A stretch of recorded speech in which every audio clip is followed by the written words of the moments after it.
All right. Looks like we.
Okay. Looks like we are live. Okay, good. We are live.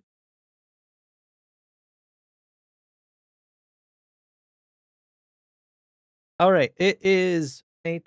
Hopefully everybody's having a great day. Thank you for joining. We are back on Western Australia. We're planting today. Um, if you want to hear music, you can hit the link at the top of the chat to visit me on Twitch live stream. So some music playing, which is good. Sure, everything hunky dory here first live stream before we get into it. Are still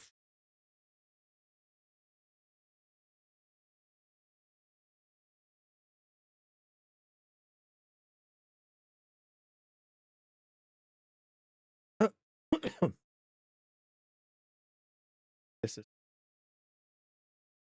all right. So plant today. I've already got barley going. Do a thing of canola.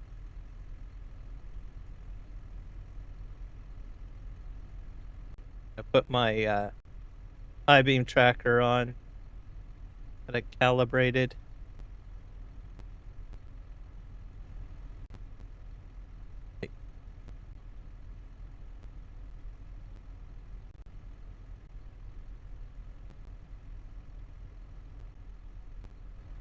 All right, beam tracker is going. Tracking my head movements. Perfect. Okay, sure my implement is unfolded. We'll need to set a course here.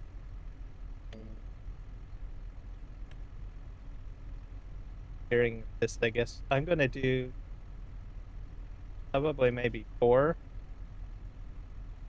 5, 5.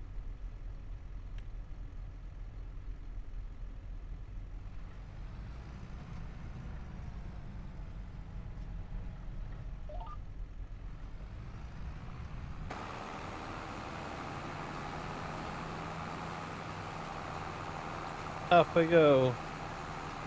No left. Wait, get it.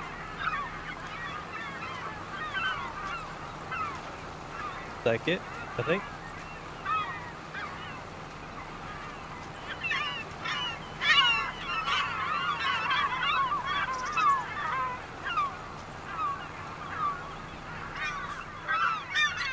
Just double check. Yep. In.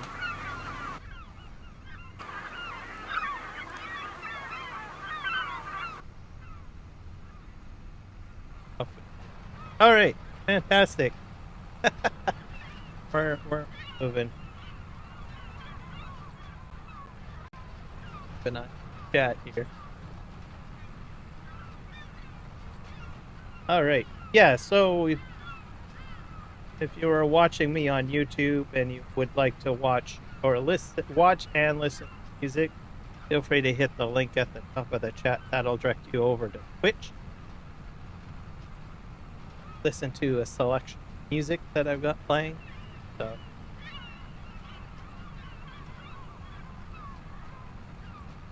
little bit of techno, some country, some pop, a whole whack. Free to pop over there. Hit me up with a follow. Way you'll know if I go live on Twitch. There you go. We're gonna go ahead and cut through here and ensure that we get this all seeded with canola. Looks like this is a phenomenal field. I think I'm gonna use up too much of my seed, I guess. Good.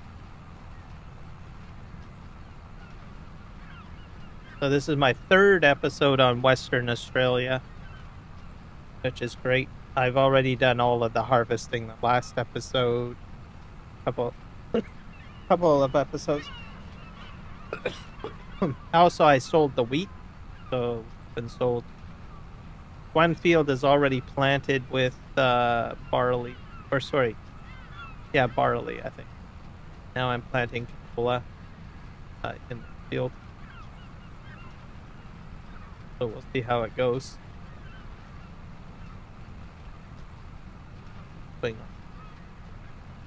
Situated.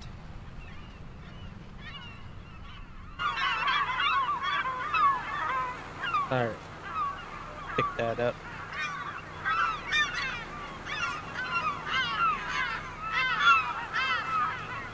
That's seagull mod on.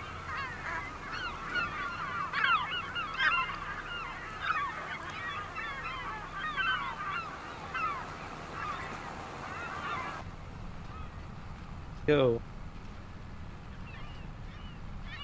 So lavender, as you guys know, I plant lavender. My first harvest is almost ready to go. In real life, by the way.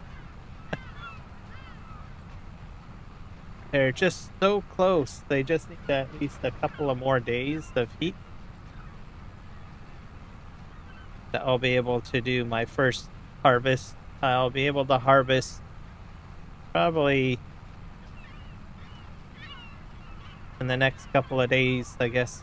My newest plant, though, is a little bit behind. It's a smaller one that I have. My recent plant purchase, I guess. So it's the same type. It's a English lavender.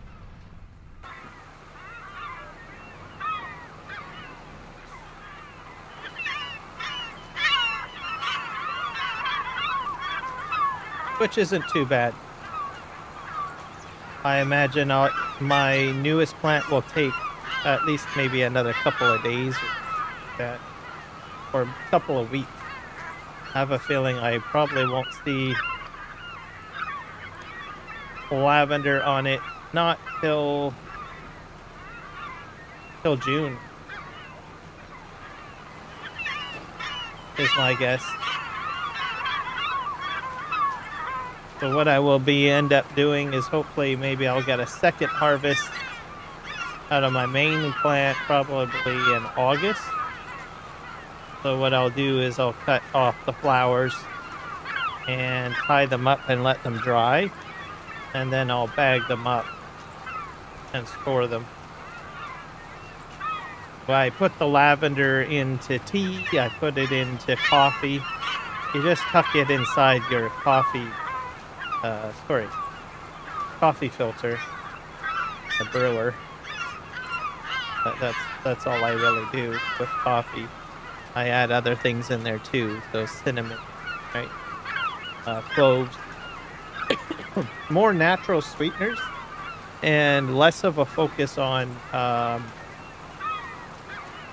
sugar.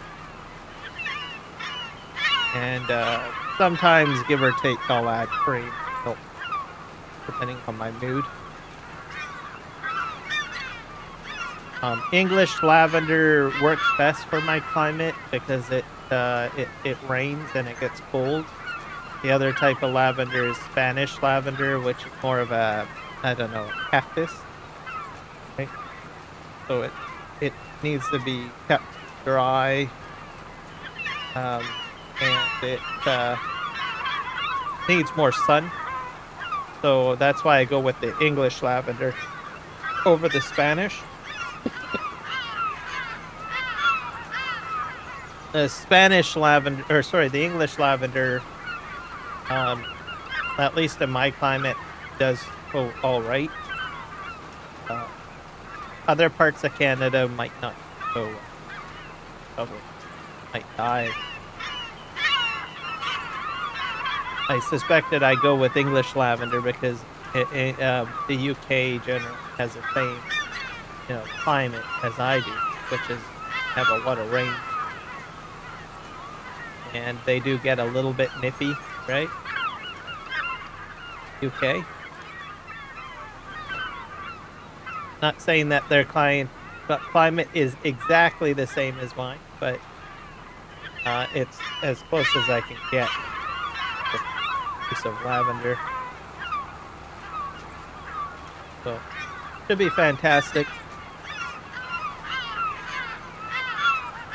I also have tea. I make it into tea. Just put hot water over top of it. I find English lavender is more fragrant. I mean, you could, there was last year my plant, I could just touch the leaves, then I could feel the oil coming off of it. So you really don't have to do a lot of prep work with it. Most people usually focus on like, oh, I need to cut the flowers off and stuff. Oh, you can use the stem, the leaves as well, in the tea, because there's so much oil on the lavender plant. So I don't have to be as picky, I guess. When you buy lavender in the store, they usually focus on the flowers, so much the rest of the plant. I think they do that to make it look better, more presentable, sort of thing. That's my thoughts on why they do that, I guess.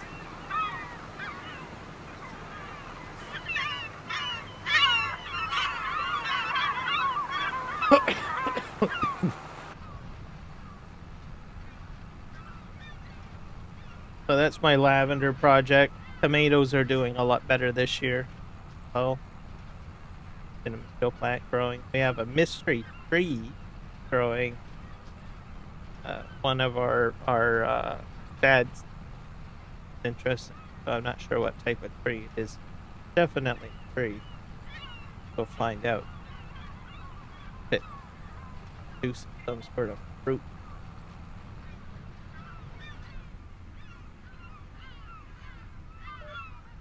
What happened?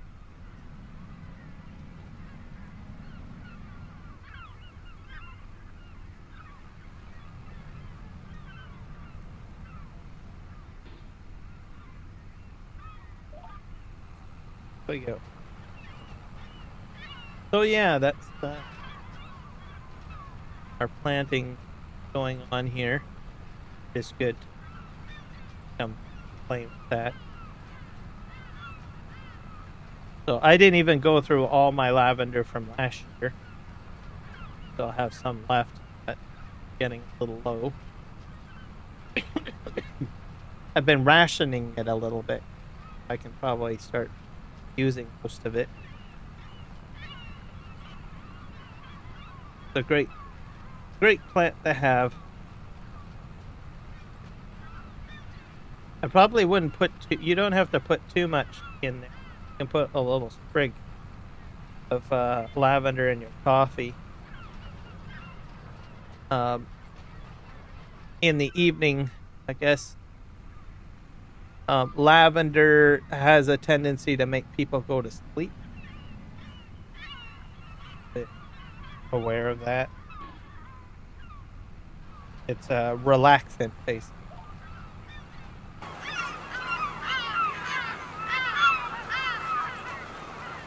So if you're trying to wake up in the morning, have a lot of lavender in it.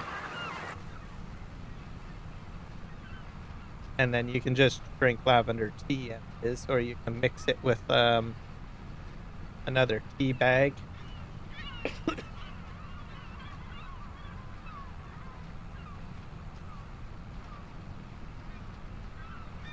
So yeah, quite happy about that.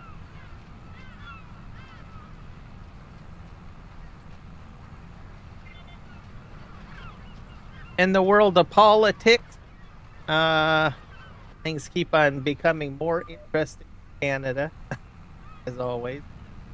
So I think last live stream, I think I talked a little bit about Alberta's separation. I think a little bit about British Columbia, which is the province that I'm in. Indigenous people, so I'll probably elaborate some updates on that. So Mark Carney, we have Prime Minister. He's basically the guy that's at the top in the country at the federal government level. The other term you need to know is Premier. So a Premier would be more of a mid-level leader, a small, like a portion of Canada they would govern. They'd be equivalent to a governor, but with more power than probably a governor. What people don't know is that provincial premiers actually have probably a little bit more power than a governor with regards to how things get done. That's kind of a fun fact. So this past week, Mark Carney and Premier Danielle Smith, and Danielle Smith is Alberta Premier, they met this week to discuss the, pipeline situation. Of course, Alberta separation. I don't really have to talk on that. I'll probably talk about that later. But anyways, they did another memorandum of understanding. So that means you're probably going to hear that on the news quite often now. It seems to be the new topic. I don't know if it has caught up in the UK or Australia or other places in the world. I know the Americans are starting to use that term too now a little bit. So basically they meet up and they discuss certain things. And they have a light commitment on what they want to do with a project or something like that. My understanding. It's a little bit more complicated. So, to my understanding, it seems like a pipeline will happen. It seems like that. This is the second. Oh, I forgot to turn my implement on. This is the second MOU. I'm not saying for sure that it will happen, but it seems promising because they have agreed on carbon capture pricing. So that's sort of what this MOU covers, which is just one stepping stone. So they're hoping now that they can, price out, what the cost is to carbon capture. So carbon capture is used for capturing emissions that come from producing oil and gas. It makes plastic parts, rubber parts, components, stuff like that. There's other. I think it'll even go into food, I believe, too, to a degree. Don't ask me the exact science. I think it's the most misunderstood thing. It excuse me. It seems like, I don't know, confusing to say the least.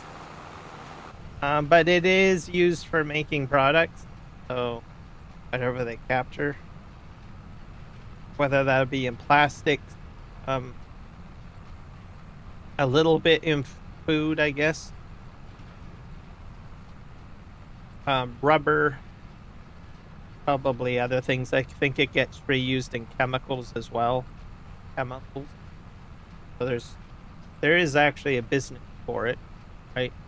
Is it as big as selling oil and gas? Probably not, but it does have a factor in it. It's kind of like having a dairy farm, I guess, in a way. So we're playing Farming Simulator, right? We can choose to just buy the cows, feed them, and then just simply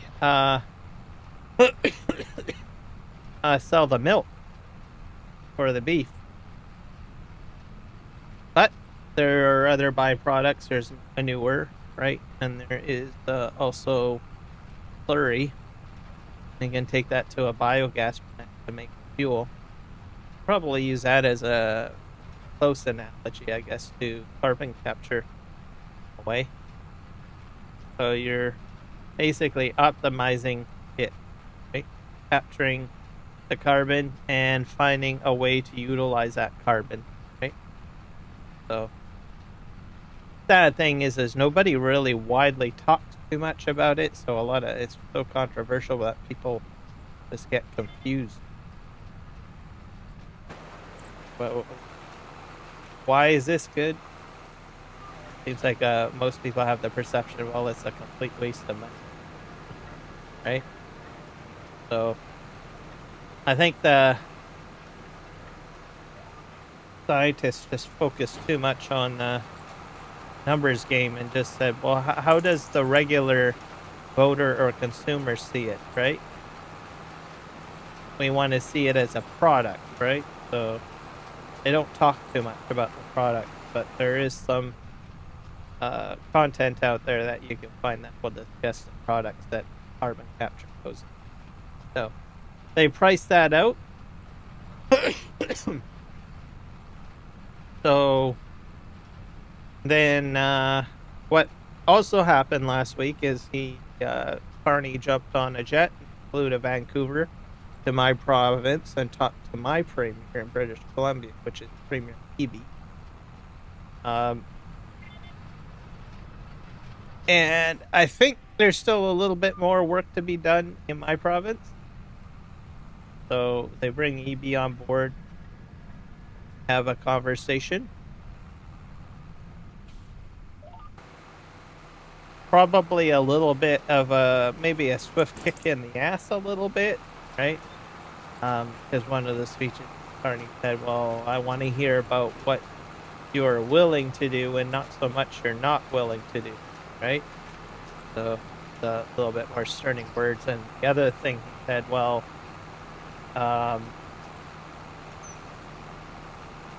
if we can't do business in British Columbia, he didn't use these exact words, but sorta, he basically said, well, there's the rest of the country that we can focus on. So I think something will happen. I just don't know how it'll materialize. We're very environmentally sound in British Columbia. And we have concerns about pollution, and the other factor is that we are a very green province, but we're also a tourist destination, right? It's hard to sell tourism if you're going to have a bunch of pollution, right? So I think that's mainly it. Also, we have fisheries. We don't want fisheries to be affected. And also animal habitat affected. Most of our tourism industry is based on nature. So if you ruin nature, it's a bit of a problem.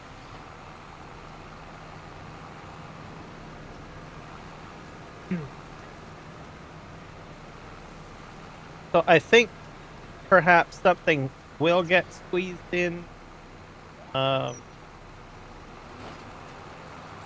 some sort. My belief is it's going to be a line that's going south. I think Alberta would prefer a line going north to sell into the Pacific. So that type of oil and gas would probably go to China, Korea, Japan, perhaps Australia and New Zealand, right? That type of market. And India. I think India has signed on too. They want to buy a lot of Canadian oil. So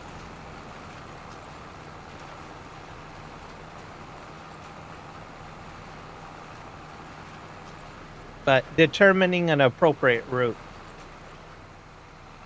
is needed. So the next items on the checklist that need to be met is they need to provide route options. I think Danielle Smith, which is the Alberta Premier, because it's up to her to do the heavy lifting, and it. So she will be providing different routes. Briefly, she indicated that there's some routes in the north, and there are some southern routes as well, right? So once those routes are there, a rough idea of what works best. So basically, you say, well, what's the cheapest way to do this? What's the most feasible? So there's all this, business aspect that needs to go into making the pipeline, right? How do you make it profitable, right?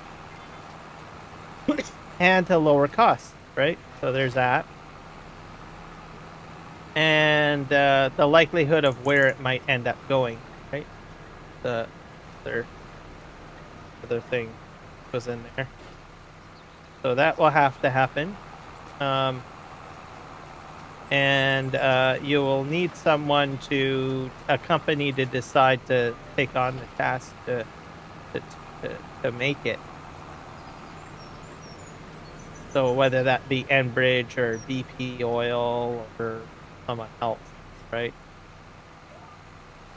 Or Suncor, right?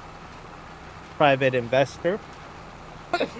The other part of it is part of the pipeline will be owned probably by First Nation.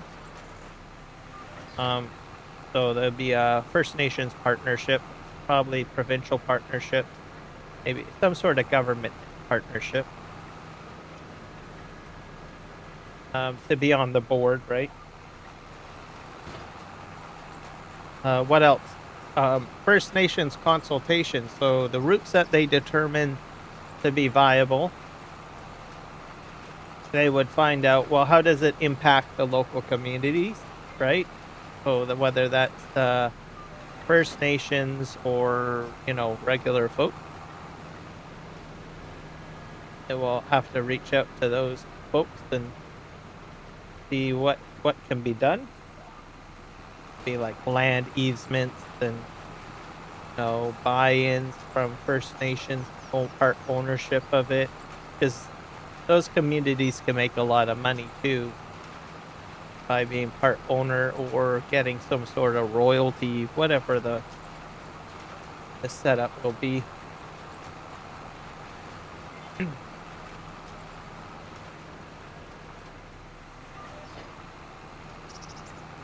And then, of course, the province, make sure it aligns with the laws and regulations of the land and everything like that.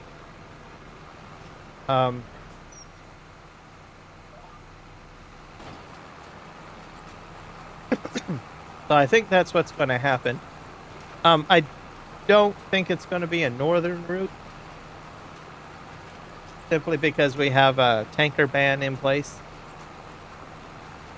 But I suppose Mark Carney could remove that tanker ban if he wanted to. So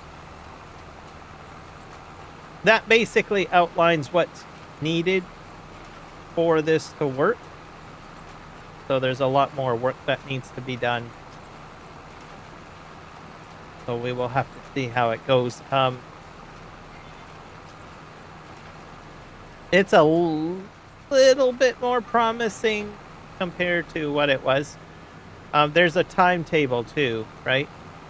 So you probably won't see construction on this until like September 2027. They already set all of that in. Part of that, that length of time gives a lot of time to get through proper consultation process and what have you. On consultation, just to let people know, I think we are setting a global standard in Canada. And I'll give another example in a moment, but consultation means working with First Nations and aligning UNIDRIP. Now, we are not only doing this with regards to business conducted in Canada. So, and I've got an example from this past week. So we have a lot of skilled people in certain different sectors. One of them being lithium mining. Now, people may have heard on the news, or if they follow Bloomberg, they become aware that in Nevada, they have discovered a large lithium deposit in the United States, right? In Nevada. We have companies that are willing to go down there and work and, set up shop, right? We actively have companies that work in Alaska with the mining and resource sector. We have a lot of skilled people and expertise to do that. So, and we work in other places too, right? So we partnership with all sorts of stuff. Like as an example, nuclear energy. We partnered up with the Germans, right? With Germany, to put in some of our nuclear reactors in Germany for alternate power, right? So we work with everyone pretty much. Now, with regards to the lithium in Nevada, not many people know this, but a lot of the land is native land, First Nations land, right? So last week, and it's not covered in the news much, but I watched CPAC, which is basically our political channel in Canada. Bunch of First Nations had come up from the local area expressing concerns with regards to, lithium mining. They pointed out that they would appreciate it if Canadian companies would, follow proper consultation process, what have you there. They also stipulated that even though they're aware that they don't get the same treatment from the American government down there, they pointed that out, right? They wanted assurances that the Canadian government would ensure that companies that are working in Nevada on this lithium project would, go through the proper consultation process and follow the UN Declaration of Reconciliation with Indigenous Peoples, this UNIDRIP.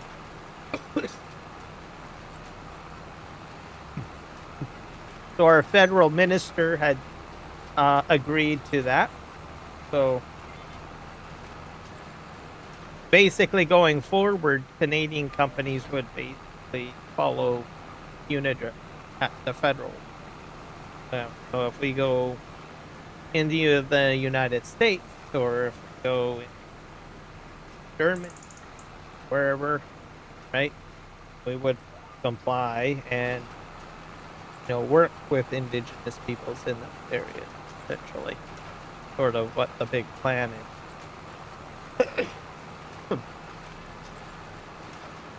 So it's a marketing strategy and a progressive strategy to show that, by doing consultation, you can get work done. It may slightly slow down, the movement. Some people might say, oh, it's going to take forever, right? But if it's done properly, it can be done quickly. Okay?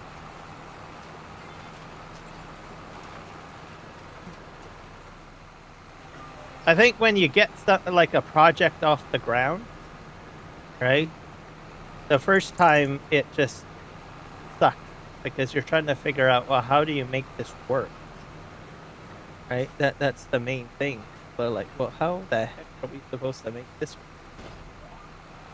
And it confuses people. But once you've done it a few times, right, it becomes a nothing burger after that. Because you understand all of the implements, become an expert at it, right? It's just like with Farming Simulator. You start farming, trying to pull crops out of the ground and stuff like that. The first time you start the game, you try to like figure out, well, how do I get this all to work? Like, where do I sell this and where do I sell that, right? Same concept.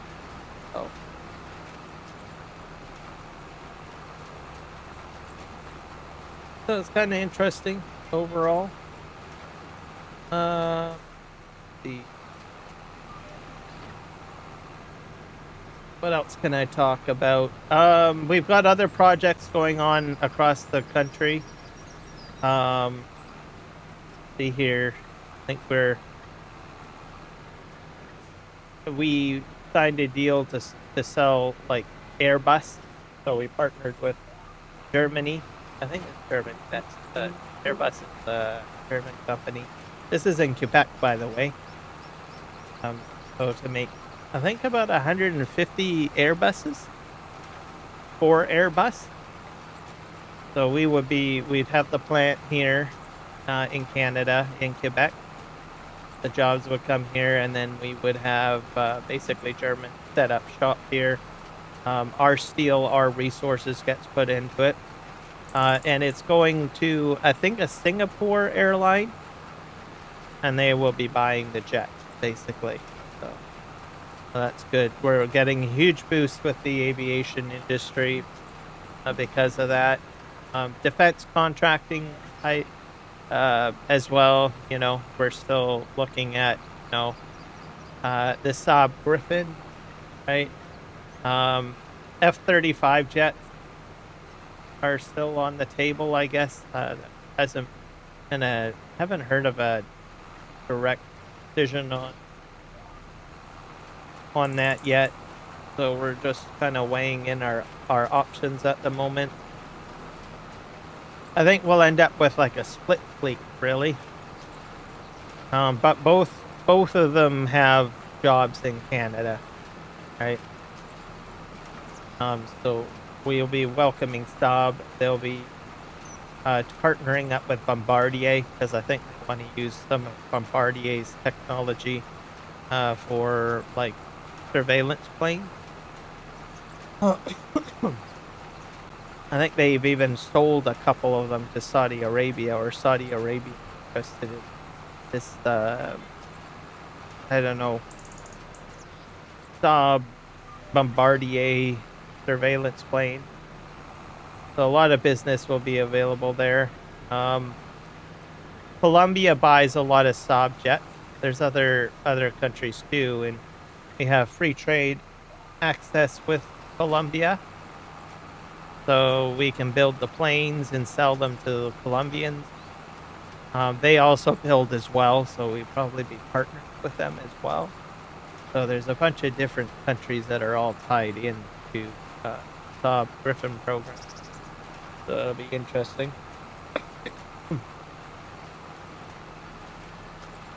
Most of this type of news has been out for a while.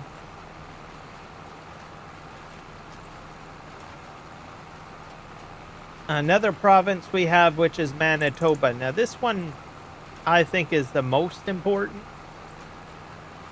or strategically important. So we have Premier Rob Canoe.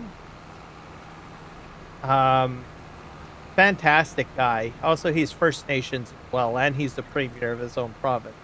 I just love the guy. He's always smiling and happy. So I get a kick out of him. I don't know. A great guy, always positive, proactive team player. Loves hockey quite a bit. But anyways, what he wants to do is, I'm going to call it a resource. Probably a resource transportation node system. So up to Churchill. He wants to basically send resources up to Churchill. Churchill is a port in the Hudson Bay. He wants to have it upgraded. So have shipments of, Western Canadian goods set by rail. He'd be interested in a pipeline going there as well. So Alberta bitumen crude going to Churchill, basically. And sending that, opening up bitumen crude to Europe, and heading into the Atlantic, essentially. The other, if it does become a thing, what that would mean is they would probably invest in buying more icebreakers, and it would open up the sea ice. You might even see more trade coming in and out of Quebec. Quebec does a little bit of shipping out of the Hudson Bay area as well. You'd see BC forestry products heading to Europe. Minerals. Main focus is minerals, I think. Rare earth minerals to be shipped and transported to Europe. That's sort of the big plan. Now, obviously that would create jobs, right? And usually that's a win. But the other bigger picture behind it, like I mentioned, the icebreakers, that would open up a northern route. So you would have more container ship traffic going through the Arctic, shipping goods to and from, which I think is good. They also want to do Manitoba wind turbines. So the area up north is very windy. So they want to try to, in northern Manitoba, they want to start energy, invest in wind turbines. Other, environmentally friendly,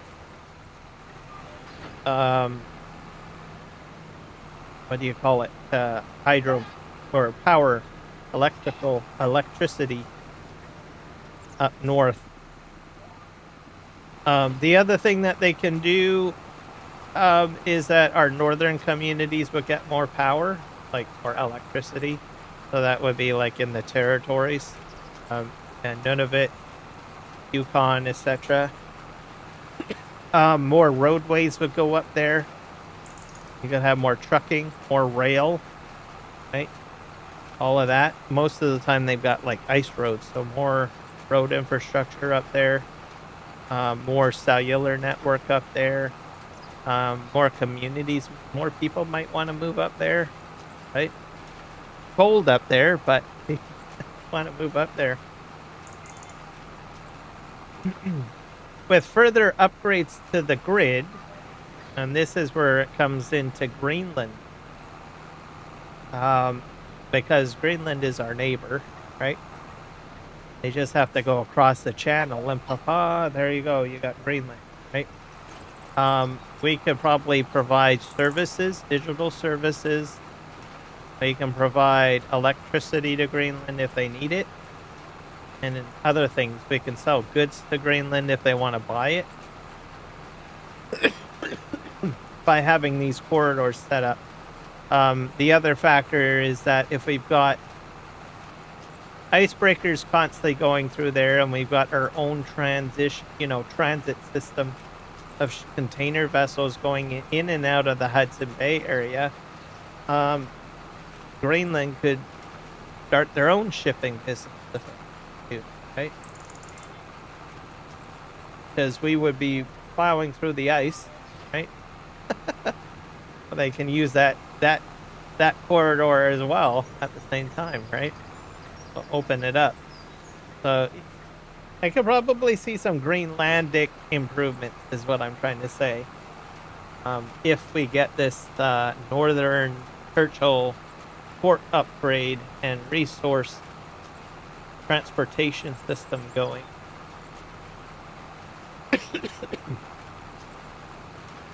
I think it has a lot more benefit. So I'm kind of optimistic on that one. I'd like that one go because I see the bigger picture.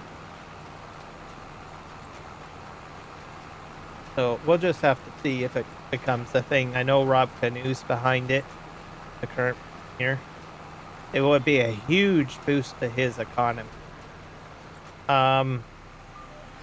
Saskatchewan would benefit quite a bit too.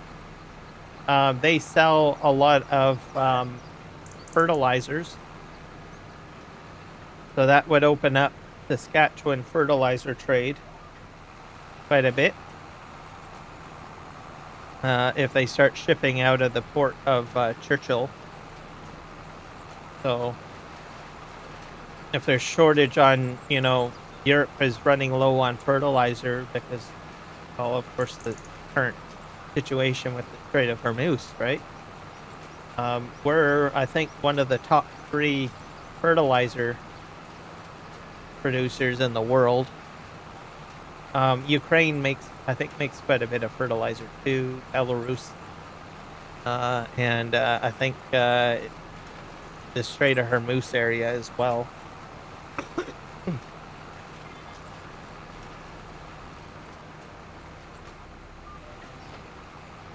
So we'll just have to see what happens. That's sort of what's happening in Canada at the moment. There's still, I think a lot of Canadians are wanting to see things move fast. Is understandable. Probably even the world probably wants us to move faster because there are a lot of people that really could use or could, benefit from the resources that we produce, especially in oil and gas. So, you know that people are like, struggling right now. Some countries are like running off of oil reserves. They're rationing their oil, gas, right?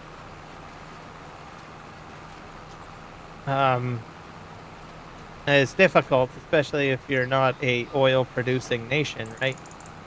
So we have 2 refineries, Canada, and we also can get oil and gas from the United States. But not every country, has that luxury.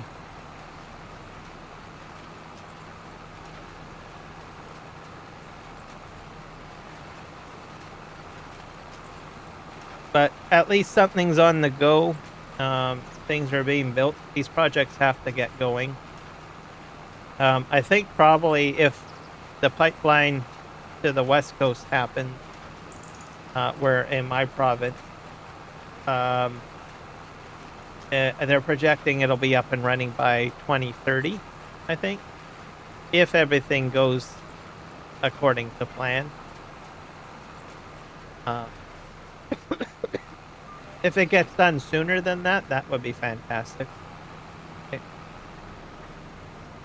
There's other things on the go as well.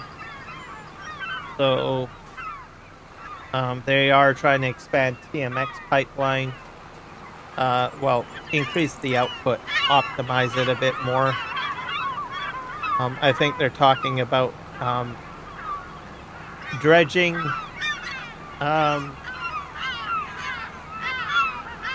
dredging in Vancouver. So that means it takes sand out of the ocean. It gets it deeper.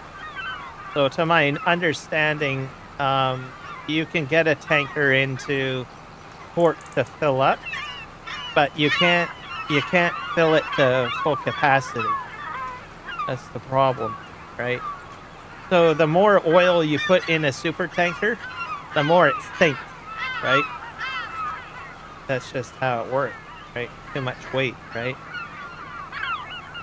So they've got a restriction on how much they can put inside their holds, right? Currently, because they don't want them to get grounded out, right? So what they'll do is they're doing dredging to try to, clear things up. They get the super tankers in and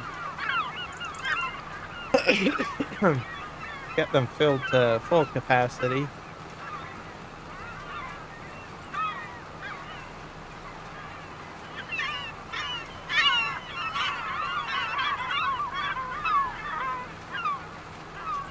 I think that's probably about all of the updates that I can think of right now. Updates.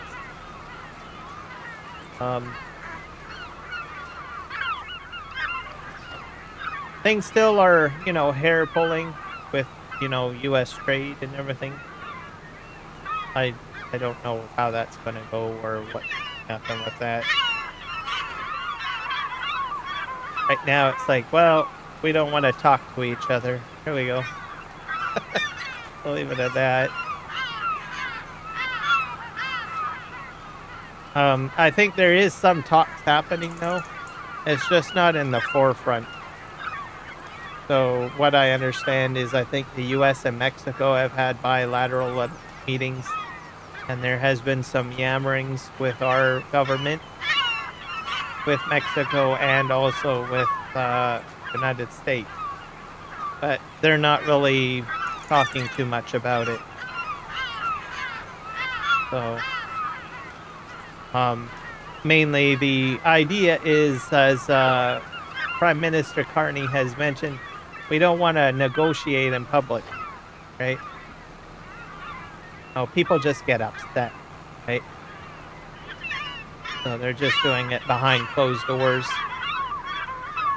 And then just talking a little bit about it, but not giving too much information.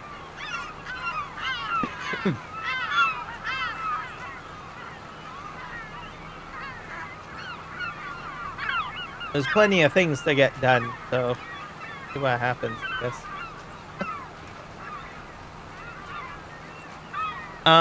For me, with gas, we did see an uptick in gas and oil, but now it's come back down. So, like, we're hitting about, what, 184? Or $1.84 a liter. Which isn't much of a difference, to tell you the truth. Compared to what I have been doing filling up before. But it does fluctuate. I'm going to point that out right now. It does fluctuate. So I have seen this past week it go back up to like $2.06 a liter for regular gasoline or petrol. I think last week or the week before, on my live stream, I mentioned the cost going up to like $2.20. That's pretty expensive, really, in my opinion. I was getting concerned.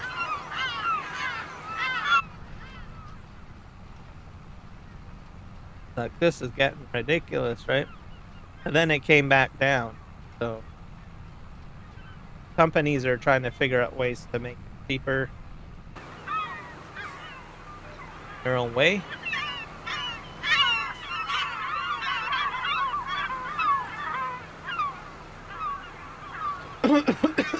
Now, Canadians do have options still to make the oil even more cheaper for us. So, to my knowledge, I think they reduced or removed carbon tax, which is a carbon tax that we have. So that money goes to the government, basically. So that has been removed till September. They can still remove provincial sales tax. They've got, what else? Government sales tax, which is GST. If you're from the Commonwealth country like New Zealand or the UK or Australia, I think you guys have heard of GST, right? So federal government can remove that as well if they want to. I don't know if you guys have provincial sales tax. So we have provincial sales tax, which is for the provinces, as I had mentioned earlier. So they set rates. That's up to the provincial government to decide. So that would be like Daniel Smith and Premier Eby. They have to make that decision. I think in Alberta, I don't think they tax their citizens on oil and gas. But my province, there is a provincial sales tax. So charge that. The other thing that they can do is I don't think they removed the commercial carbon tax. So the commercial carbon tax means that it's still applied to truckers, I believe. That's why diesel costs are so high in Canada. If I'm not mistaken, because I don't think they took them up. There used to be a time where diesel was cheaper than what I pay to fill up my vehicle. Now it's like crazy amount.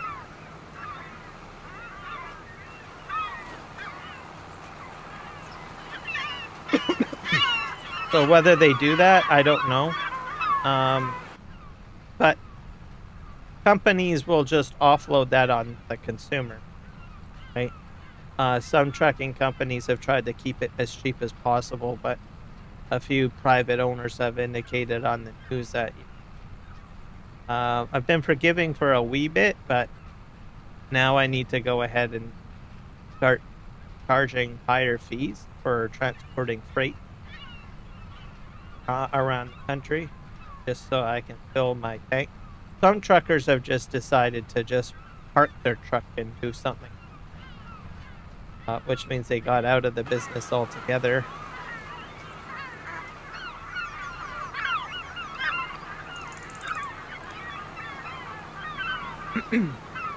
We'll have to see what happens.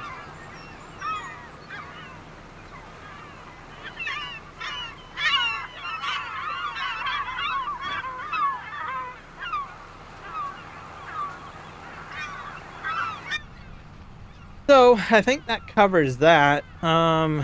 Digital ID, right? Or biometric ID and stuff. If you're in the UK or Australia, or if you're New Zealand, I think it as well. No, there's an age restriction that you need to be a certain age and can access the Facebook and Instagram and YouTube, right? So we are implementing that in Canada, somewhat. So we have one province that's doing it. They put it into law.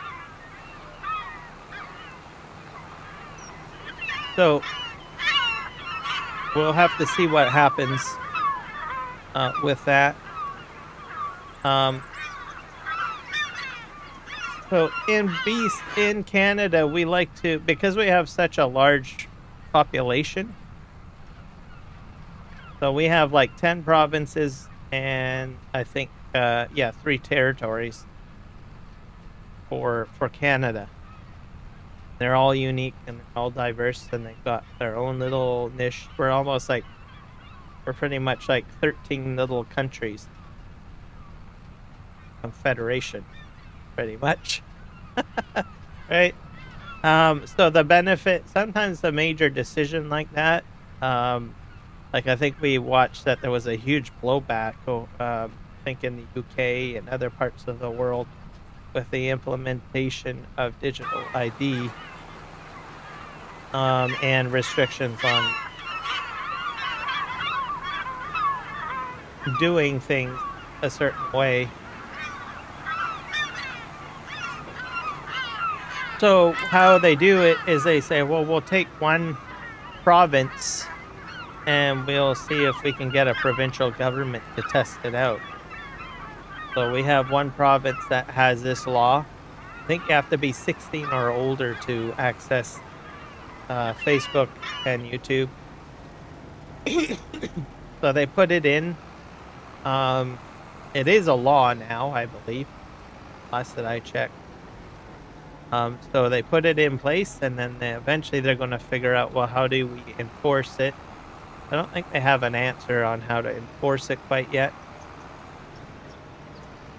So they'll run this for about a year or so and see how it plays out and develop it. And then we'll have it rolled out in Canada. I think what else? We do have some federal bills that are coming out that are pretty gnarly. Some people consider it a little bit of quite a bit of an overreach on privacy. So without a warrant, the RCMP or the government can go ahead and access information or request information on subscriptions and stuff like that. And that can be everything from your internet service provider to Netflix, to your VPN. Now, this part is the part that people from another country might want to pay attention to. So the laws that we're putting in are going to put VPN companies out of business, essentially, to a degree, depending on whoever wants to use them.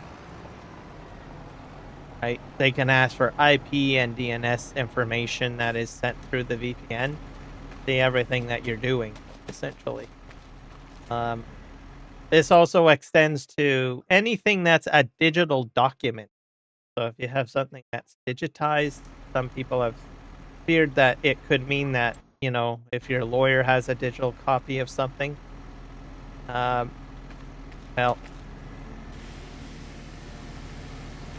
you might have access to that, perhaps.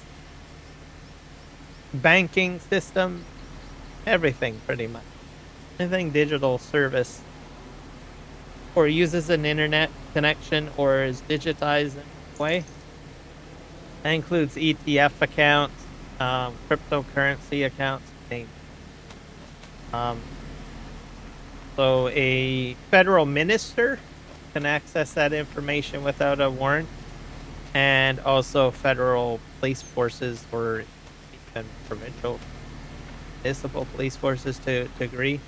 They can run an investigation without your knowledge, and they don't have to let you know either. The companies that hand that information over have to sign non-disclosure agreements as well. So this is the sort of legislation that we're looking at in Canada.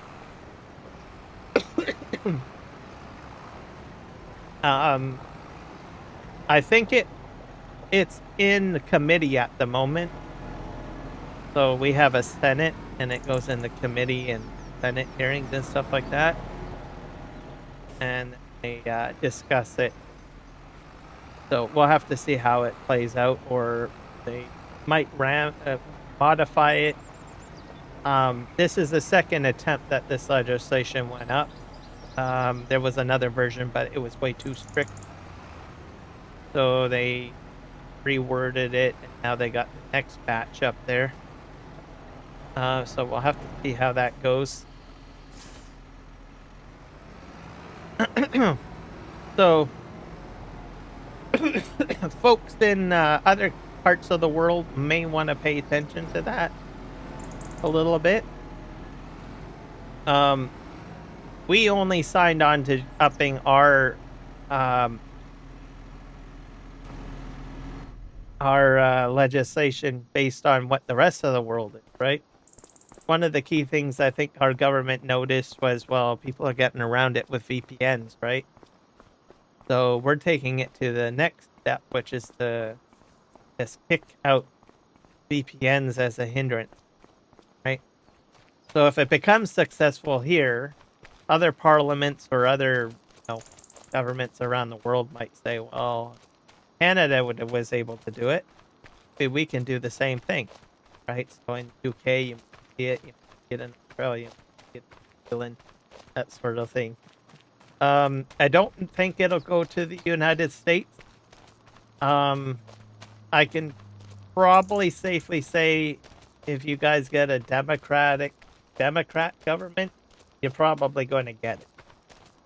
Because there is Democrats that have been trying to put legislation up of that nature to try to get, um, I don't know, some sort of digital ID thing going. I go to congress.gov and I see these bills going up. Do they get anywhere at the moment? No, but uh, it's just something to be aware of. The other thing too is every once you put that foundation in, other countries, other companies start mandating, or they start making it a policy or that too. Sometimes it's not even government that does it. Like you take Meta as an example, they have some pretty interesting, privacy rules and stuff like that. How they manage their company because they wanted control over it. They don't really want oversight from the government, so they say, well, we'll just put the rules in ourselves, right? So you may see companies that already have invested money into the framework, they'll just dump it on everyone, pretty much. Oh, there's something to be aware of. Hello, Jody Beard. Welcome in.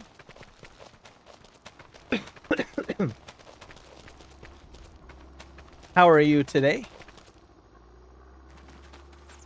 Go up here. I'm going to have to... This is still growing. I'm going to need... I think I need a sleep trigger now.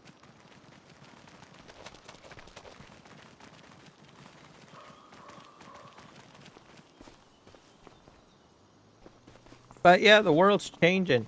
Crazy. Sorts of things happen here.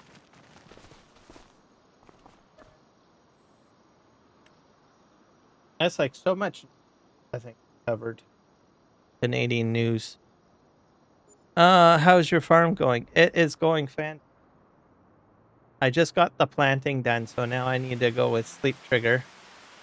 I got a property income of 3,000. Must be a solar panel.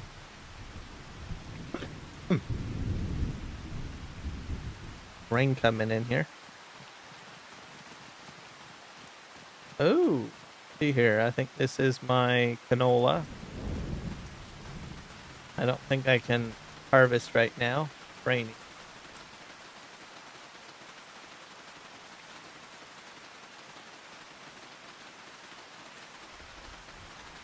So run over here.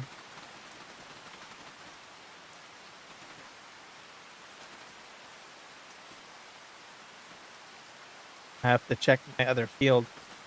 This one is ready to harvest too. I got soybeans on the go, but I can't harvest yet because it's raining. I need a weather.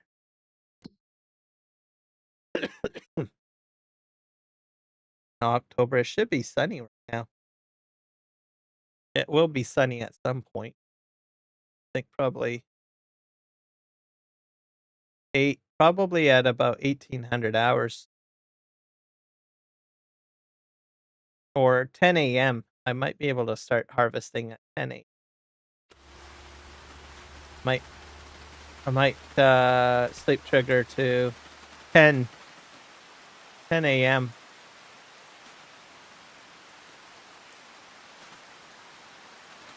We can harvest some of this stuff.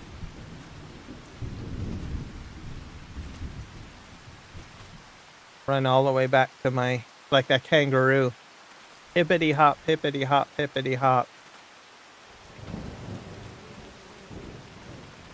I'm gonna sleep trigger till 10.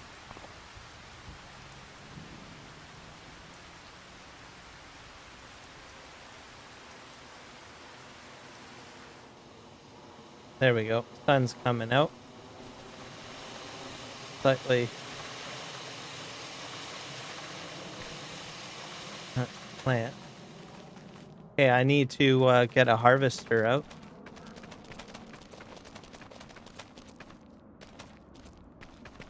My harvester over here.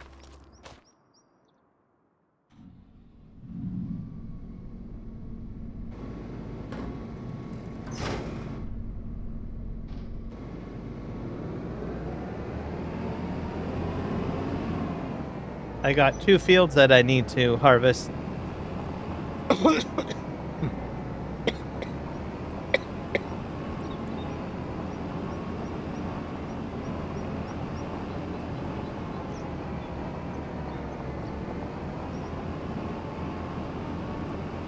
Well, we'll go over here. What we can do.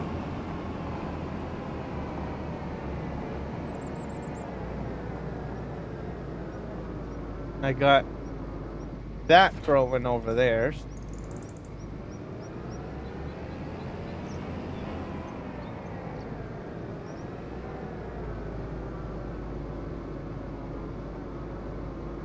Hook up the crate trailer.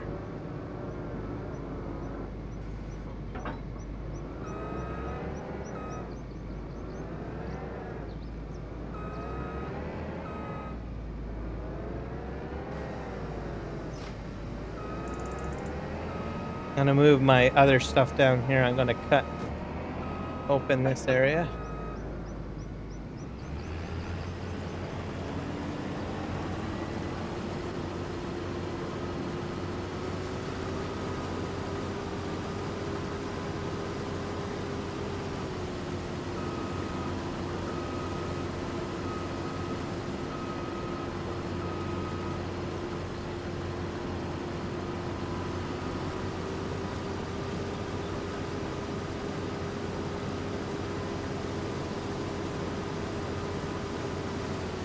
Back up. And then I can get like equipment in here. So I have a truck that I need to move over here.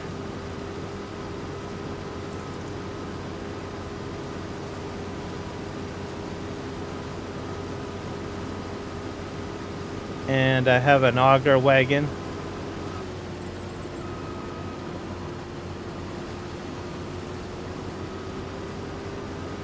I'll cut open.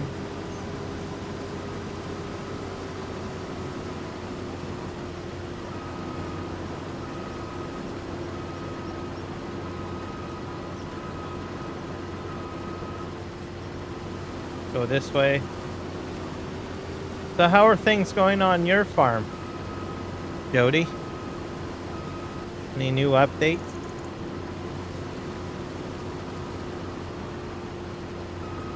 Nothing exciting, or have you tried a new map?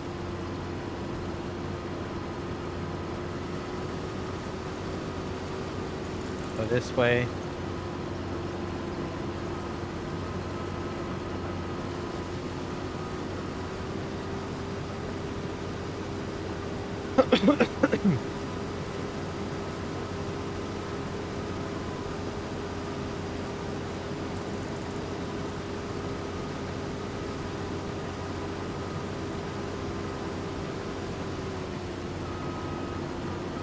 I'm gonna back up now. We'll park the combine, and I'm gonna get my other equipment. See what we can do.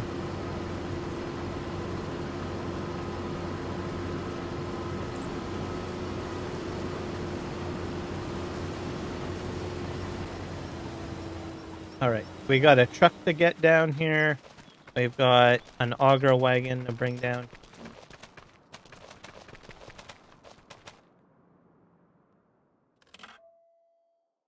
Get this guy up there.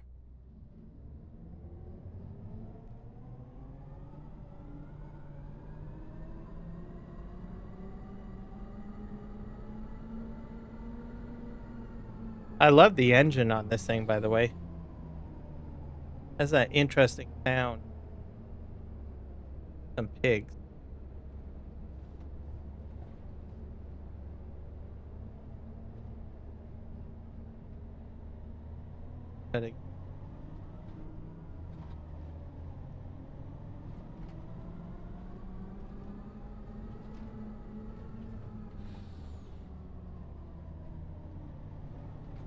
Park this here.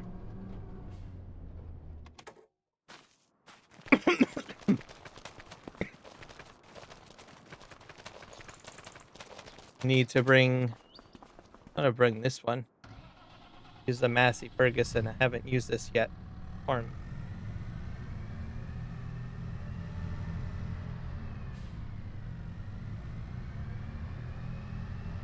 Take the auger wagon out. Be all good to go.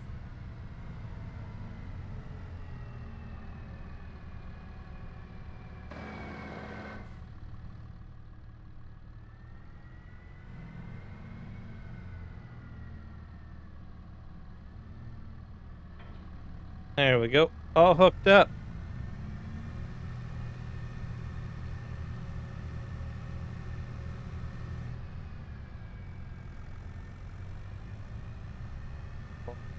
Our way over here.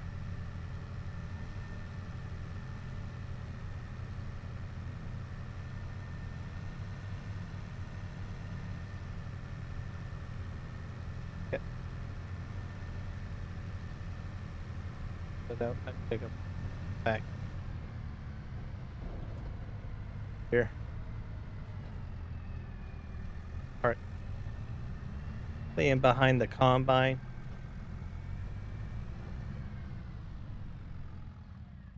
Good.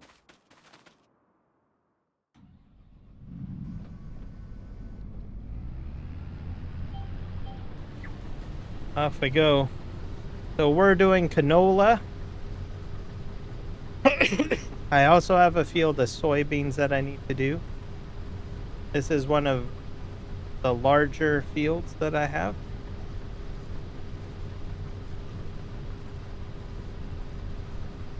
So this stuff will just get sold. Head and sell it.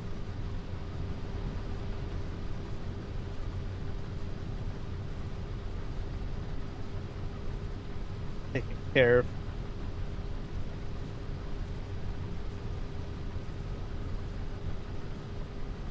I think this will take a little longer than the other fields because it's larger. The soybean field is massive size.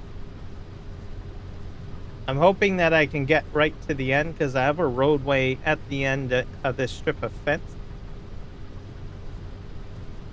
Mind you, there is some holes in the fence here. I can probably do something there.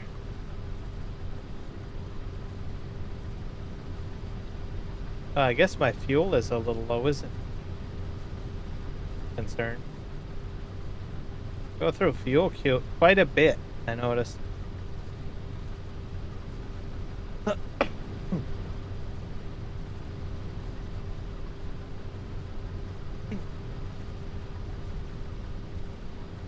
So this will go into storage, and then we will eventually get to trucking it down to the cargo lot. I don't think it's cargo. No, at one point it was cargo. Sure, it is still cargo. Anyways, the grain elevators sell it. Which should be good.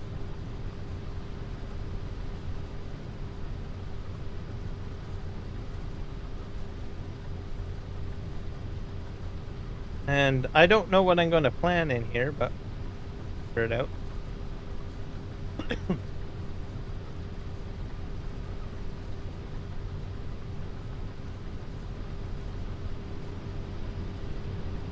Quite full at 41%. This is a low grade yield too, by the way. There's no fertilizer or lime on it. We'll probably eventually get some of that product on here at one point.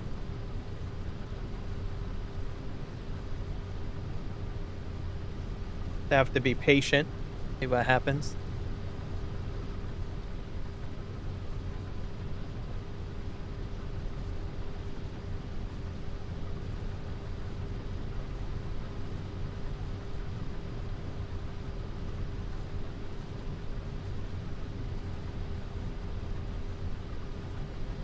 Here. I watched an interesting YouTube video the other day. Sometimes I like to watch like people cook stuff. I was watching a barbecue live streamer, and he likes to do steak. Basically took a teriyaki sauce and Dr. Pepper, mixed it together and marinated the steak for I think it was a couple of days. I thought that was kind of interesting. He didn't go any longer than that because he noticed that there was like some white stuff showing on it or something. I don't know what it was. He doesn't. I have a feeling it was just a reaction, chemical reaction with, you know, the soda. It kind of almost like reminded me of root beer. Put root beer and ice cream together and you get that like foaminess. I have a feeling that's what all it was. Anyways, he didn't like it, so he only let it marinate for 2 days, I think. And then he decided to fry it up. That it was kind of like a very sweet, tangy kind of steak. Would I try that? Probably not. Not that experimental. Kind of, can't really picture a steak being sweet. This just seems wrong to me. I don't know. Well, mind you, you do have barbecue sauce. I guess some barbecue sauces are sweet, right? I don't know. Maybe it can work.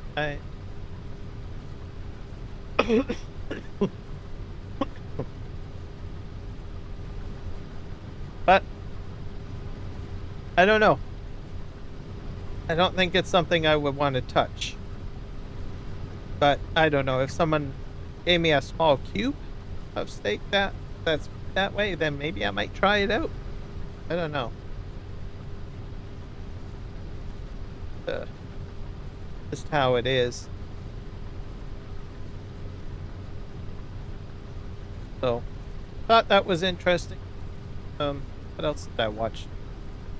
Of anything else that caught my interest on YouTube this past week that I've watched. I'm trying to think. I do watch quite a bit of different YouTube stuff from time.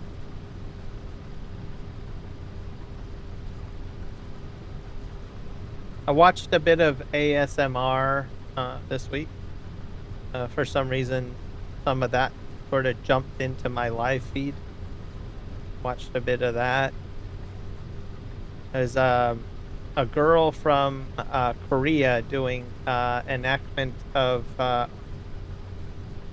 running a. Is it running a pharmacy? I guess. Yeah, I thought that was kind of interesting.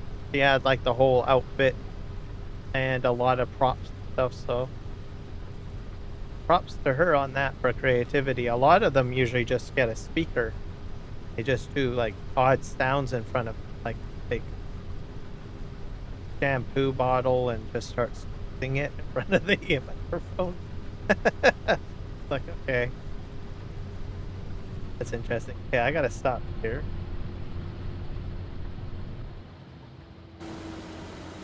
Hopefully the train doesn't hit my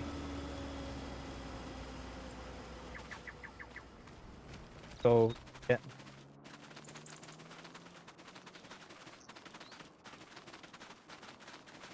grain cart up this over here.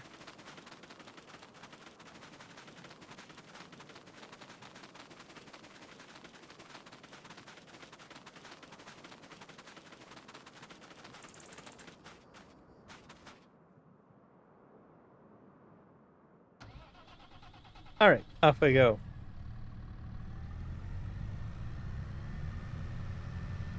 Yeah, I should have went with this is pretty heavy.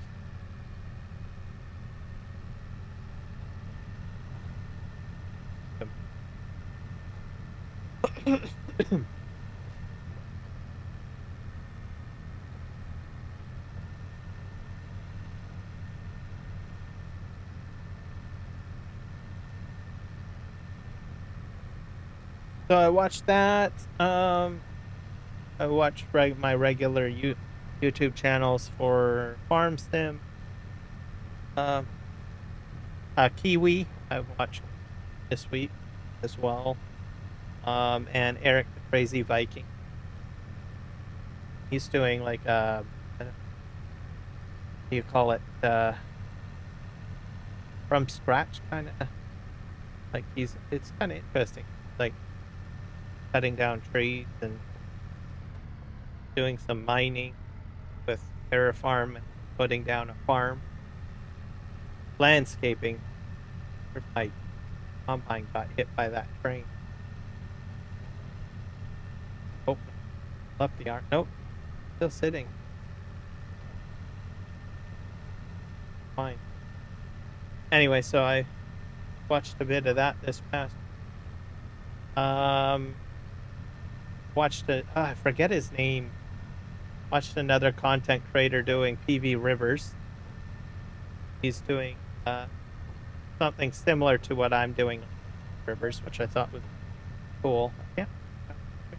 Never watched his channel before, but it just came up on my feed. Watched him for a bit this past week.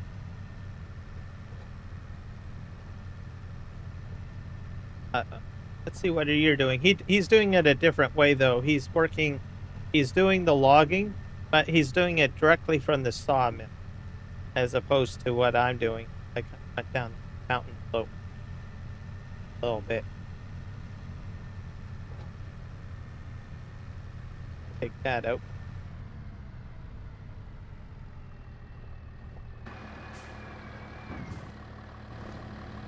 Can't stay on the track for too long.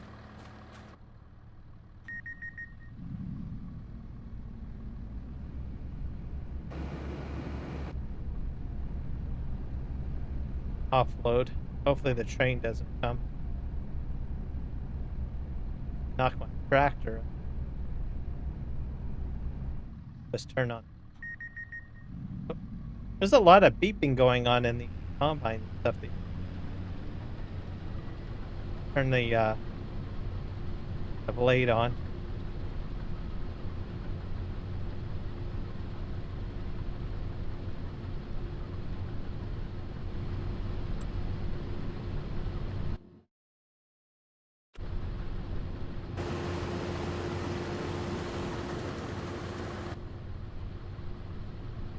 Probably fit a few loads in.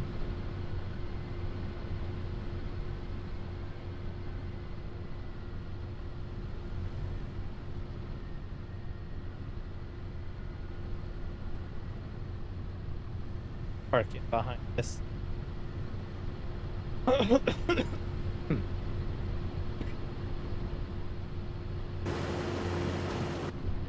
All right.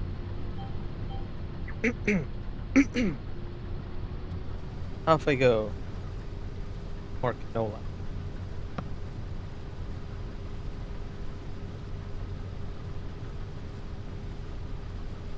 So, new changes coming to YouTube soon. Watched a bit of that. They're doing like ingestion. As I understand it, you'll have like currently most people, when they do a live stream, they will basically put, what is it, a separate streaming key, which is sort of what I do, right? Then they will have their main horizontal, have a vertical and a horizontal, and they'll have two streaming keys for both. Pump it out. We're going to be changing that to just create one profile for your live stream. So your tags, your description, title, your thumbnail, and that will give you, that profile will give you two streaming keys. Or you can program it with two streaming. And then that will, then you set that up with your OBS, or Meld Studio, or Prism Studio, whatever you're using for live streams. And that will merge the chat, essentially, and give content creators the ability to put their own custom overlays, which is sort of what I do. The current dual streaming doesn't allow it. It just kind of takes the horizontal live stream and just sort of makes it look really ugly. So I imagine probably before summer, maybe in June, we'll probably see this new ingestion approach to live streaming coming. Should be pretty cool. Let's see, on Twitch, as you guys know, I'm live streaming on Twitch. I have basically copyrighted music playing in there. So if you, that's why I've been mentioning, if you want to listen to music, you can follow me on Twitch. I've got it set up where most people don't know this, but people on Twitch, they can actually play copyrighted music as long as you ensure that it doesn't show up in the video on demand, which is the VOD. So when a live stream ends, it switches over to a video format.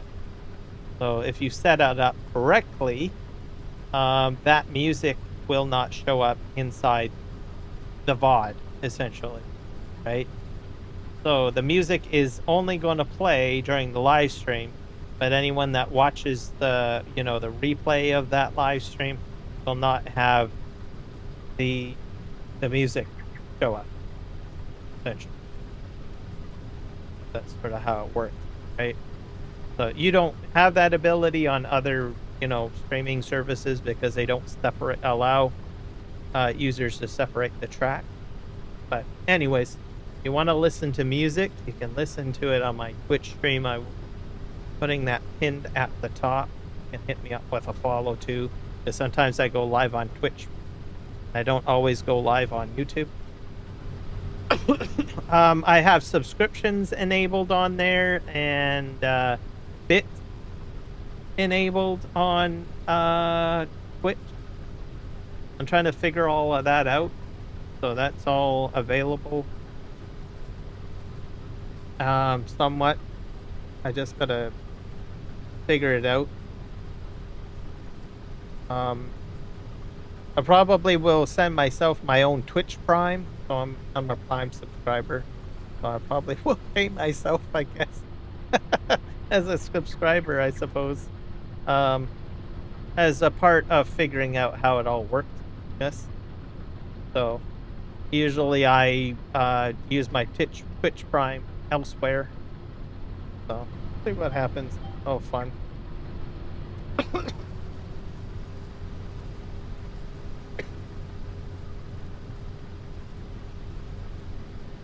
Something new to learn, I guess.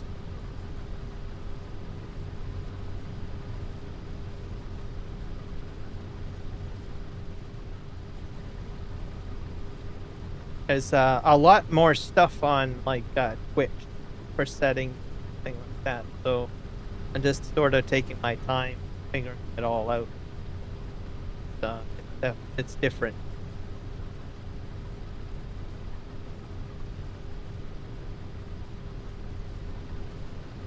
I go on live on there for fun. They have some interesting stuff on Twitch too, because you can like partner up with other content creators to do things, and you can share the Twitch viewers somehow. I think that's kind of. They also got their vertical clipping functionality too. I don't know how that works either. All sorts of stuff on Twitch that slowly reading up on, thing like that. So, go figure. Kind of interesting.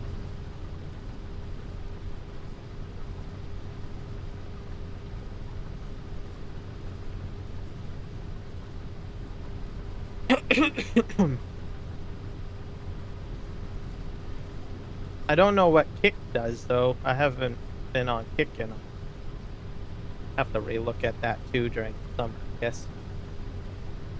As we get in this summer, that's usually when people have more time off. So people are already off for summer already, right? So some people have like May and June off. And some people have June and July off. Some people have July, August off, and some people have August, September off, right? So North America is the, call it boom time for video games, I guess. And then when it's in the winter time, usually that's like the southern hemisphere, like New Zealand and Australia. Their summer breaks during the winter month. Should be interesting.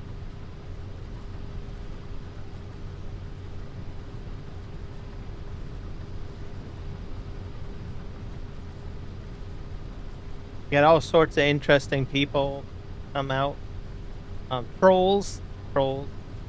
I think I get trolls like every summer, while on a live stream from time to time. Which is just the way it is. Other time frames, not so much.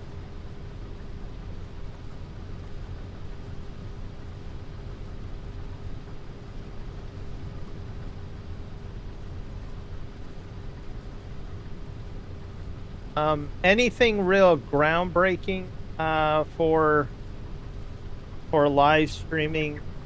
Not so much.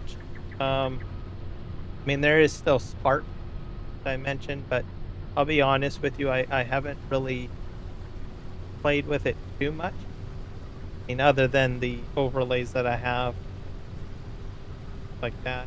Okay.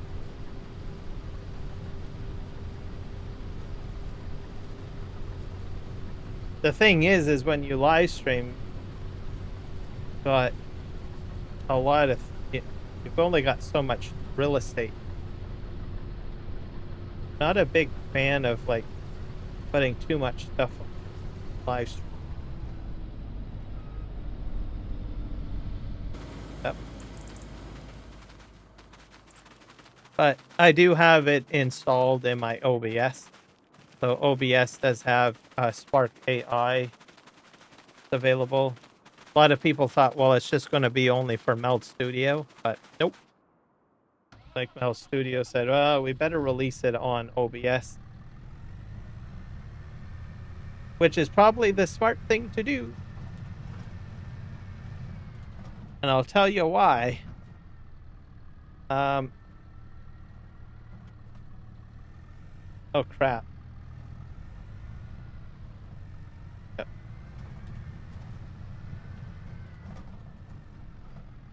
I gotta get off the crap.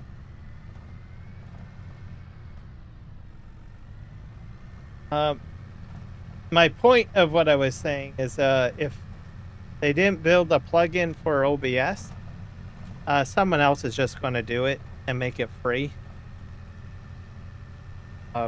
There is still a bit of a cost to it, though. I think, like with any AI program, or most of them, you need to pay something at some point. Unless you gotta wait your turn, right? If you do with the free, there is free, but you gotta wait, right? Like some sort of like bits or currency or whatever to generate what you want to generate. AI Spark or Spark AI has that function too. You can, buy extra credits to build something, whatever. So, but I use the free version. I've gotten quite a bit of stuff out of it for free. So, but like if you're trying to build an entire stream setup, like that's not what I'm doing at all. Like I already build everything myself.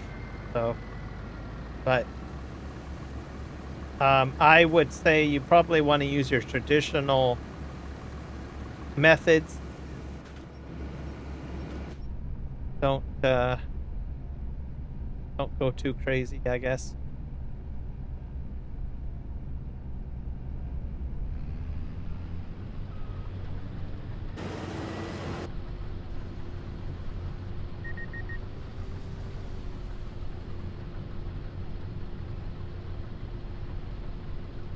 So you could probably build stuff slowly, I would say, with the Spark AI.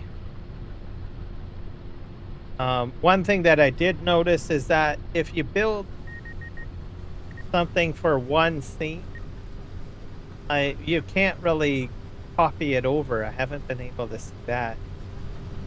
Just one way that they're trying to get more money out of people, I guess, I suppose, or to make it profitable. So most of what I've got is just on my main scene. So I don't have to rebuild all of that again on others. So I don't know. Just depends on what you want to build, really, but for your live stream. I think it's going to be just an extra tool that's there. I build credits when I don't use it. Just sits there, really. But if there's ever a moment where I want to build something quick on the fly or something, it'll be available to me during the live stream.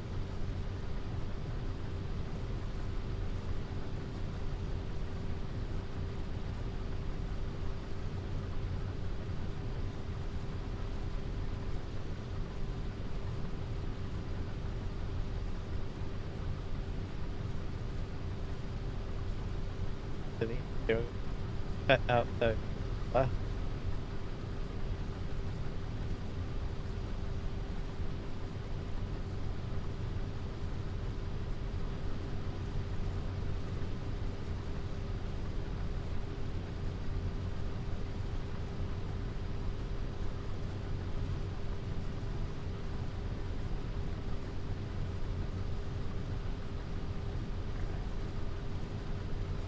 that was a pig. Pig.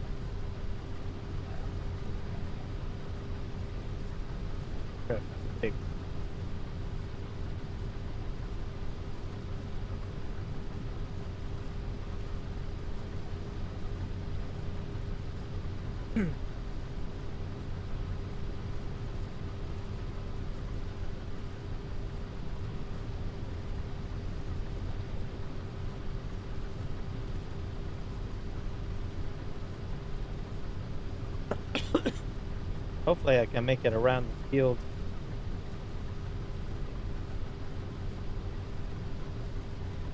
Load.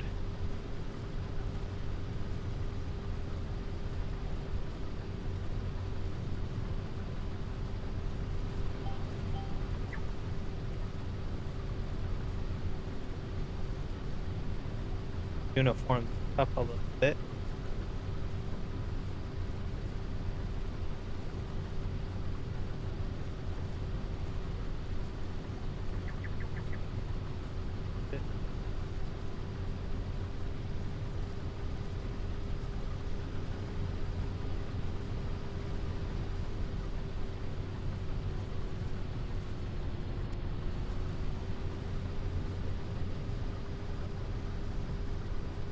Should have put this as 2 headlands instead of just the one.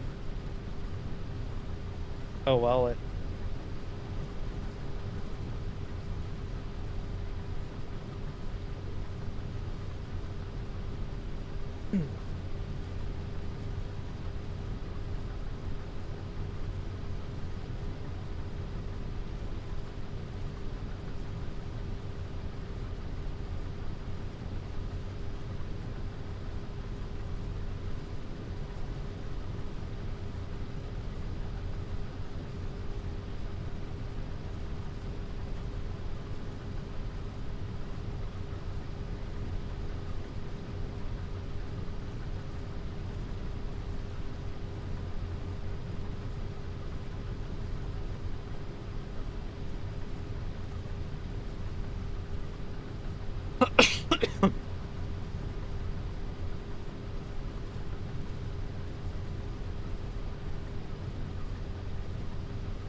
I don't know what I'm going to buy next. I've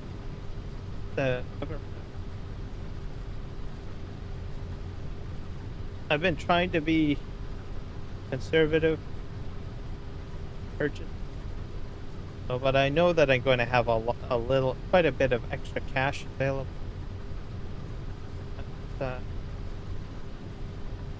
All said and done. Probably going to have to fill this.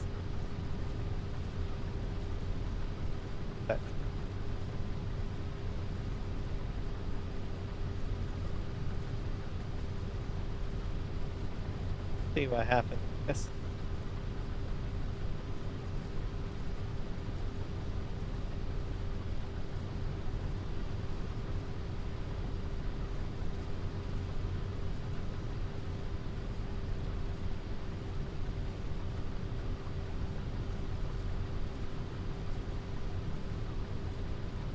I'm also going to be doing the straw harvest DLC on this map. So, as you know, on PB Rivers, I mentioned on one of my live streams that I cannot do straw harvest because there's too many fill types. You can do it sort of, I was told, but if you want to dump anything to the ground, it just won't do it. Just straight out of luck with that. So I'm going to be doing straw harvest on here. That would be fantastic. It was one of my favorite mods. Was it FS25? I did that. I want to try to combine it with the MacDon pack. Do some more of that. So you'll probably see a lot of MacDon in this particular series, whatever you want to call it.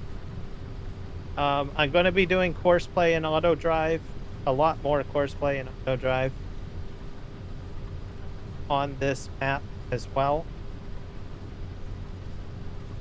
especially when I start buying more fields. That's going to happen pretty quick. I've turned seasons off, so that means as soon as a field is ready to plant, right? Oh, planting.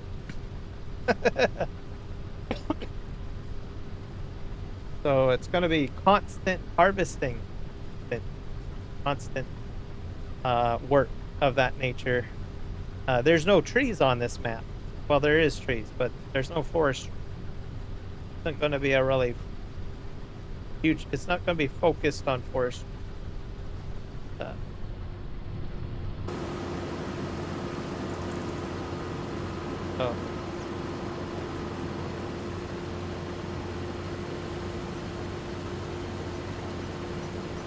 It's going to be a lot more field work.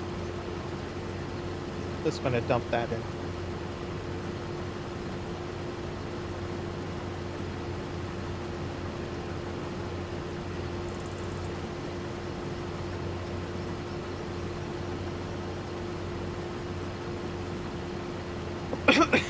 So that should give you guys kind of an idea of what we're going to be doing here on Western Australia.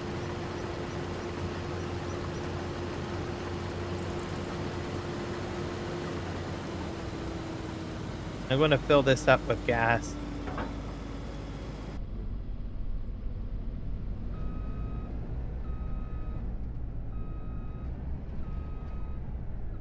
Pretty low. Already on this side of the field, so might be able to get the entire field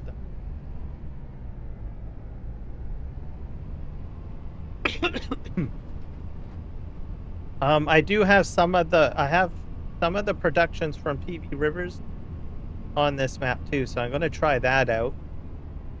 So I've never done that. I've never taken PB River mods and tried.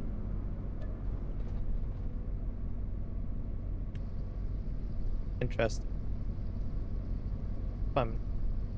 If this is refilled the tank, might have to buy some fuel. I think I can buy it directly from the cauldron. Out that fill.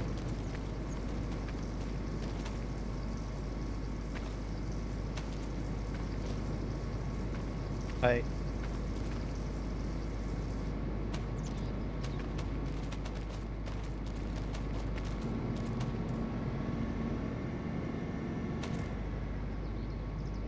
Gonna back this up close.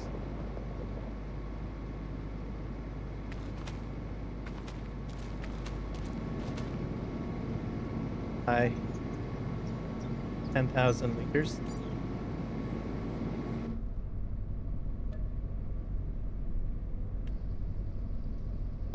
I'm gonna be using up a lot of diesel, I think.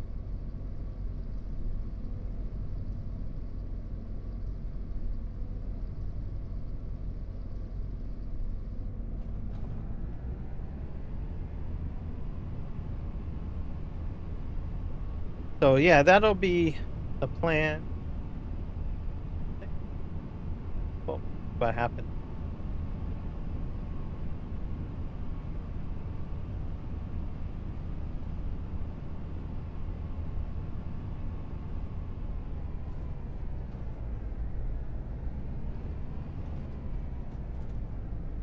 Up.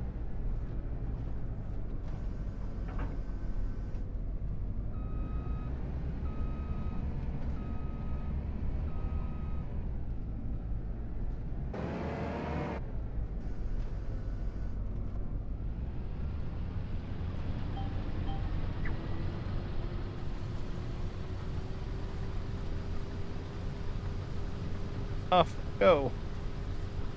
So we're going to start doing our ups and downs on this.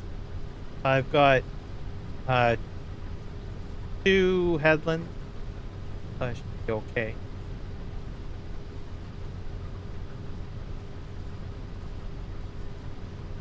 So it should be fantastic. Happens.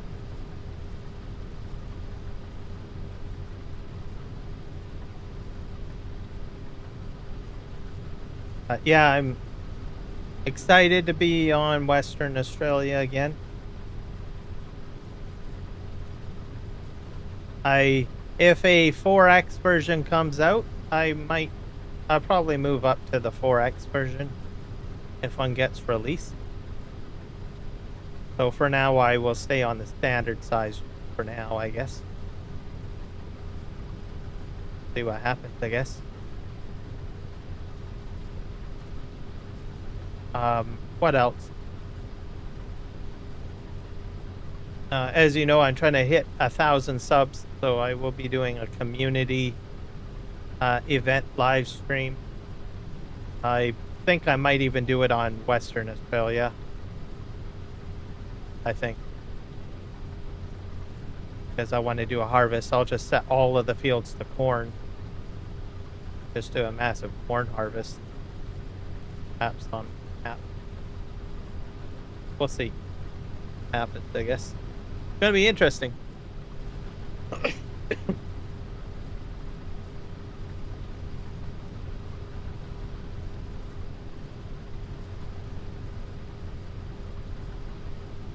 feed.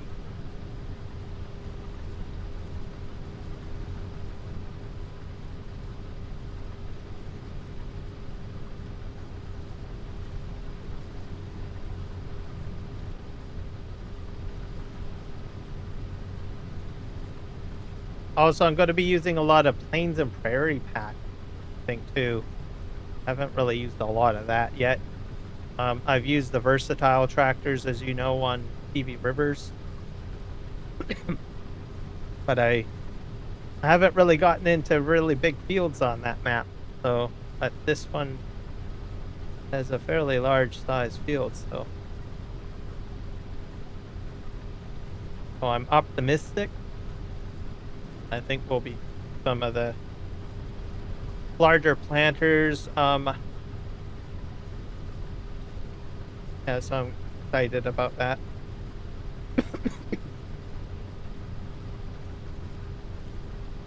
See what happens, I guess. For now, we're going to get lots of money. Lots of money is going to come out pretty quick, I think, this map, because, like I said, I'm doing seasons. As quickly as I can harvest and as quickly as I can plant, means I can get the stuff to market, right?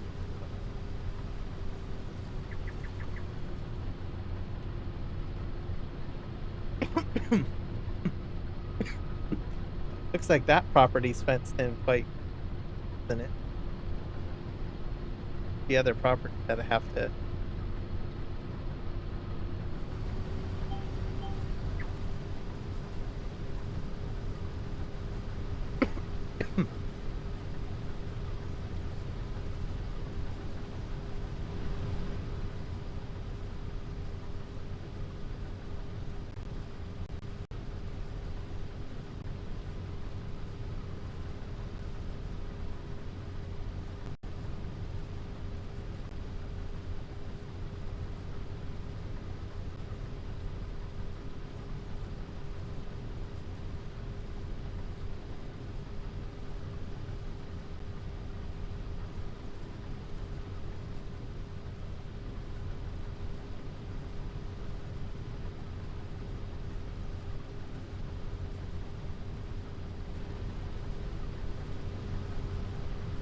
Hopefully I don't have any more rain in the forecast anytime soon.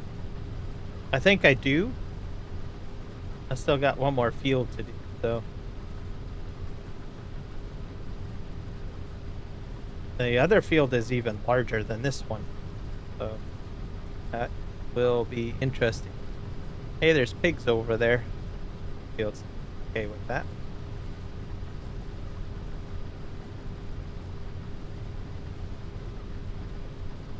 So my yield is about, I think, 70%. 60 to 70% yield. That's because it's not fertilized, it's not weeded.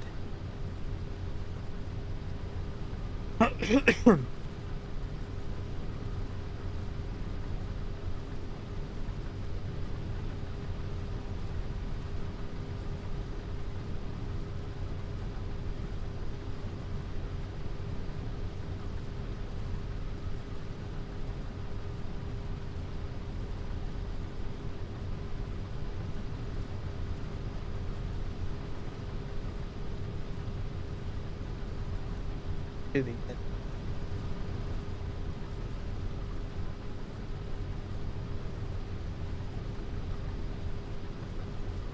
Looking pretty good.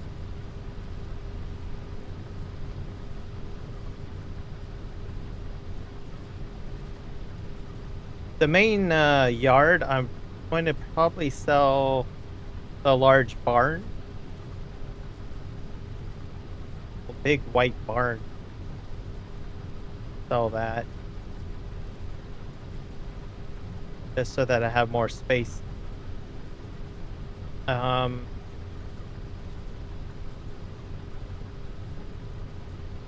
also wondering maybe if I can like move the silo somewhere else. It's a bit tight to get around the corner with the truck. So I don't particularly like that. So I might change that. Just have to wait, I guess. Think some crop here. Oh, fine. Just that little bit there, but I'm not bothered with it.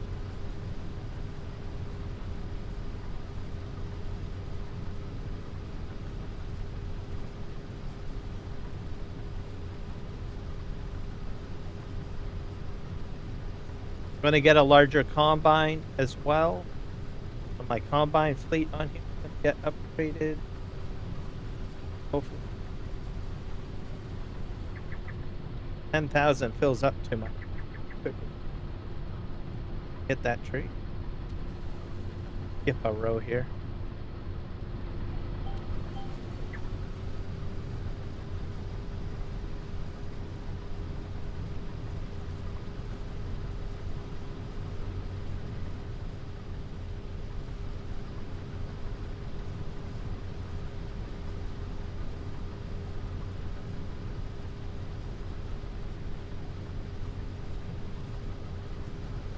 Cut into the other row and I'm here.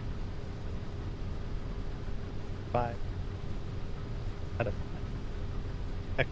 this.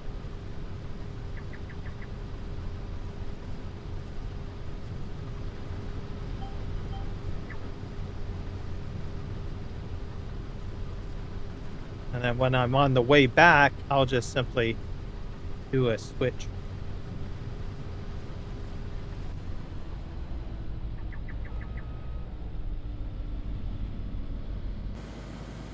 Got my tractor.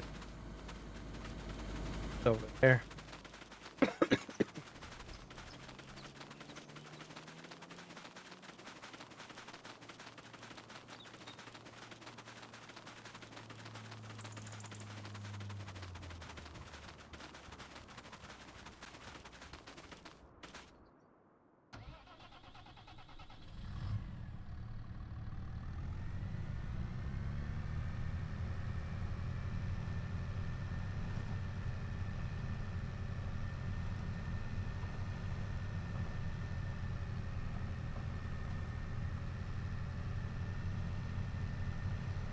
Tractor get sold, I think.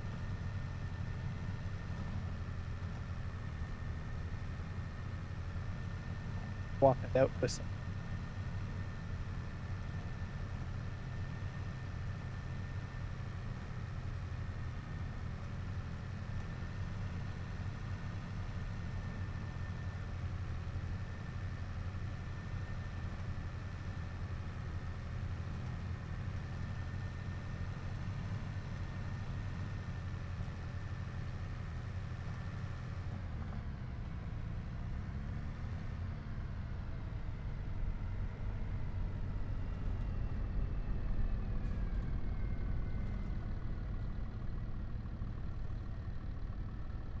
Get under.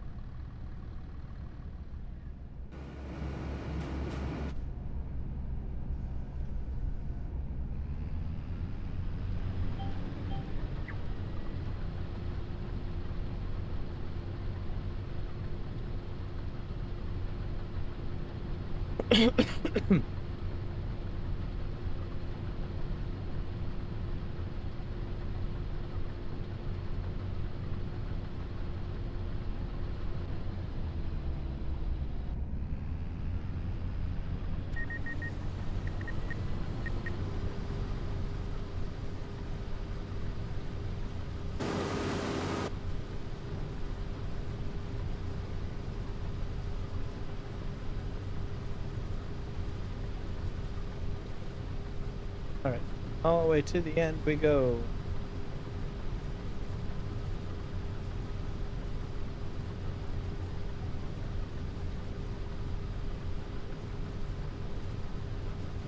So I'm going to take a wide turn at the end, and I'll come down on the right hand side here, and then I'll eventually switch rows.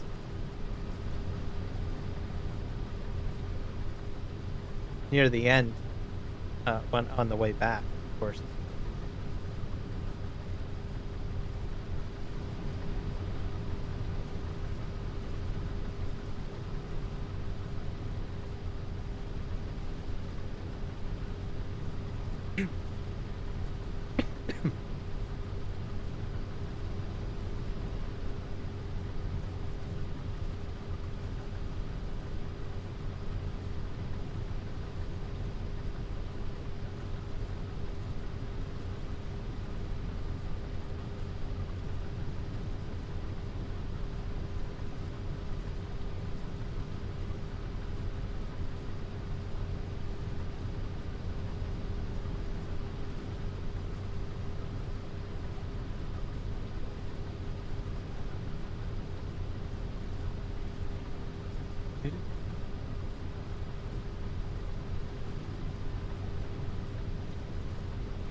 Gotta figure out how I'm gonna get into the other field. I think I have an entry on the right.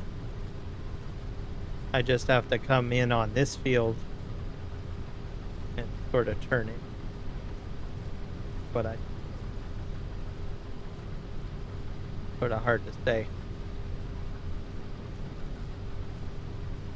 We'll see.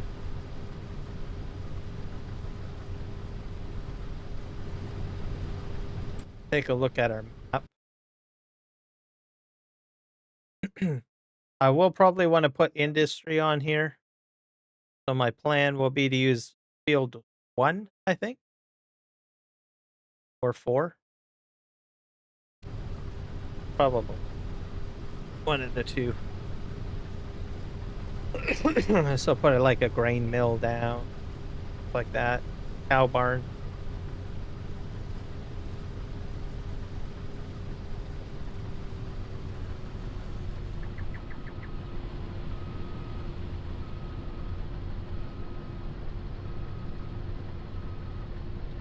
Do a wide turn here.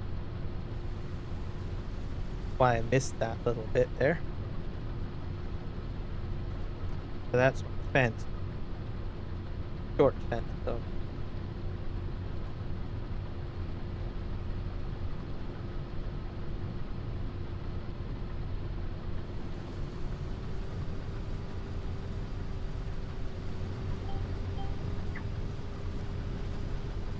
Go down here. And then we'll be crossing over to the right because remember I turned out. Right? Load.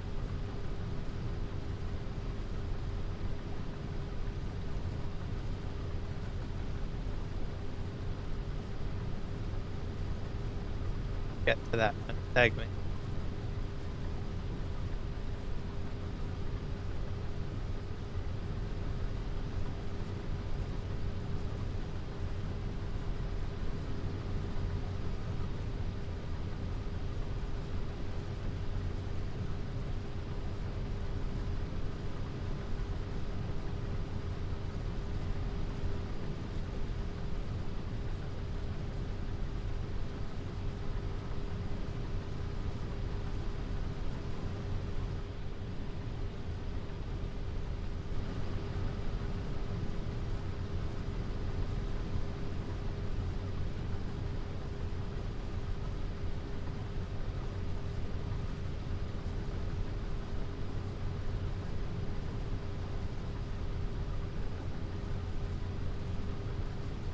They're going to use some interesting equipment probably on go forward.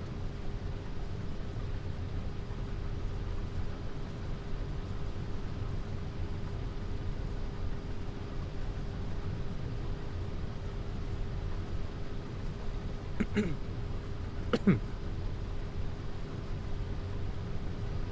hoping that I can upgrade the combine.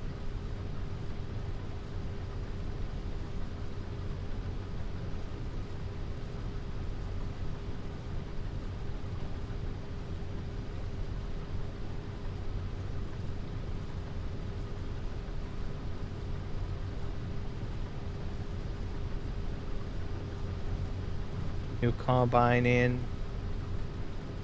Better.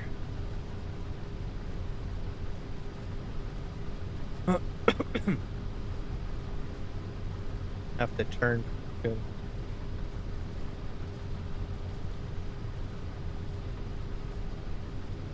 gonna go all the way forward, then I'm gonna back up to the right side.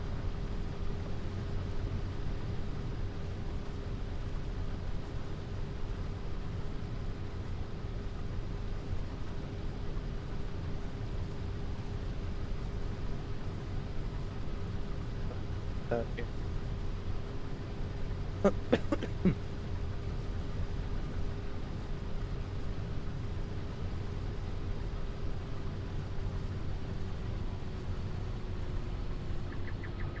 Yep.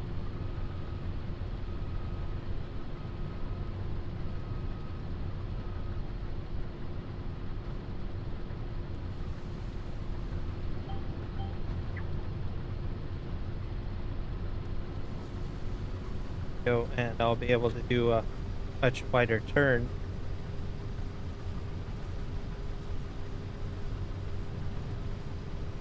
To get to the here.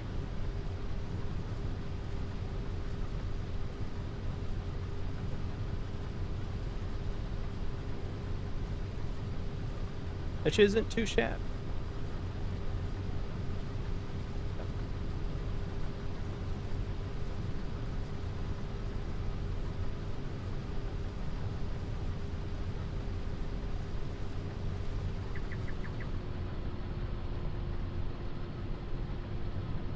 hit the trees.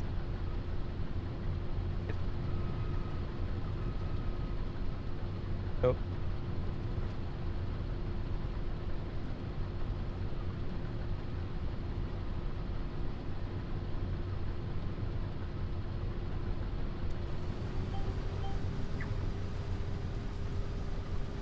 Off we go.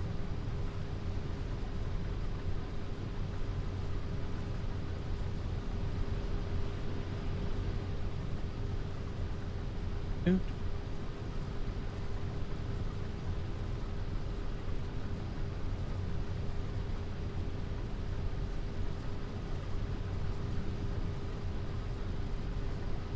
See how far I can make it down the field before I have to unload.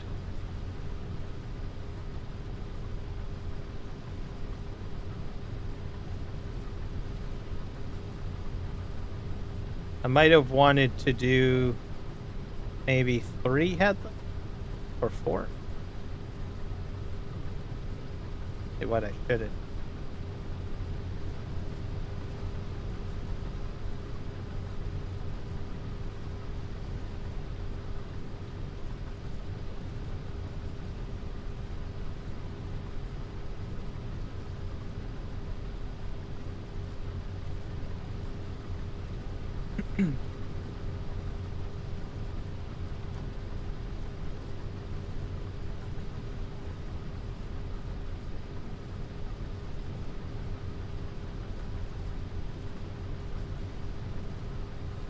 I gotta go get my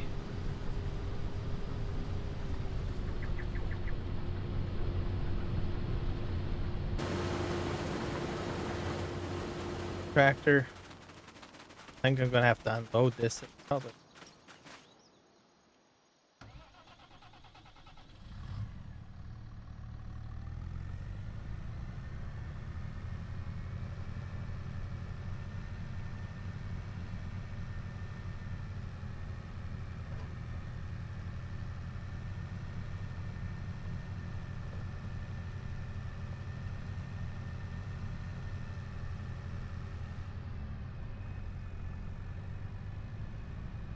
Try to keep the spout between the two.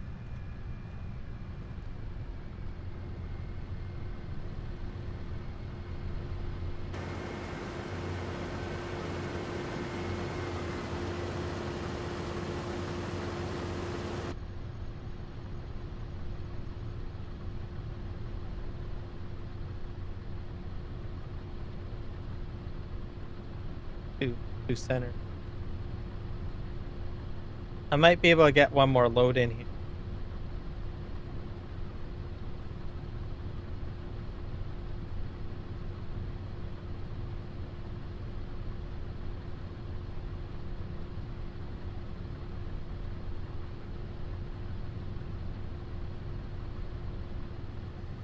I'm gonna go empty.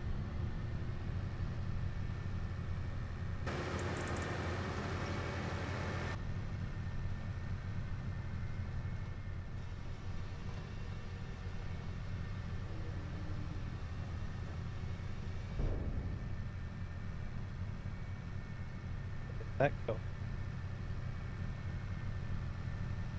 This is heavy.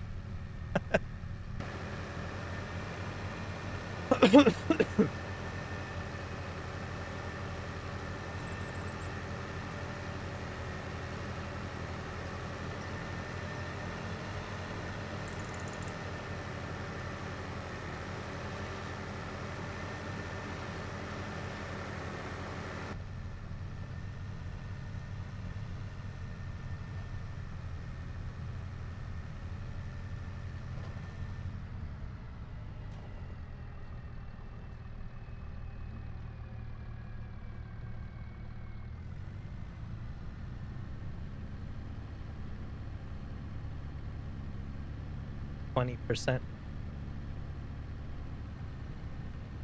Of the trucks. Cool.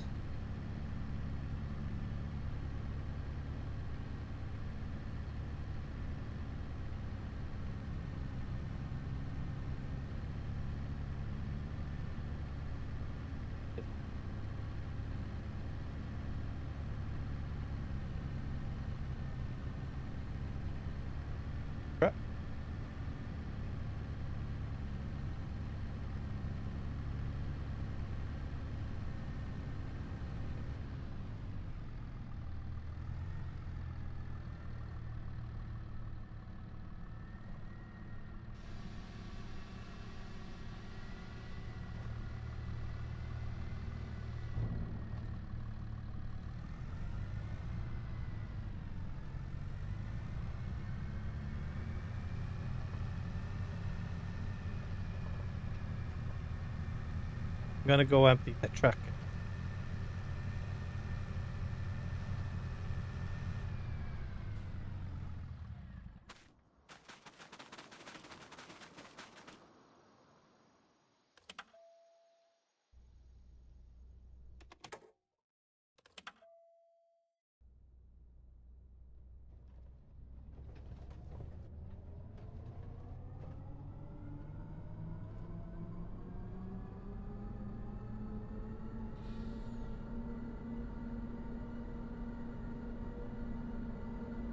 Oh, is this an electric vehicle? Oh, crap. I don't have a charging station. That's why it sounds so different. This is an electric vehicle. Wow. Electric transport truck.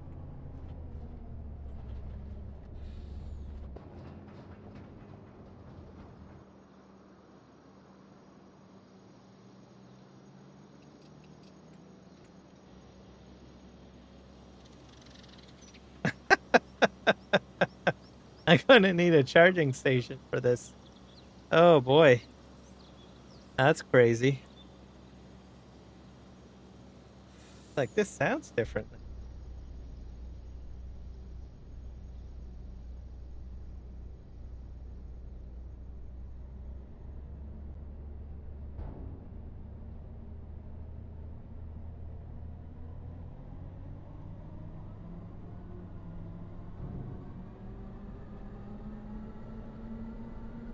I don't know if this is base game, that truck. It must. I did not know that there was a electric transport truck. I just noticed it because I looked at the gas gauge and it looked like a battery. Like, oh, why? Good to know. Because I'm going to go up. If I hadn't noticed that, I'm going to run out of gas and I'm going to pull up to the gas thing. I'm going to be like, oh, can't fill this up. That's going to be a problem. Wouldn't it?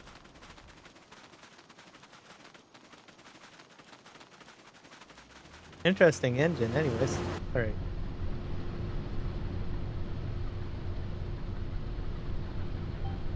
All right, off we go. Good thing I paid attention to that.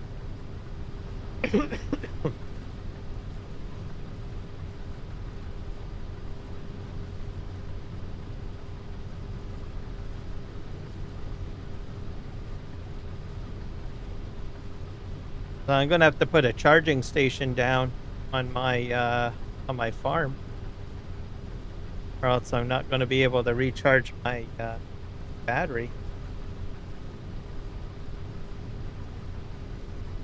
That's gonna be a problem.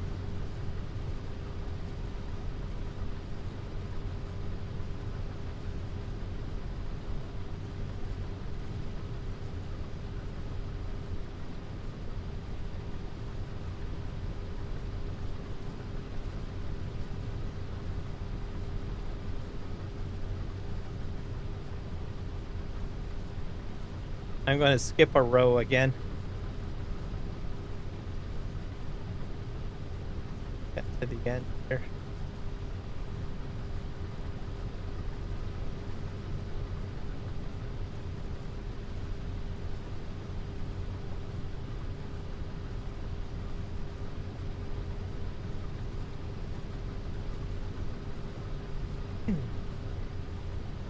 Probably going to have to fill this up when I with gasoline done field.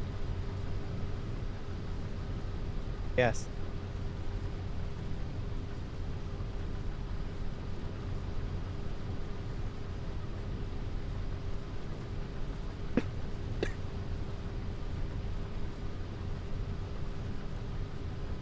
Take me a while to feel done. Sure.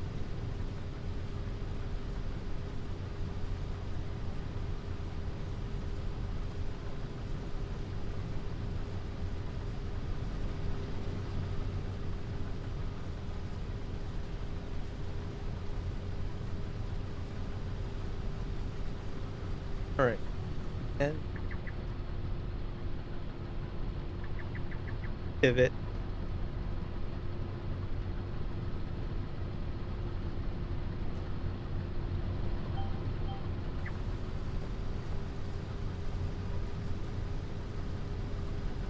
To the end.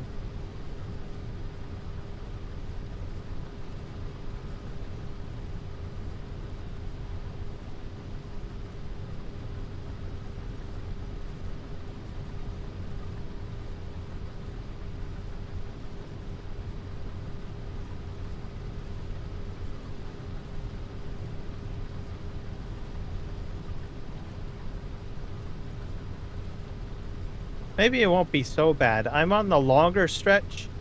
If you take a look at my yield map in the lower left, if it's on your screen, you'll notice that it starts to narrow. So it may not be so bad. It's already starting to narrow a little bit.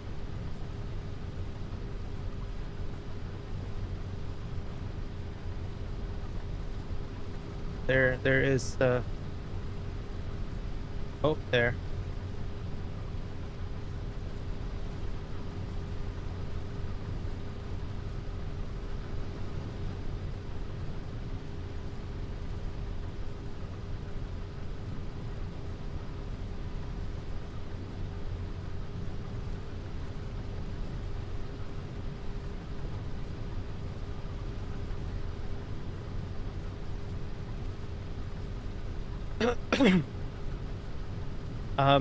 I also want to get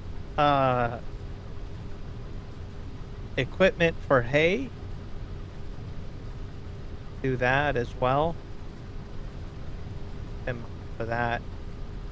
So if I'm going to do straw harvest, that's another thing. All that equipment to get. Interesting.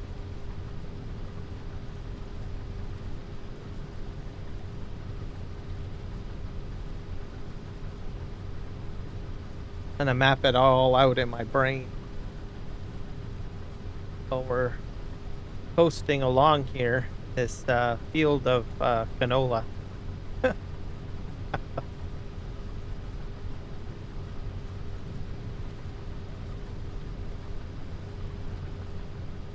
60%.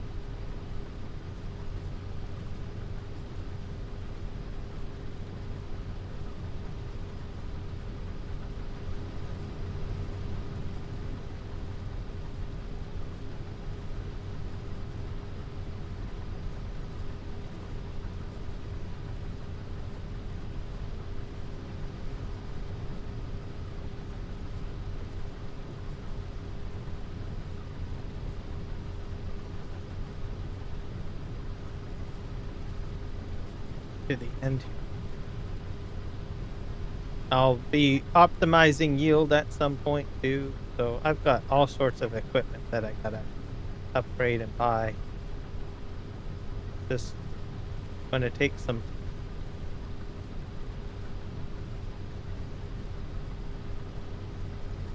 So my initial harvest will all get sold. Profit.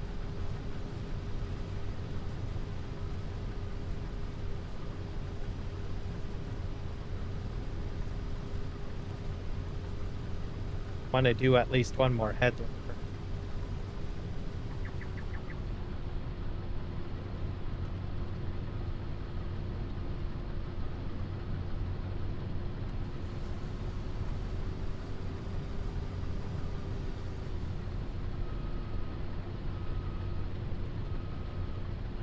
One more headland here.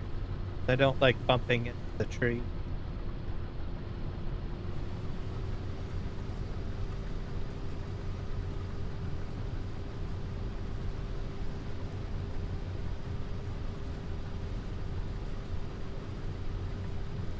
Bit more narrower.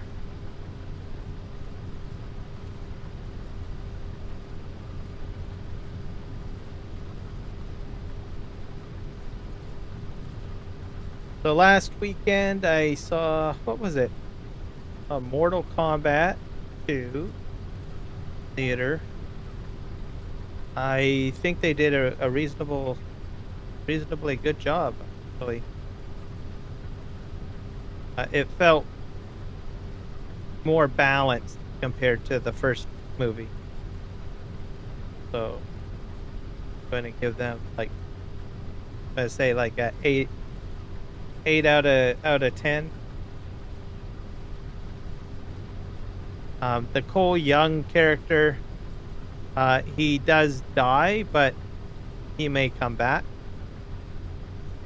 Mortal Kombat 1 wasn't too bad. I mean, I think people liked it for the special effects and everything, but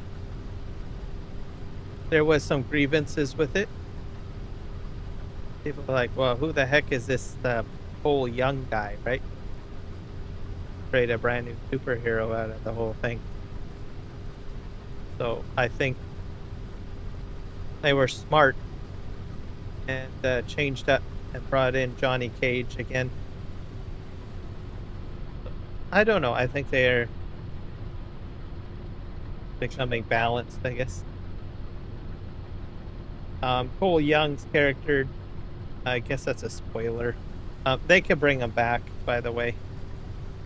Now, every characters die in Mortal Kombat, right? Back. So, just how it is.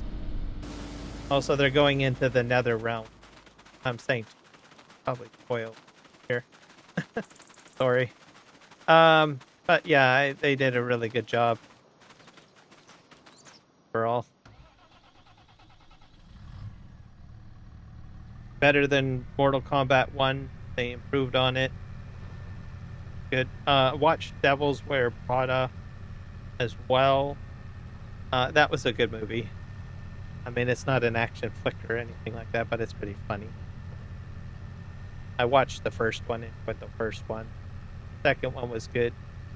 I think people wanted one out sooner, but I always say this, sometimes you need to let a movie breathe a little bit before you do a sequel, right?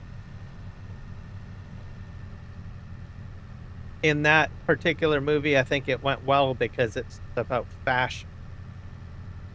So, as you know, the work industry and the fashion industry all changed, right? In the 10 years from between the first film and the second film. So I think they were able to add a bit more to it. That reason.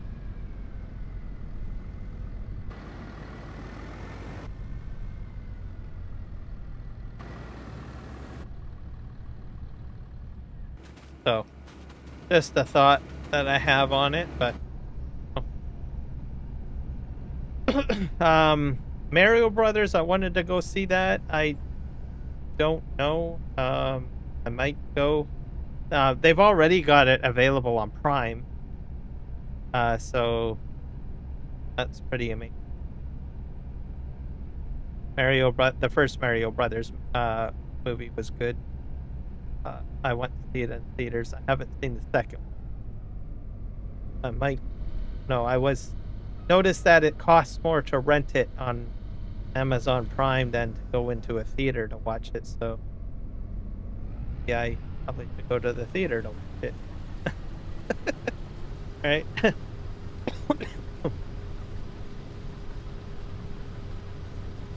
Just depends on if you buy food, of course, at the theater. So if you buy food, then it is more expensive at the theater. But admissions cost, it's cheaper. Comparison. So maybe I might go see that this weekend or something. I was just shocked to see that it was on Prime already to buy or rent or both.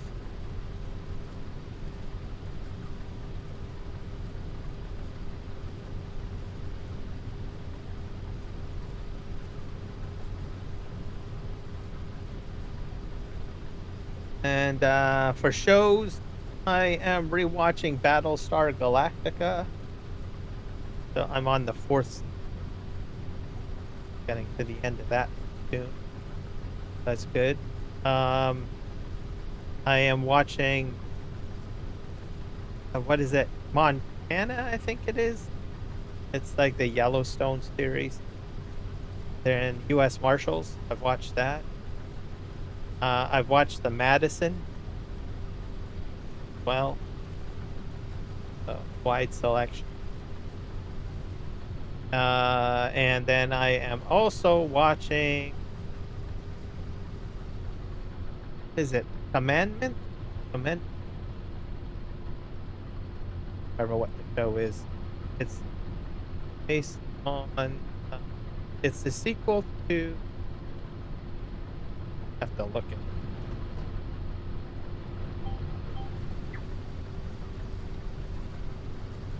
it. That whole series about Gilead, right? Where, I don't know, this fundamental Christian society, fascist society takes over America and slaves women, stuff like that, because it's post-apocalyptic and people can't reproduce. Handmaid's Tale, that's it, is sequel to that. Watching that, kind of crazy what happens in that show. So I think that's getting renewed for a second season, I think. Well, see what happens there. Let's see. The Star Wars film will be interesting to watch, The Mandalorian. I think they did a good thing by starting the series and moving into a movie. I think the movie will do great.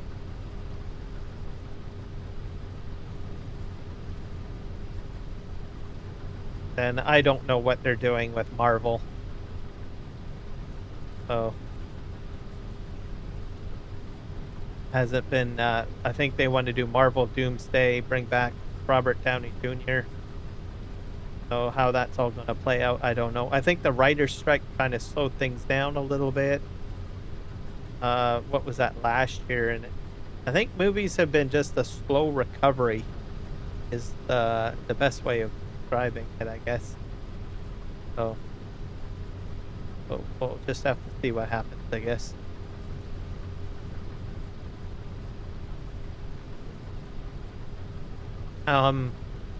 I didn't watch the new Superman movie. Don't know. Not one. I was never really a big DC fan, I'll be honest with you guys. I've been more of a Marvel fan.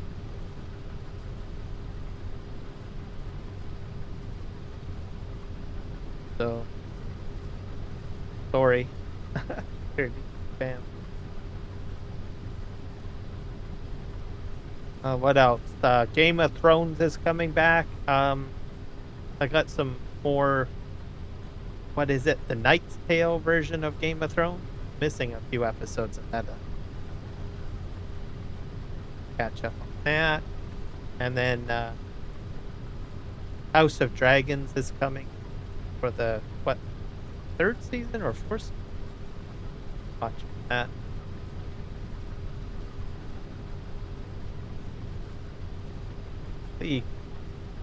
I'm hoping Dune 3 does well, so that's supposed to come pretty soon. That's Frank Herbert's book, the Dune series. So I've watched it. I've watched the shows, the miniseries, the original. Caught up on 1 and 2 of the series. I'm not caught up on the books. I've read a few of the books. The books are a little bit of a dry read. For the most part, because there's a lot of dialogue in it, right? There's not a lot of action. It would be like almost like a play, pretty much. Stage play. So I never really got too big into that.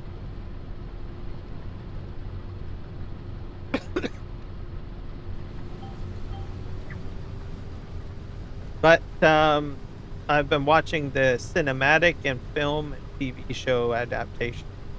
I'm hoping that the Dune TV series continues on. Well, I assume we're getting another season.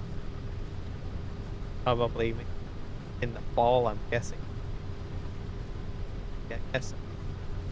Yo. The other part of the problem with the film stuff is that there's some I think Warner Brothers is trying to sell itself, right? So we had the writer strike, and then got the this sell off of Warner Brothers, and I know Netflix and I think Paramount were trying to fight over it. I don't, but it's all over the place. I think that's part of the problem. I don't know if there was an actor's strike, because usually there's an actor's strike too. So when these strikes happen, there's sometimes it just that throws everything. Oops. Shows.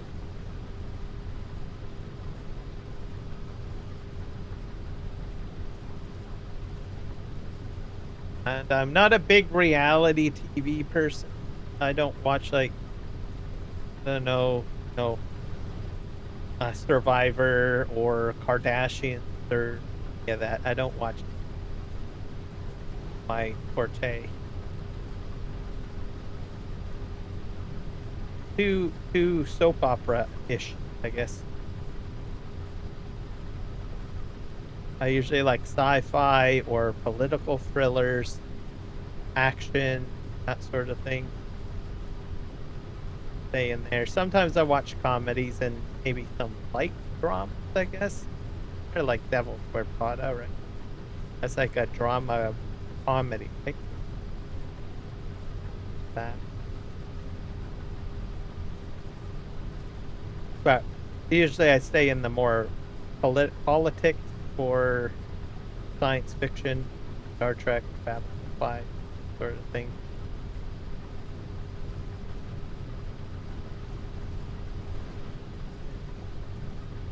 I may break the rule if there's a particular actor I like. Like, I think I started watching, what is it? FBI, CIA? No, not CIA.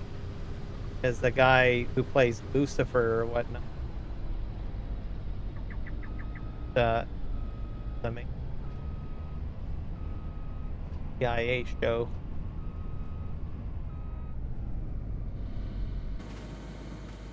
I guess Lucifer is that's a deep character. Happened to my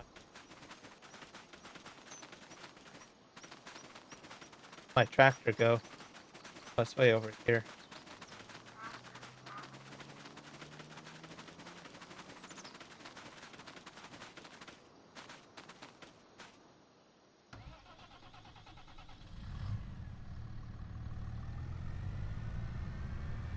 Go fill this up.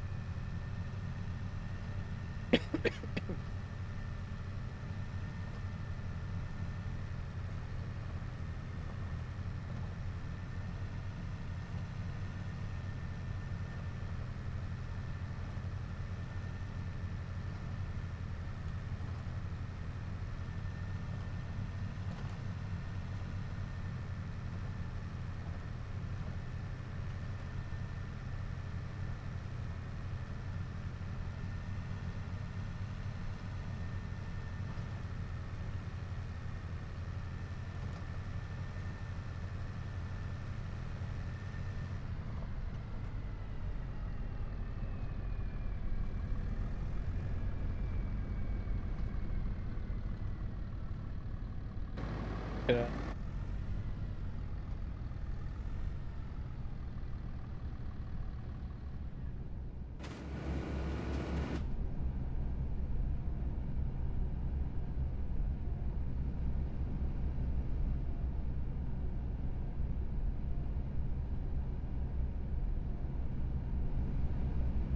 Better turn on the blade. That spits. If you get the blade running, I notice it spits out the grain quicker.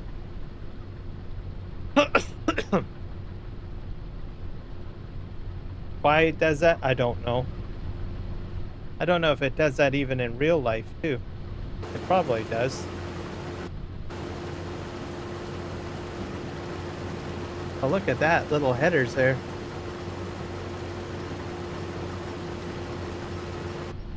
Alright. Off we go. Prop.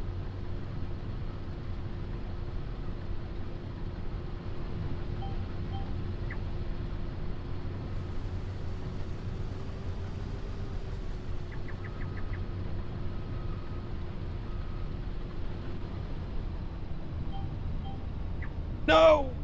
Crap. That's bad.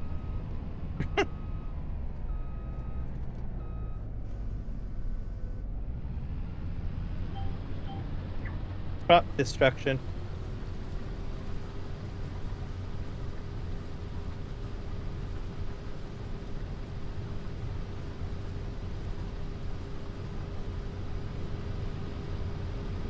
It's actually a pretty warm day today, 22 degrees Celsius. It's sun has gone down. I would have thought it would have dropped by now. It seems to be holding steady at 22. That's interesting. So we're rolling into June, so I guess it's expected. Start cranking up the heat. Gets really hot in July. For me, anyways.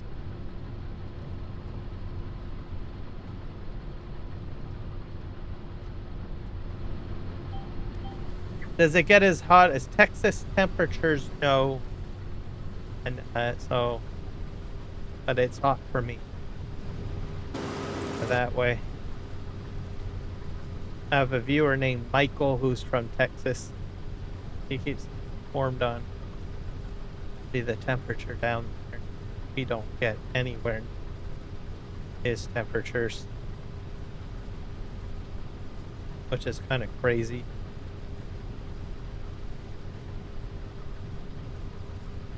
We definitely get colder than Texas, that's for sure. Even in my climate, during the winter time. Go to other parts of Canada that just really freezing.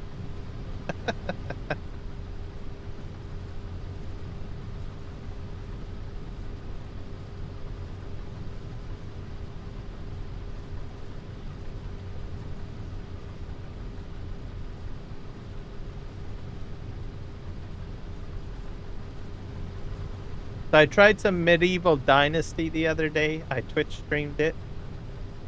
The VOD's still up there. Start on Medieval. It won. Not a bad game. It's a bit of a slow start for me, though. You gotta have a bit of a patience. There's a lot of mechanisms in it. Oh. I might revisit it again.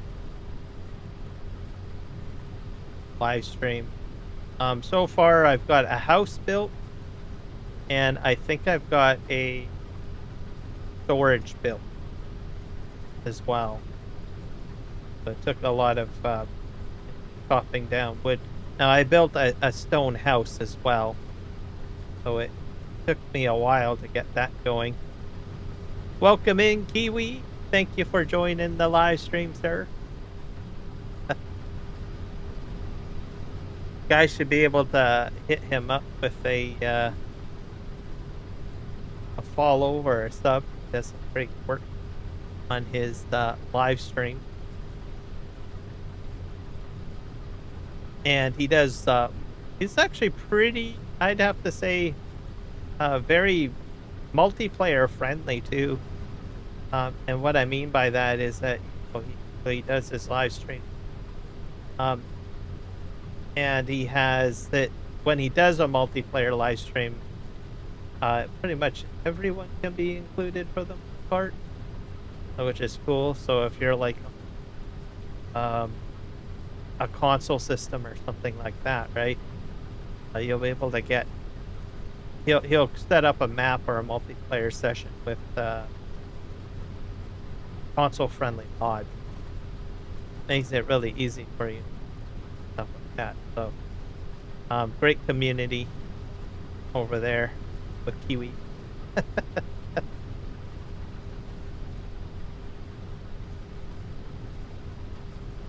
So how are you doing, Mr. Kiwi?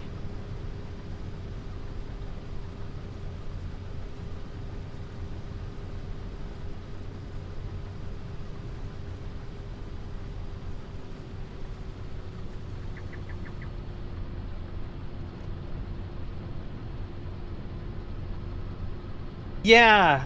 So I started with that.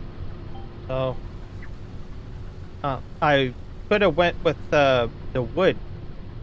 My question though, I couldn't make I couldn't do the roof.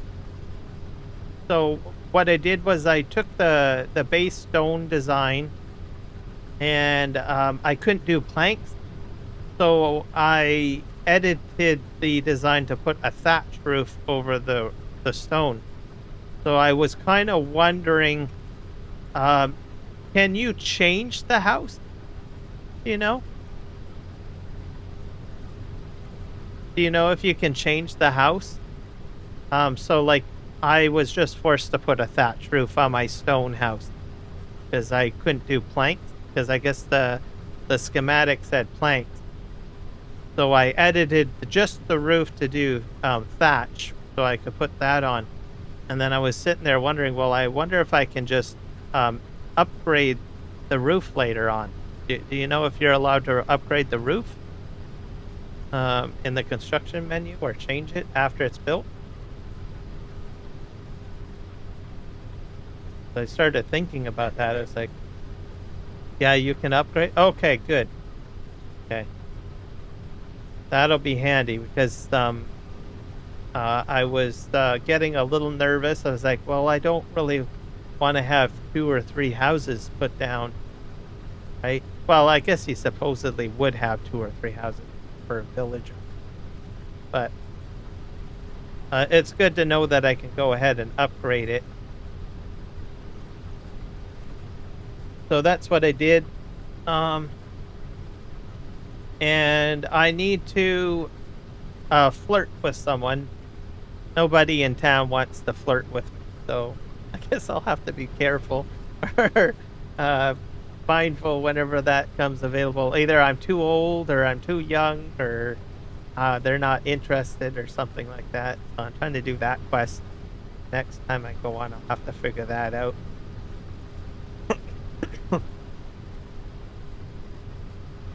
But it's a fun game overall. It's kind of chill and relaxing, you know. Just start chopping wood and collecting stone and stuff.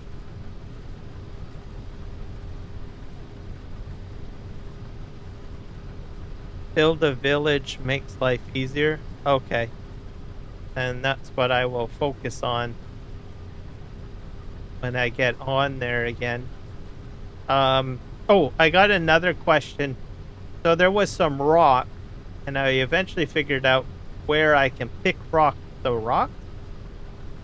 Do you know when, like, it says it's depleted. Do you know when it refreshes? Because where I'm situated now, I think I have to go quite far now to get more stone. So that's the other problem that I have right now. I don't know when the depletion goes away and I re-hit those rocks. Flirt with the travelers, they become your wife and villagers. Okay. Those are the people by the fire pit, isn't it? There's some people by the fire pit.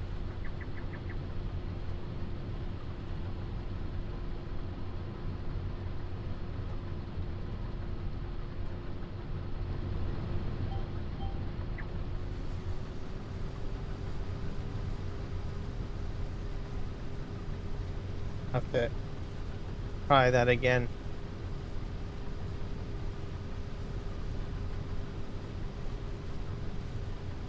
So I'll find those people and I'll see if I can flirt with them. I should be good. So that'll probably be done on my next game session. And then I gotta figure out rocks.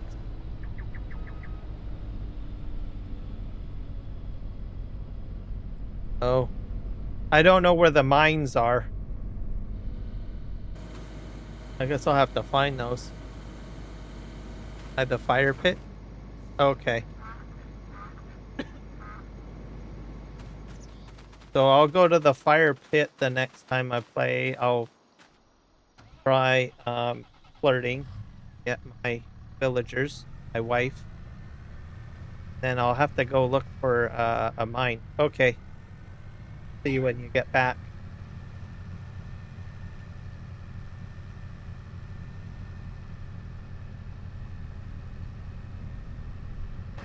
In case anyone's wondering what the heck I'm talking about Medieval Dynasty.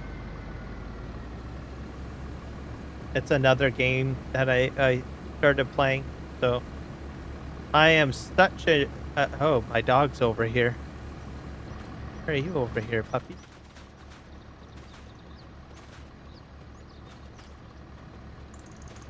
You hungry? This is the first time I've ever seen this. The dog way over here.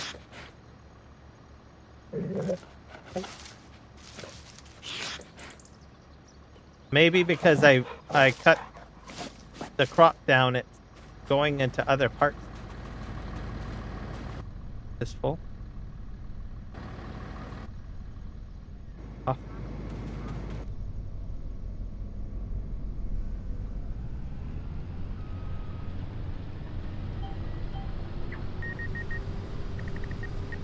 Put the auger in. There we go. So yeah, play a little bit of that. It kind of has like a farming simulator feel to it. It's just like a survival simulator. It's very chill. That you just simply just play and do different small tasks and stuff like that in the game. I think if you're a beginner, I would just take your time with it. But there's no real rush. But I say take your time because there's a lot of menus in there, stuff like that. So it's not everybody's cup of tea, but if you do like Satisfactory, I don't know, Age of Conan, even as a farm sim player, you'll probably maybe enjoy it a little bit. If you want more of a challenge to it. And you do everything like by hand, and you're like a medieval person. You're a peasant. Build your village up.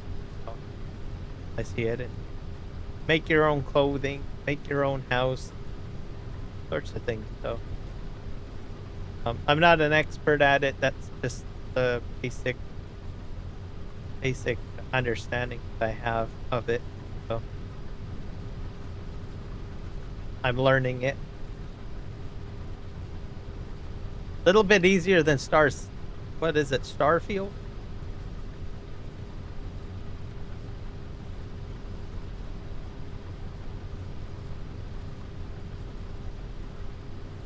So it's just, you know, you just jump on, you can, there's not a lot of action in it or anything. Well, I guess you could, because there's, like, you gotta go hunting. I killed, like, 2 deer. So that went well with spears. So that was kind of interesting.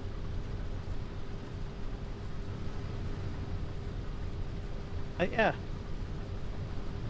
Then you make clothing out of it and then cook the meat. Too.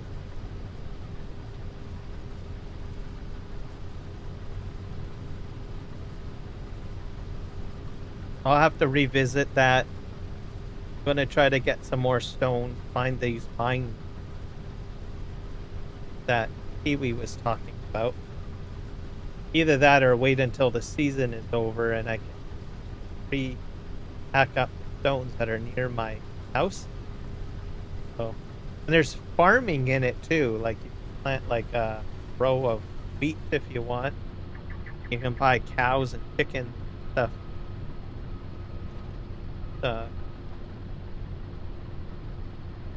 The interesting game.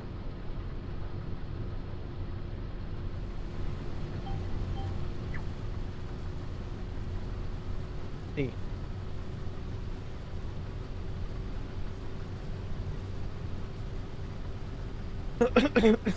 Takes up quite a bit of time though.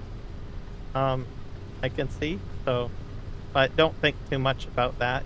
You just save the game, do it later. Just use the same premise of Farm Sim, really. Playing it.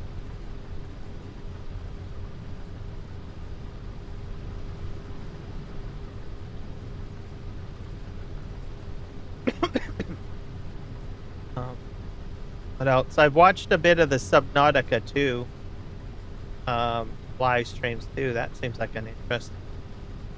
I got Subnautica 1. Been thinking of doing a couple of Twitch streams of that. Something, because I've already got it. A little fun on that. Haven't finished the first, so I don't think I'll go for the second one. Haven't finished the first one, so to stick with the first one from there.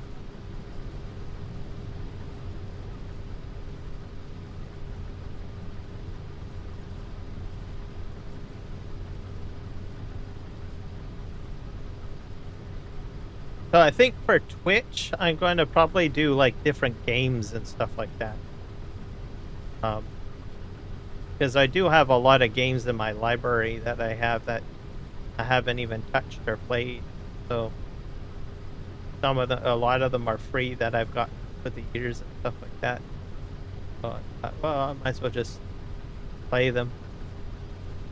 I'm just creating them on Twitch, them out, stuff like that.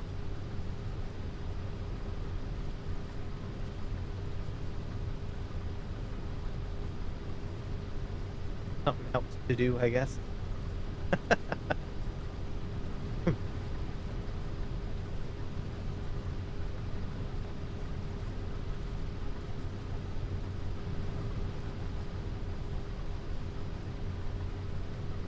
And then YouTube, I'm probably going to stay with mainly Farming Simulator and perhaps maybe some World of Warcraft.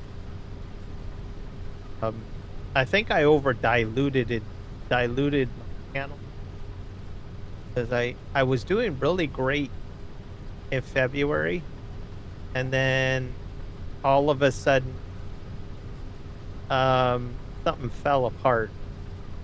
No, something broke. So I was like, oh dear. But I don't. There's probably, I think, other things going on. Like there's other channels that have like that aren't even related to what I do for live streaming that have indicated that there's been an algorithmic change or switch or something like that. So I guess it's just in the same sandbox as everyone else, right? Everybody isn't getting like algorithmic visibility as much.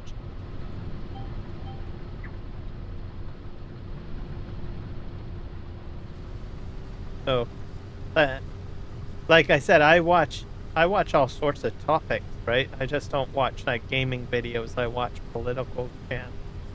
I watch cooking channels. I watch content creators that teach you how to make content. I watch all sorts of stuff, right? I keep on hearing the same thing from everybody, right? Well, not everybody, but most people saying there's something funky going on with the algorithm. So just let it go, I guess. What happened?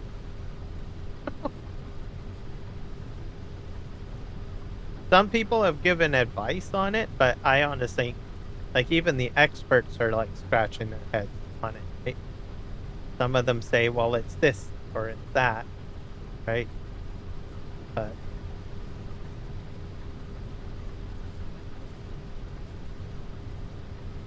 we have to just wait and see what they do, I guess, with the algorithm. Oh.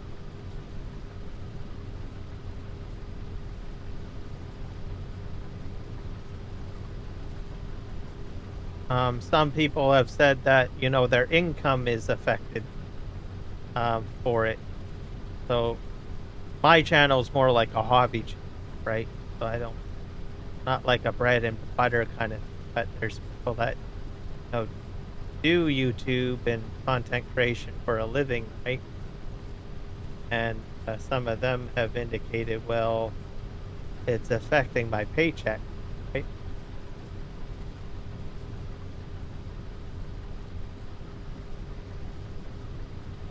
So it's going across the board. So whether you're a big channel or a small channel, it doesn't really matter. I think everybody's trying to figure out, well, why is it happening?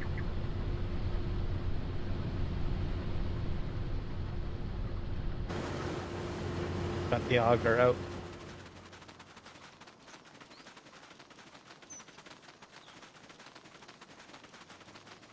But I can honestly say that they're doing some good stuff with YouTube. They're gonna finally get the vertical and horizontal stuff straightened.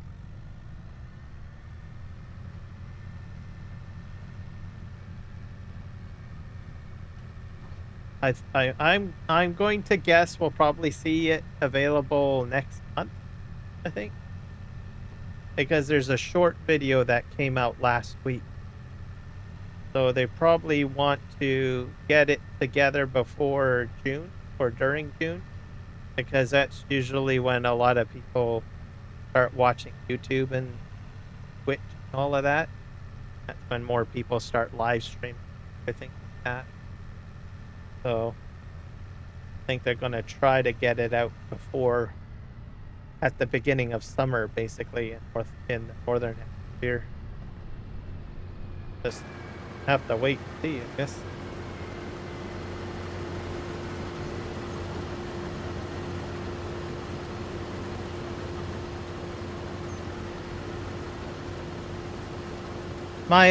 In case anyone's wondering how it's going to work, from the short video, my understanding is that when you set up a live stream, you're going to get two streaming keys. One streaming key for your horizontal, one for your vertical. And then everything is programmed into the one profile. So that means whoever's watching you on vertical or horizontal, it'll be just one chat. So hopefully it will work out.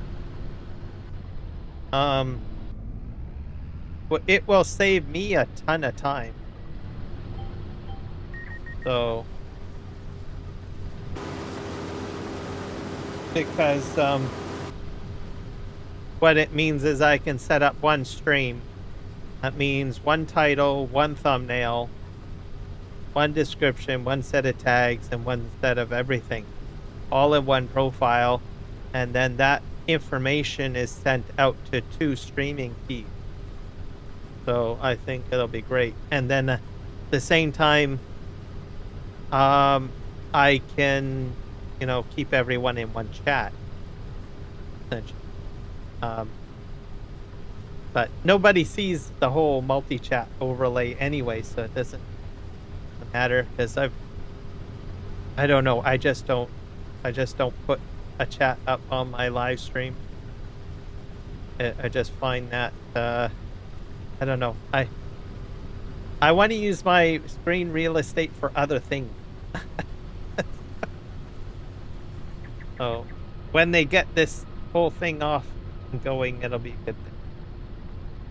So I'll be happy about it. Yes, and other content creators too. we go.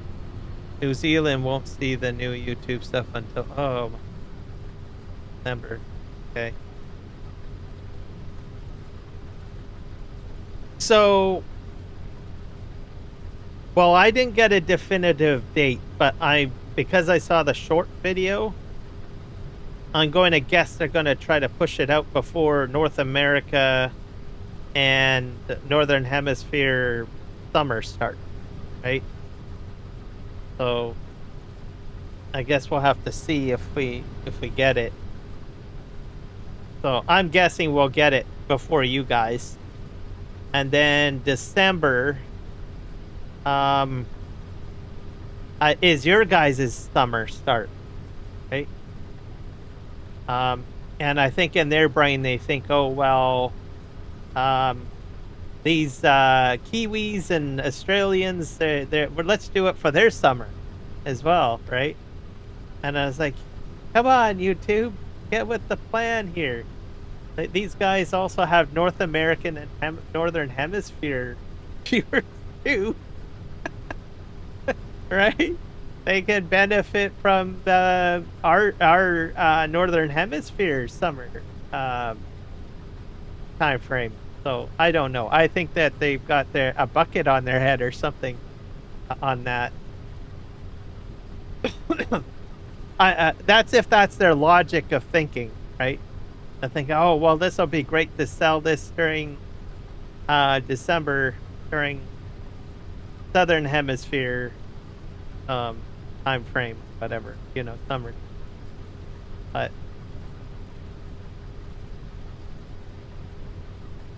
But I think they should just do it. They should do it all together. Everybody should get it at the same time, I think. Unless you get, I don't know. Do you get like mostly Australians and New Zealanders? I've never really asked you that question. Because if that's your bulk of your audience, then maybe it is better to do it in December. I don't know.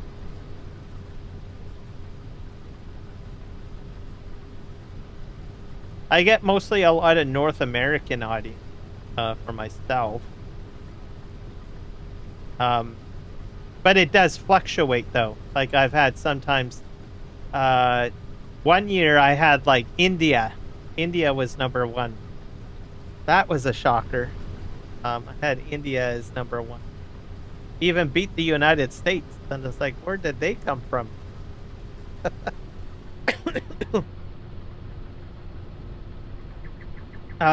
Germany lately has been pretty good too. I get quite a few Germans. They're like third place right now on my channel metrics. So how that is triggered, I don't know. And that's just from me doing mainly a lot of like World of Warcraft, and I was doing my regular farming simulator on TV Rivers, so I don't know. Oh, so it takes about 6 months. Gotcha.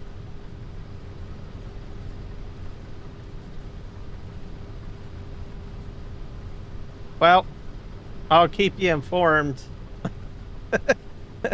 what I notice and whatnot. But I had to watch that short video like about 5 or 6 times, right? Just to try to get the key pieces of information I wanted it.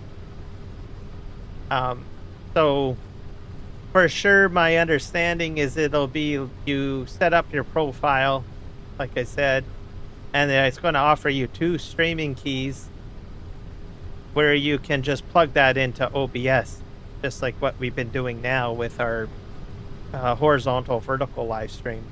So, and then merges the chat. There might be some more stuff in there, but I guess I won't know until I get my hands on it. No, I don't blame you that you want to try it out.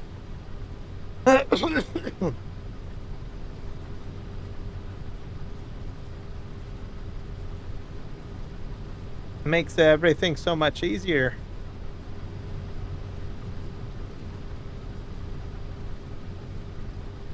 To your analytics. So yeah, I had USA and India, and then India was #1 for a while. And now it's switched to USA and Canada. Canada and USA is fighting right now, obviously because I'm Canadian, so go there. I was like, yay, go Canada. Yay, it's about time. Right. But Germany, that was interesting. It caught me off guard. I was like, whoa, where did Germany come out of the woodwork? So, and they're still sitting at like third place. They're fighting with Canada right now. Tell my analytics. So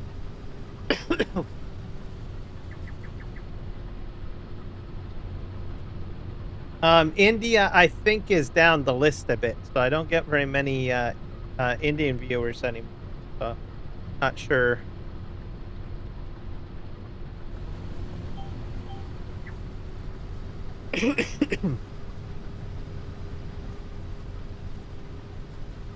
And UK usually sits in the middle. So UK doesn't fluctuate that much for me.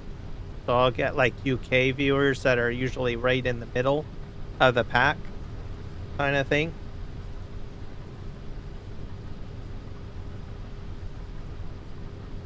So it's kind of a mix, a bag of fruit. And then my North American or Northern Hemisphere summer months, things go all over the place, I find. I don't really know how to explain it. Simply because people have more time off, they can watch more content, or they can live stream more. I don't know.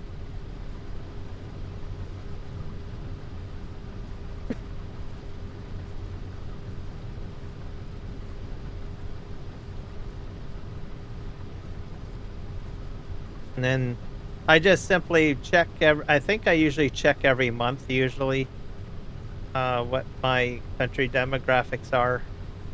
I just think it's kind of interesting to see who's actually watching.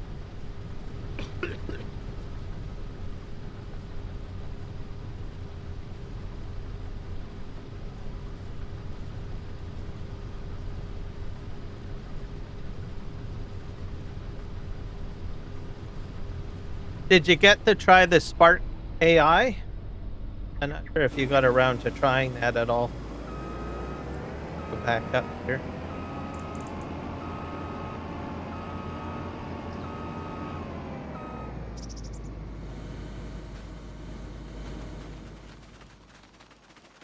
Because they do, Meld Studio has an add-on for OBS now, so you don't need Meld Studio. This thing is full. Probably gonna have to go and gonna need a better tractor pretty soon too. So much weight, so heavy. It's weird. You're like trying to move this tractor and you see how slow it's going, and you can like, you know, just get the feeling of how difficult it is to pull these grain carts around. I'm gonna upgrade my tractors. Get the chance.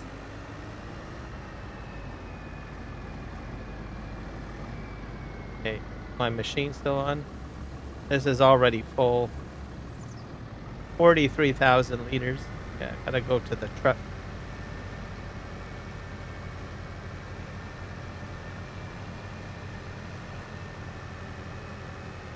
To spit out the auger here.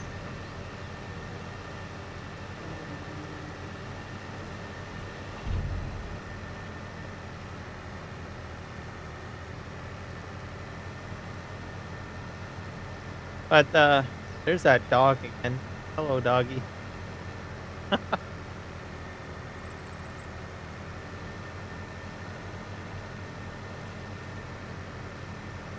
Empty this out.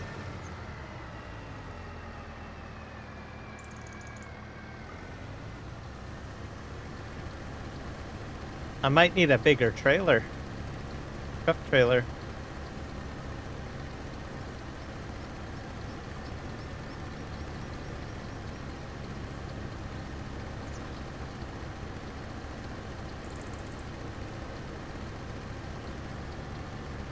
Fits it out just as is. It's about... I'm gonna get half full.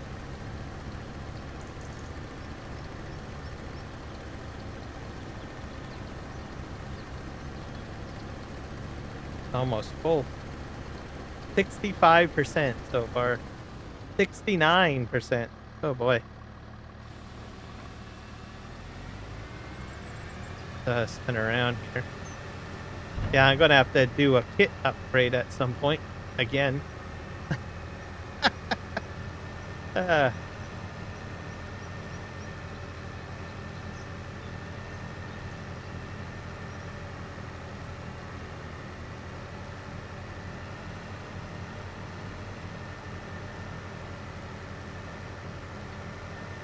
One of my barns has a solar panel on it, so I'm making a bit of money off of that,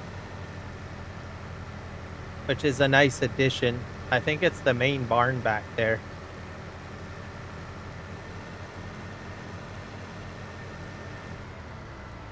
So this out.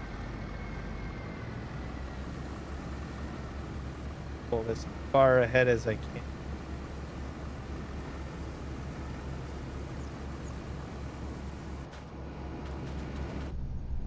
Let's turn this on to fit it out a little quicker.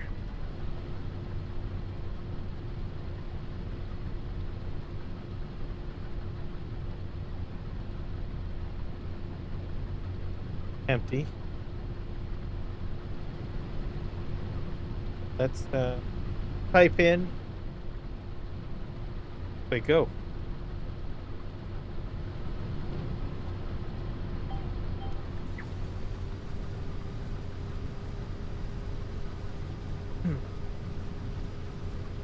When I was doing the Chilliwack map for Farming Simulator 22, it was interesting. I actually got quite a bit of South Americans. So there was like Mexico. I had a lot of Colombians watching my channel. I was playing the Chilliwack map for Farming Simulator 22. I'm not sure if it's because Chile is in the name Chilliwack. I don't know. The other thought that I had is that we do have a lot of Colombians that come up to Chilliwack to work in the farm fields and the different industries that we have here. So it's quite prominent. Also, we do get a lot of Mexicans and other South Americans too that work in Chilliwack. So I thought, well, maybe that's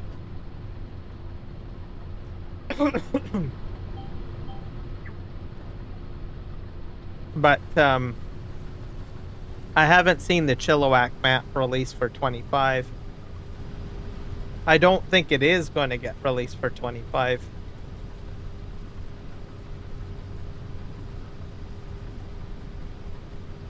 Oh. And I never found out if he where the actual individual lives.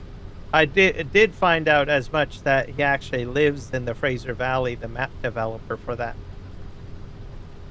Same with the Fraser Valley BC map too, and they collaborated together a few projects, but I don't know, it was just bam, we had both Chilliwack and the Fraser Valley BC map both released in 22. Just sort of when I started live streaming, it was kind of interesting. I was like, is it because people saw my live stream? I don't know. They decided to make the map, I was just shocked. I was like, I couldn't even believe that anyone would want to build a map for this area. Mind you, it's quite scenic and nice here. So, but I was like shaking my head. Is like, really? Wow. I was shocked, literally. So, because usually most people probably would want to build like a map for, I don't know, like Alberta, Saskatchewan, Ontario, places that are more well known.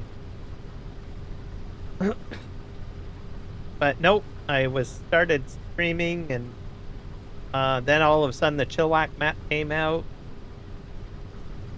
And about 6 months later, the Fraser Valley map came out, and I was like, someone's gotta be like pulling my leg here or something, right? How lucky can I be to get like 2 localized maps in the area that I live in?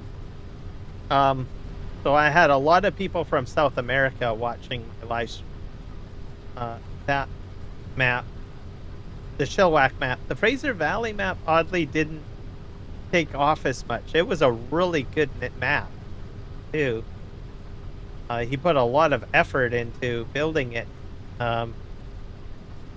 But the thing with the Fraser Valley map is when it got released, it came out right at the end of the life cycle of Farming Simulator 22. And I think that might have had something to do with it. Because then, everybody usually a lot of map developers usually get their maps out there from people live streaming, right? So if you got nobody live streaming them or advertising them, whatever, no one's going to know that your map exists. So especially if they're 4X maps, then they don't fit on the mod hub. So I felt bad for the guy because he spent a lot of time on it. It was phenomenal. Custom, what else did he do? He did a lot of work in the forestry on the map. I mean, it was just beautiful. And then he had like custom barns put in, and he had custom greenhouses, and he put in a quarry system in there, and that's on Farming Simulator 22. So there was a lot of work he put into it, and it was released at the end of the life cycle for 20. So I was hoping that he would have brought it over to 25, but I imagine you'd have to redo the whole map to bring it over, I guess. The Chilliwack map was out quite early, though. I mean, it was out probably a year and a half before 22 ended, and there was a lot of people that played it. I played it. I think Farm Sim guy played it. Argsy, I know, played. He had an entire series. Video series, I believe. Yeah. There was a few others too that played it. What is it? The Farm Sim News crew. Not DJ. There's another group that does Farm Sim. They do like multi-streaming all the time and stuff like that. They were doing it. I forget the channel's name. Something Salmon, Nuclear Salmon, I think it is. He did. He did a lot too. Live streaming series on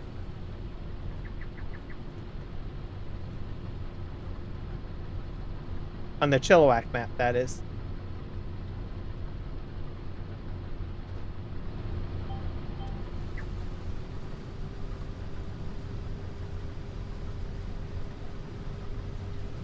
All right, I think we've got about half of the field done. So I'm probably going to get, 4 truckloads of canola, I think. I've already emptied one load.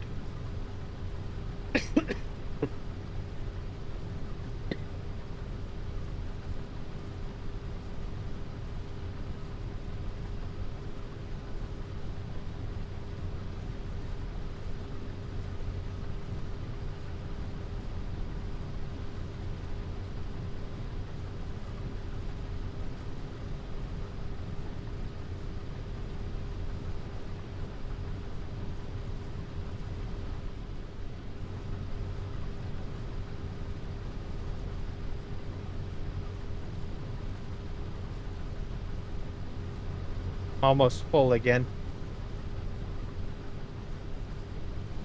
At 88%.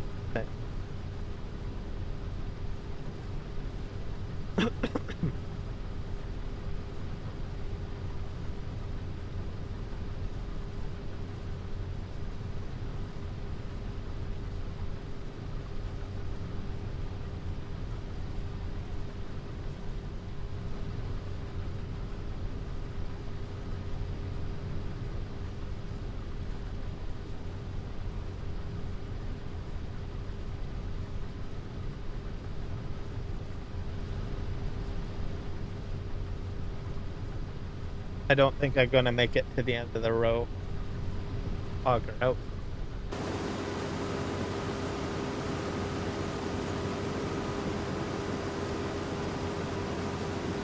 Maybe. Nope.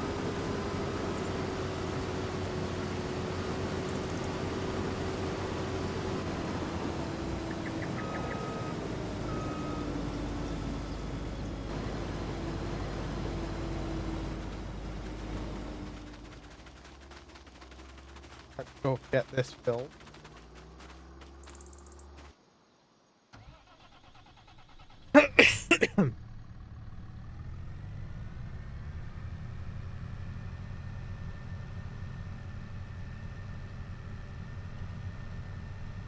I'm gonna have another field to do. I have to.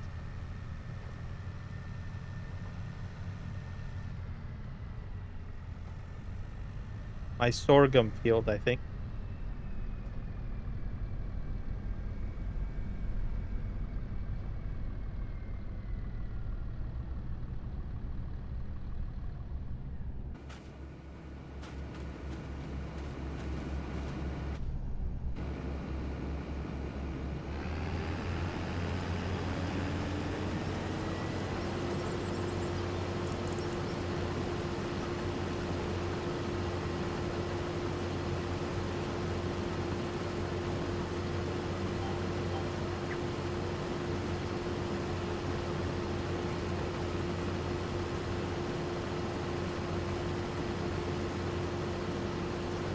All right, let's go.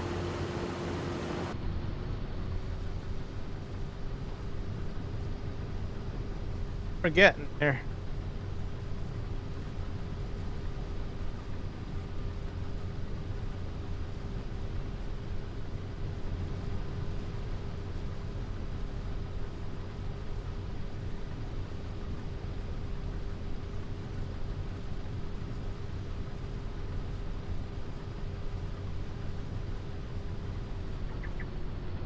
I'm going to do another headland, I think.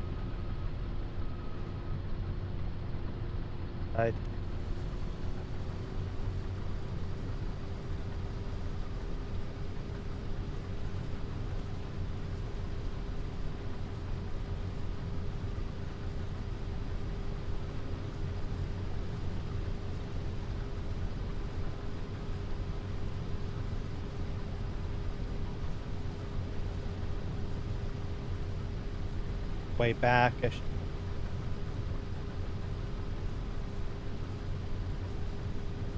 Way I can make more of a turn. The product.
I'm just gonna get the bits that I miss.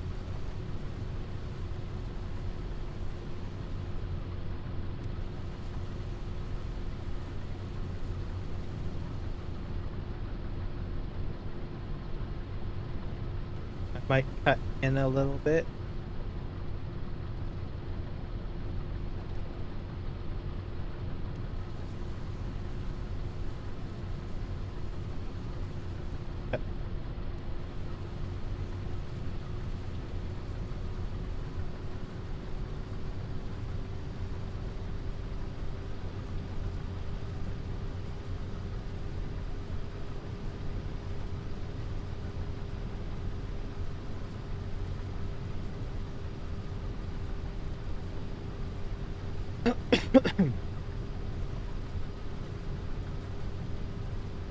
See, it wouldn't matter, but I own that field too, so major crop destruction.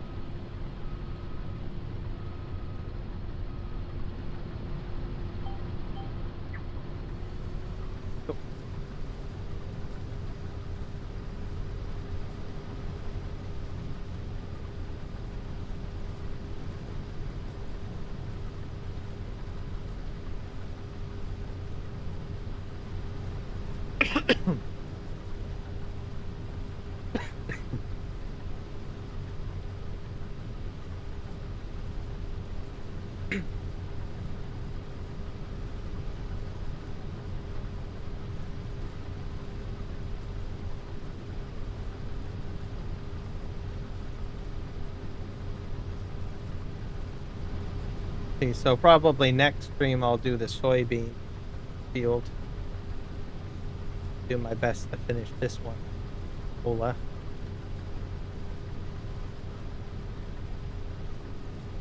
I just got a really small combine, so it takes a bit of time to get everything harvested. But at least I got the planting done on the one field. Good thing. Planting's taken care of.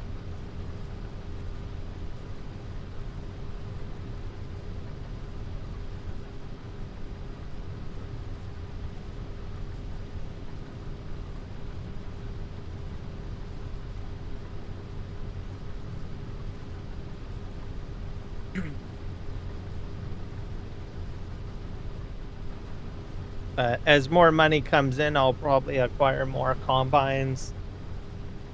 Then I'll probably do horseplay. A few other things. Auto drive.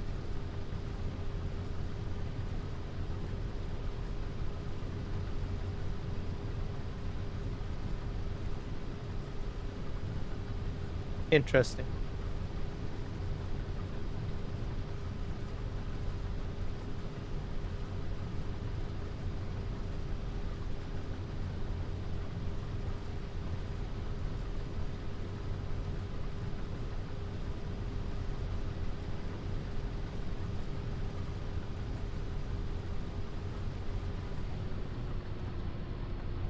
For a turn.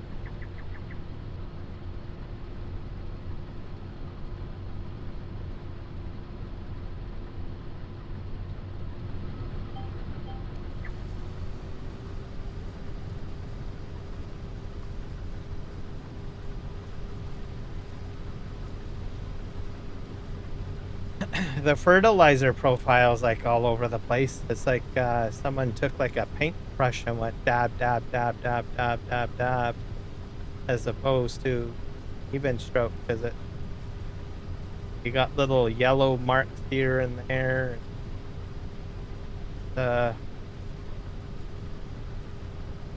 Interesting.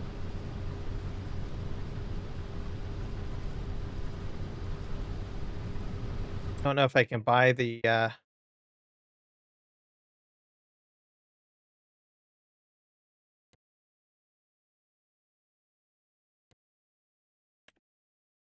what.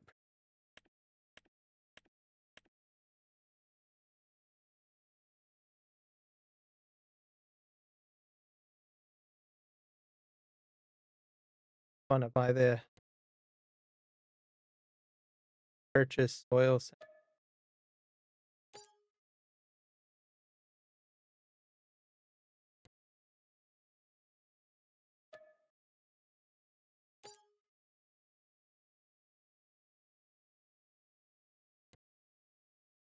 purchase.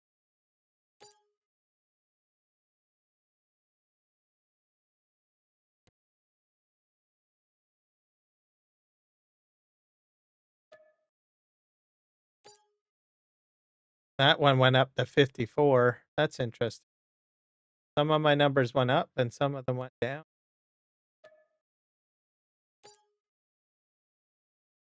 Was that 50? Now went up to 57. Purchasing the field data improved. What's interesting is I didn't even what is it? I did not I didn't fertilize my fields either.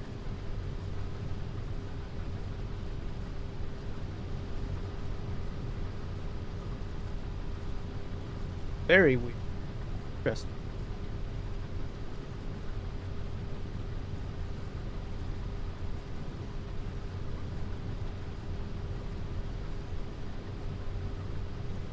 Flip that. Complete turn.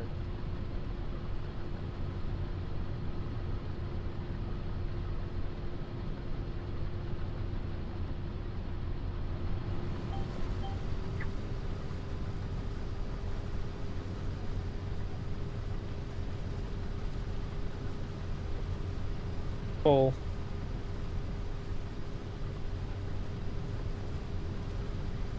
%98.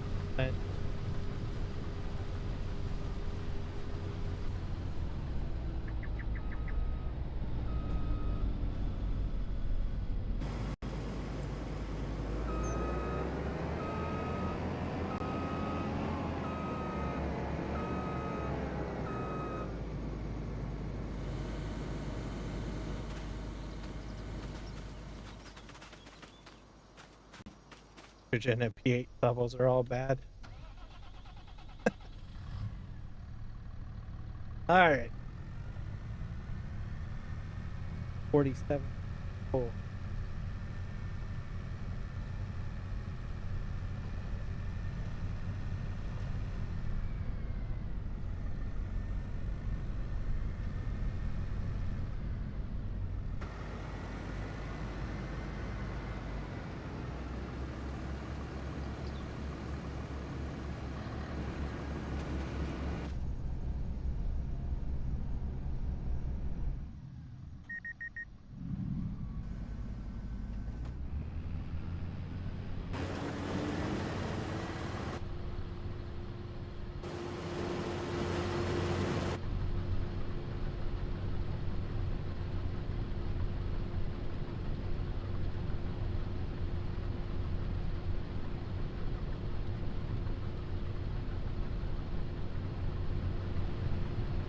Pull ahead.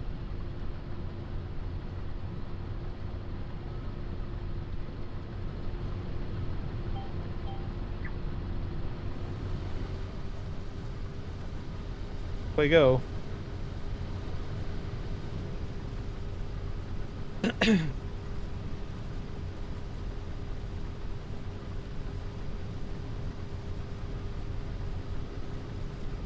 I remember doing the 16x map, I think, of this.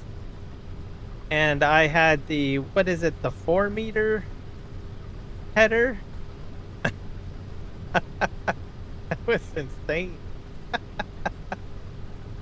I can't remember what combine that was. Let me see.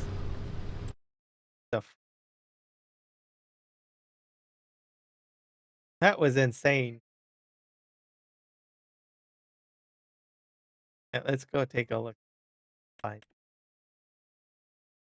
I'd say it was the equivalent of like the Massey Ferguson. That's combination. I think it was something else, a different model.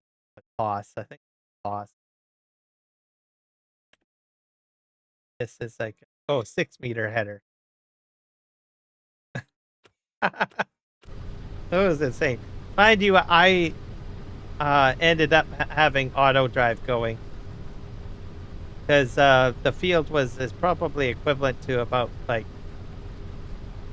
I don't know. It felt like you were driving at least 3 kilometers to get to one end of the field, literally, with a truck. So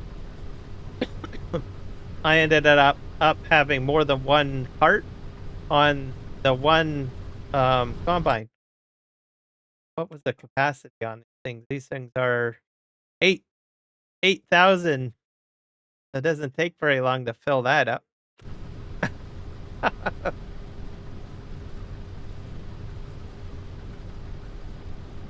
So that was hilarious. But because I was using auto drive and course play, I ended up also selling some of my stuff on the go, and I was able to slightly upgrade or buy another combine. Yeah, I ended up buying another combine, I think.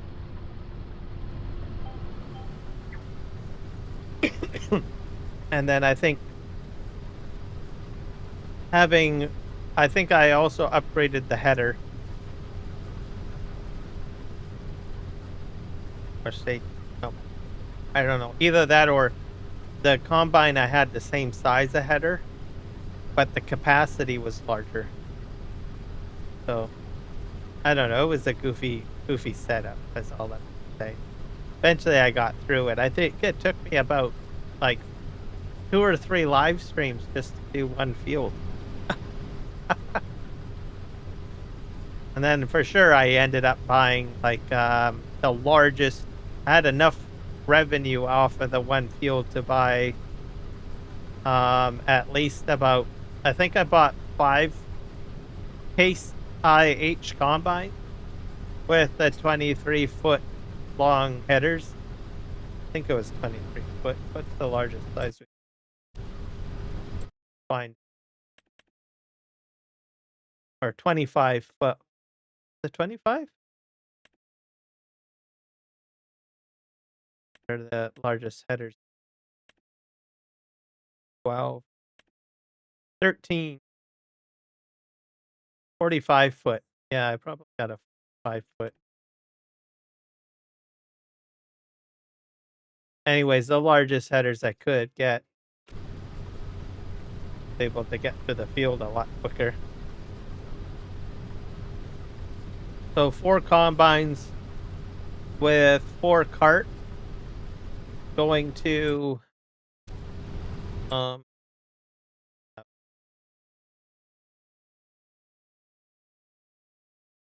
where's the auger wagon?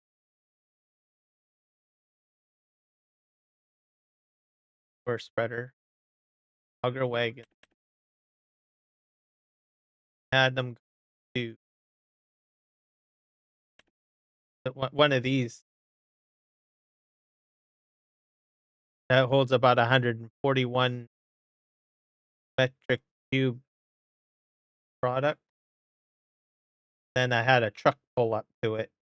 It would dump into the trucks. Trucks would take them to grain, or sorry, not the grain silo. So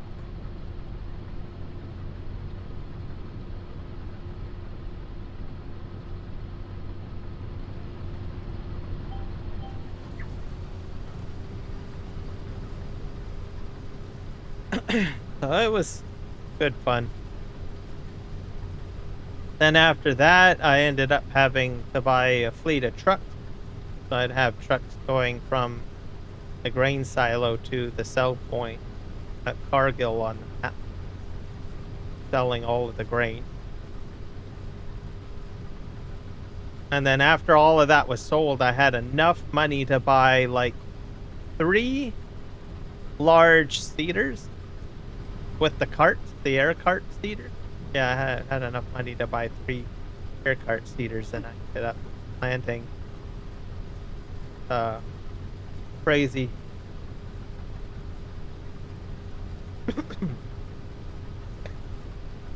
And then doing, I think I even, as for plowing, because was doing plowing, I had like about, I think 8 tractors with plows out doing the field, which went quick. And then I had to buy like 8 rock pickers. It's insane. All of it on Courseplay. I had modded rock pickers though, because the capacity of the rock pickers are somewhat limited. So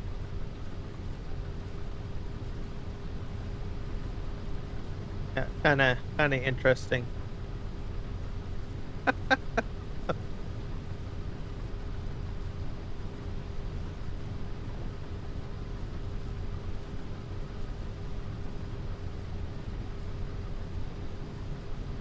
I don't know if I can have that much equipment running though on FS25 on Courseplay though.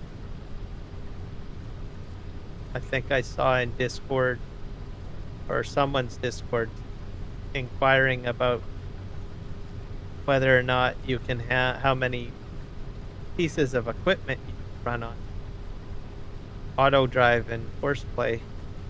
I think there is a capacity limit. So that limits you from going too crazy.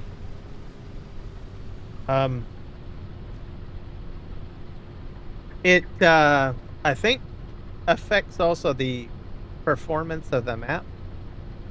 I even saw that in 22 as well. Like I found that the more equipment that I had running, the textures and stuff like that wouldn't look that great on the map. But then after I stopped using all that equipment, right, the textures would go back to normal. So I think it's because your system is, prioritizing resources for managing your fleet of automated workers.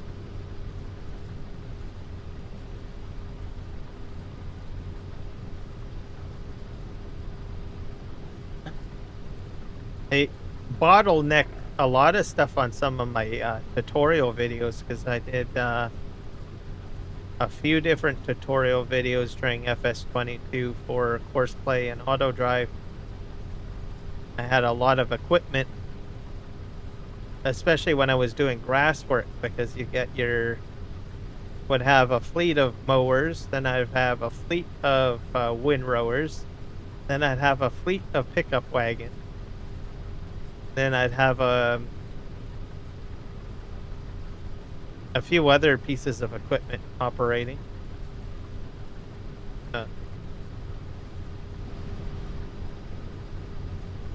Oh, getting full again. Are those pigs or dogs? 2 dogs? Oh, those are pigs.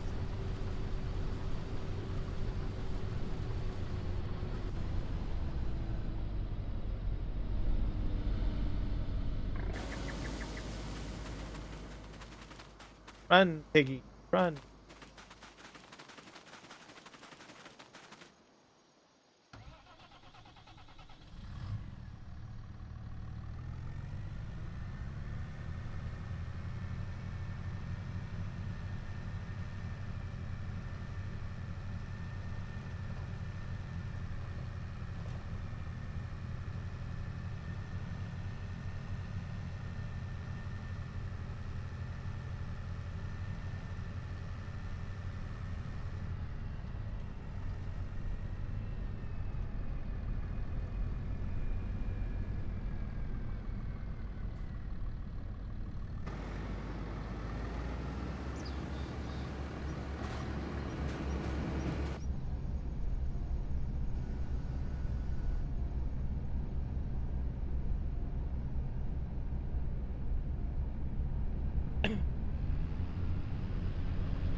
14.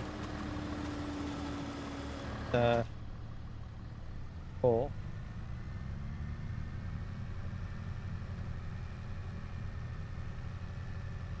So I've used half a tank so far on the combine. I am definitely chewing through a lot of gasoline.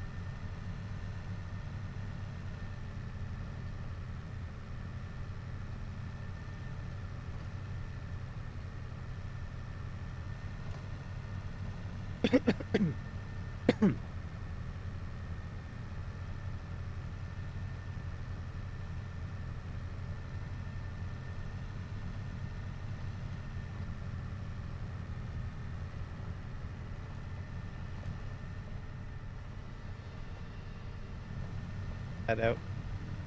But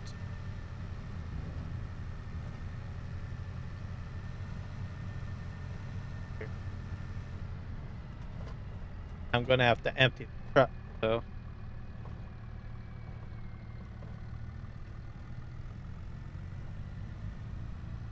probably should have had a weight on the thing.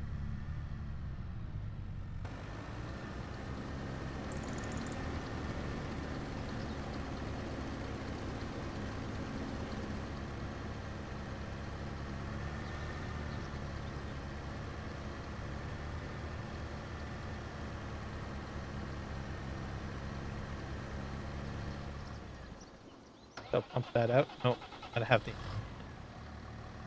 full.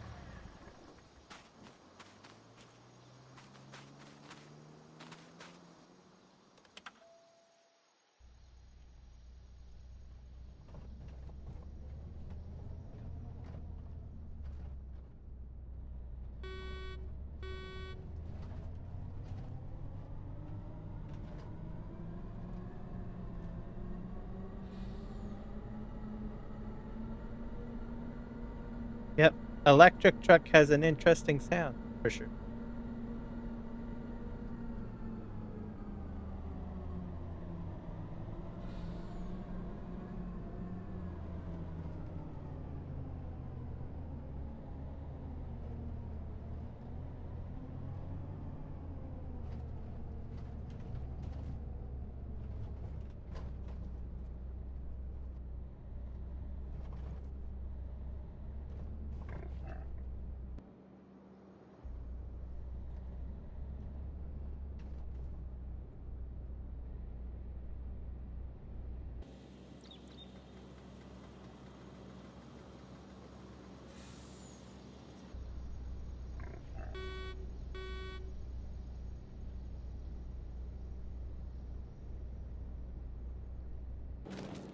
Got it.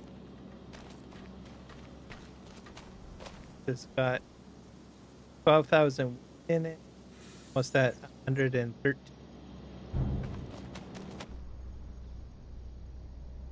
Probably not the largest field, but pigs. They're eating my crop. Get out of here.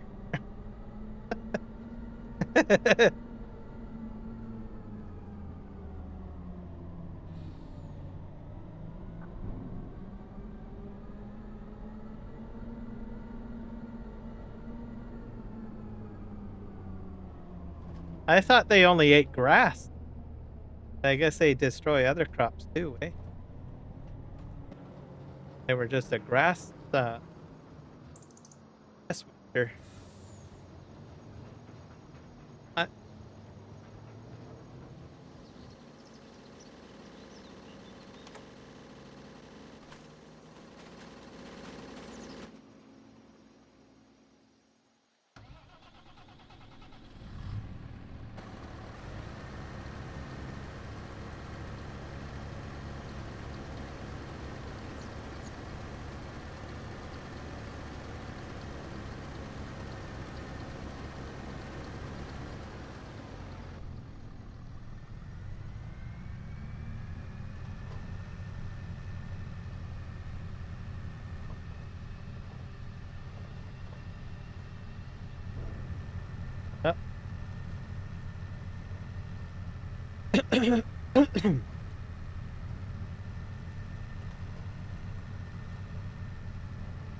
One thing I will say that at least my field's not entirely rutted. A good thing. There is some ruts combine, but it doesn't look like it's bad.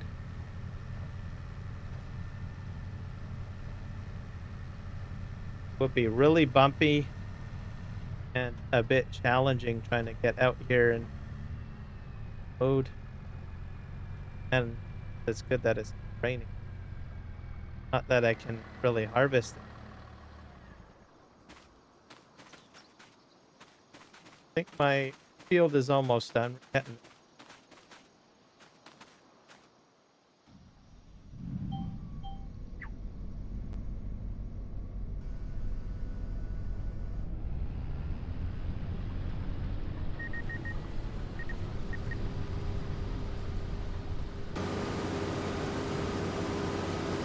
Great. Won't be long now. More loads.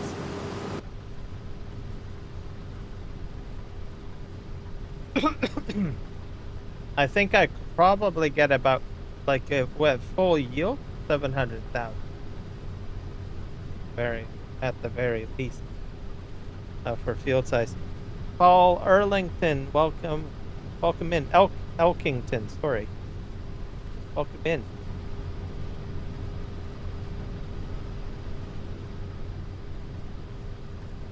The map is going well. Sorry you missed the planting. The planting went a lot quicker at the beginning of the live stream. I think I only had to spend like 30 minutes planting. So I planted barley.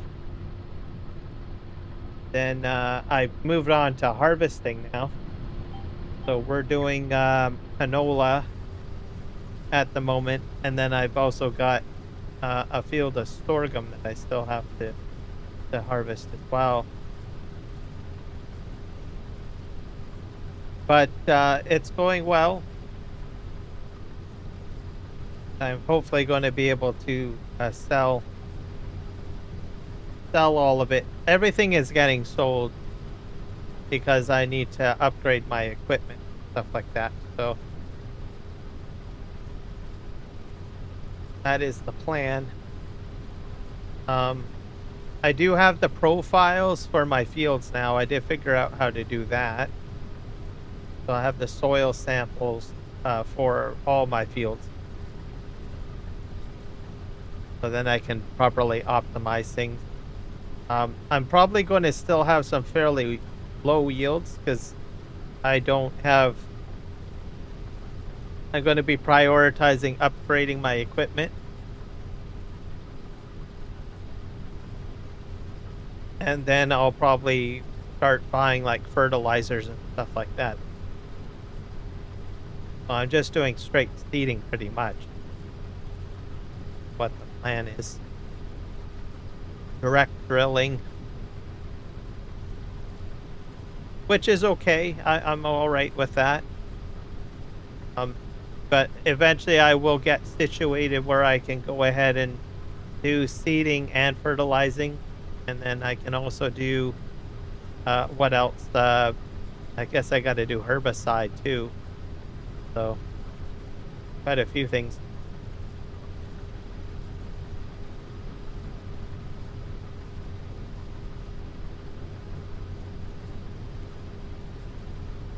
Yeah. That's what I'm going to do. I'm going to buy a bigger combine and header. Once this field, well, hopefully if I have enough money after this field is done, because I'm going to try selling the wheat or canola, sorry, see what I get, because the other field 5, it's larger than this one, Paul. So if I was to use this combine on the field 5, it's going to take forever. So I definitely need a bigger combine. So we'll see what happens, I guess. But this field's almost done. I'll show you field 5 since I'm on my next row here. So, like, I'm working on field 2 at the moment. But this is field 5. This is the dividing line, this little road. I'll switch this. Yeah. So that's huge. I definitely need a larger combine for this field 5. Roll out. I mean, this is almost as big as this and this combined. So, yeah. So, yeah, I'm going to prioritize getting a upgrade on my combine. I know, right? The sucker for punishment. I guess I should see what we got for fine. I might use my mod. I have a modded combine. Yeah, this thing. Oh, that's pretty expensive though, eh? Well, no, it's not too bad. It's a 550, but I still need a header with the 100 and wasn't tank. I don't think I want it that high. Will that reduce my price? No, it doesn't. Price might go with this bad boy.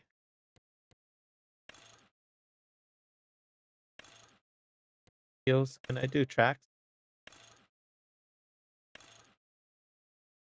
I don't know. This or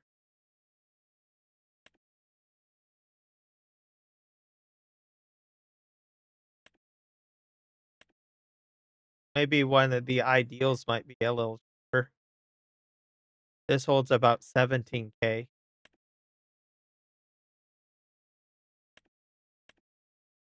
That's 20K. That's expensive though. I'll have to think on that. To my bro.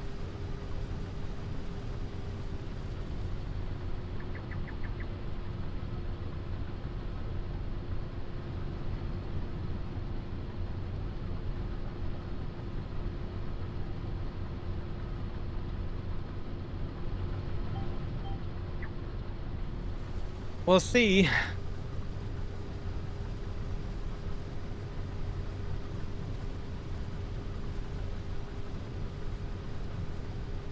It's going to be a tight purchase, though. I know that for a fact. Unless I get quite a bit of money for my canola. So the yield is very weak, though. That's the problem. I don't know. It's going to be real tight.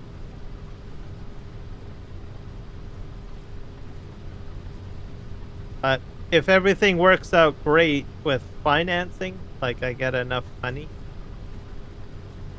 at least like, you know, I don't think I'll get $1 million, obviously, but if I get my price mark up to like 500,000, that might be good at least.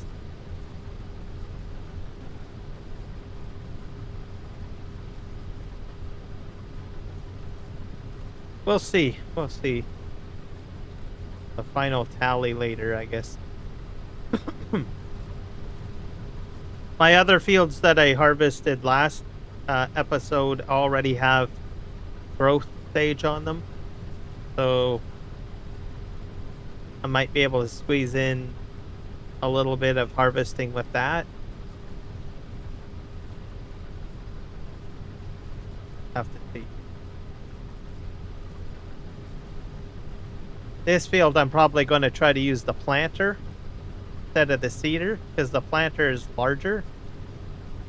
So I guess that would be like I don't know what's in the planter. I think you can use canola on the planter, can't you? Might do that. Put this as canola again.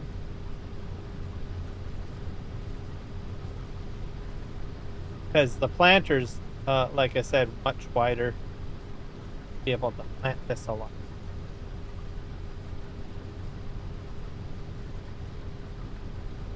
so that I don't have to buy another planter, a larger planter.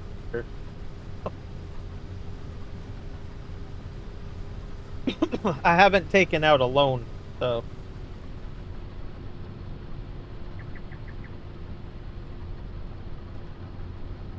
I have that pickup truck. I can sell that too. Don't pickup truck. Oh. Sorghum, soybean, corn. Okay, so then maybe that's what the planter. Okay. Maybe I'll do soybean. Yeah, I'll probably do soybean because that usually makes the most money.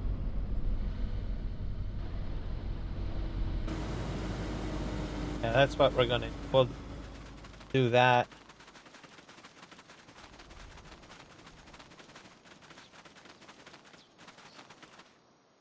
I think soybean doesn't it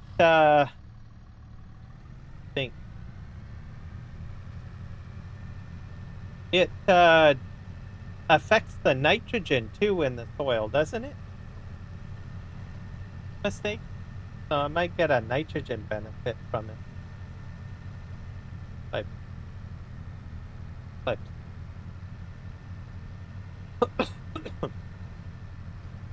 so maybe not so much of an impact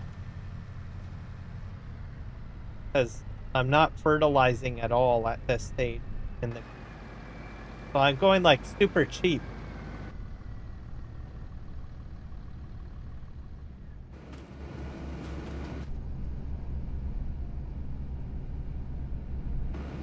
I might sell my weeder. I have a few things I can probably sell. I might sell the weeder. I'll just have to look at it.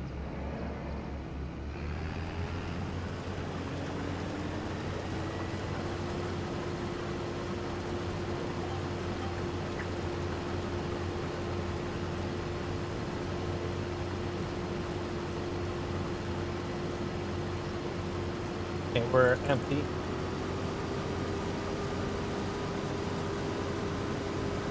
Back inside the cab.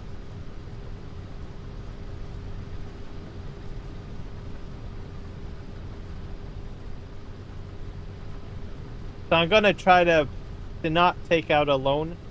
I also make a little bit of money off of solar panel roof, I think. So I get like $4,000 a month or whatever for that. So I'm getting that kind of revenue too, so too bad.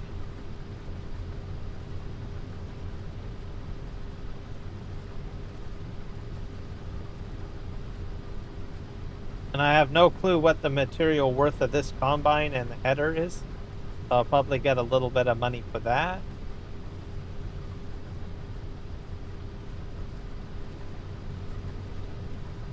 Have to wait and see.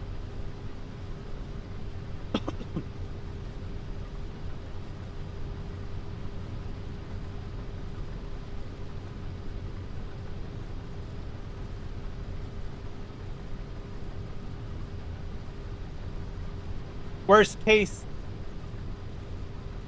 of the situation, I could probably do a little bit of the soybean stuff, and if I'm like kind of short, I could, like, as I get through the field, the soybean field, if I finally make enough, I could probably sell as I go along, I think.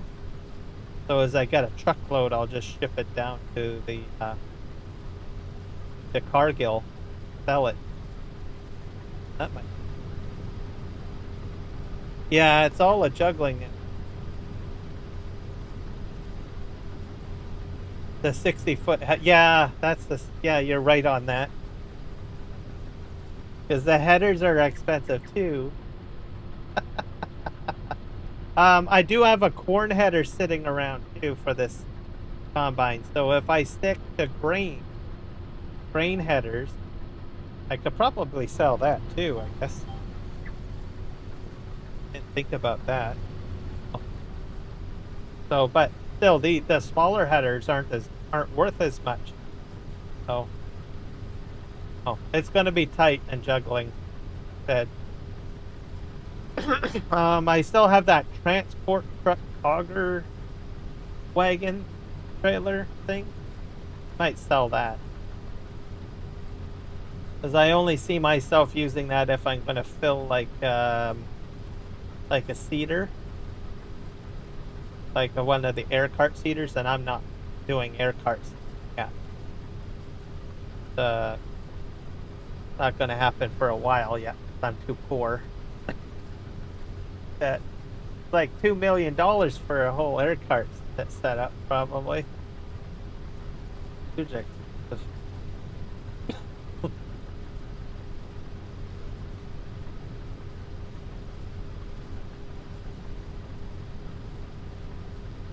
Oh yeah, so sell a few things. I might sell. What else? I've got a weeder too, but you don't get much for weeders. Weeders are like what, 25K, I think. Oh, yeah, it's going to be very tight. A lot of juggling. Get it done.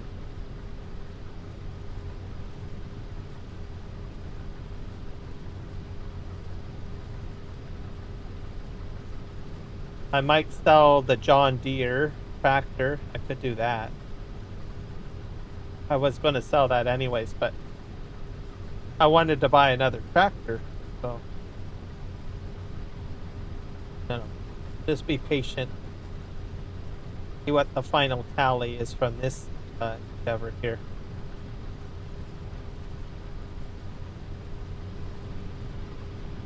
Cutting into the field here.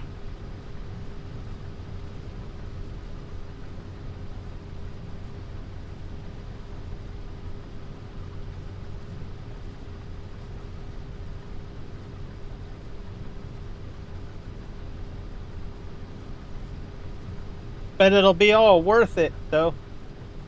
And then can start getting proper fertilizer at the ground too. That'll increase my yield.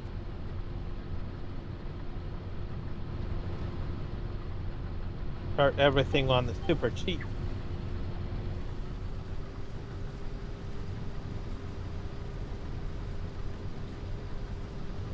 I probably need to plow this thing too at some point.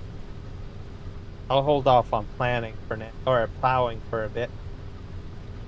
Eventually I'll get into plowing.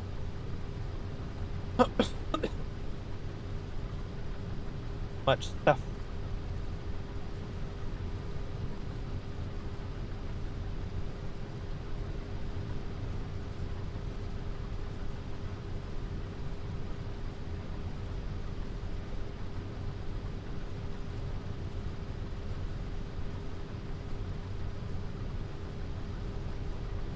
This combine, man, it just chews through gas. I filled it and I'm already down like half.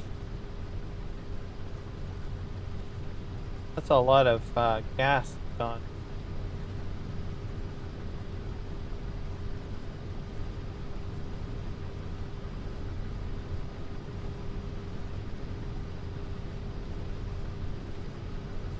Yeah. No, I agree with you on that. My gameplay on PV Rivers was completely different. I just jumped right into logging, and I was cooking right off the get-go. So I just basically cut the lumber down and took it and sold it. But this map, I'm going a completely different approach. Going through the motions. And I also don't do, what is it? I don't like taking out loans. My gameplay, I don't do loans. I know some people do, but I just, for some reason, I just don't. That's probably my #1 challenge, I think. Just, how's the weather been in BC? It's getting warmer. We had rain last week, so it cooled down. But as you can see there at 17 degrees Celsius, we had like 20, 25, I think, degrees Celsius. So we had quite a bit of sun. So it's warming up, which is good. I need it because I have lavender. I have lavender planted, and I'm trying to get an early spring harvest of my lavender so that I can get a second harvest in August, and then I can let the plants rest throughout the winter. So I don't like I'm not going. I don't cut the plant down to nothing during the winter. I usually like to keep some of the plant still there just so that it doesn't die. So I have to see. So I think if I get warm weather today and well tomorrow and Saturday, I think I will get blossoms on my my main lavender plant. And I probably will let it sit for at least maybe a week or two, and then I'll cut them off, and then dry the stalks off. My newest lavender plant, which is a smaller one, I think it's going to be not till mid-June till I see that I can probably harvest that one. So that one's a bit behind schedule compared to. Gotta look out here.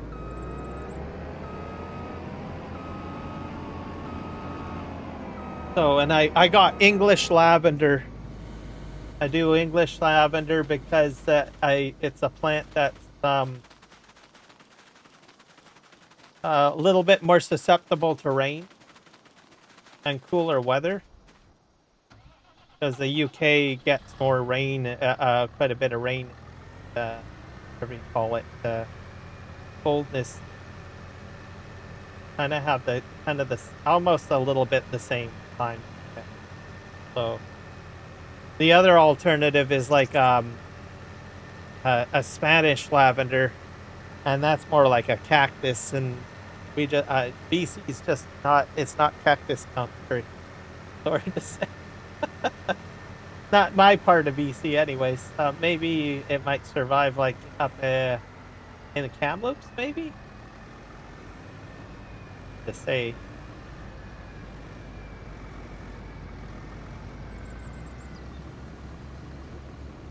So, yeah. And then just so you know, it's only 2 plants that I have. So, and what I do with it is I dry it out, and then I use it as a sweetener in tea and coffee, pretty much. So last year is the first time I ever got a lavender plant. So I'm kind of new to the whole lavender planting thing. And then I was amazed at like how much oil is in the lavender plant. Well, that particular lavender plant, anyway. So, like, I think some people, when they harvest it and they sell lavender, they usually just try to focus on the flower, which means more work, right? You have to take the little pods off and stuff. But I thought, oh, what the heck? I'll just take the stem as well. And parts of the stem actually has quite a bit of oil on it. I noticed that last year because I would touch the stem of the plant, and I would feel this oil on my hand. It's like, oh, okay, well, if it's that oily, I really don't have to do anything too special when I'm trying to dry them out.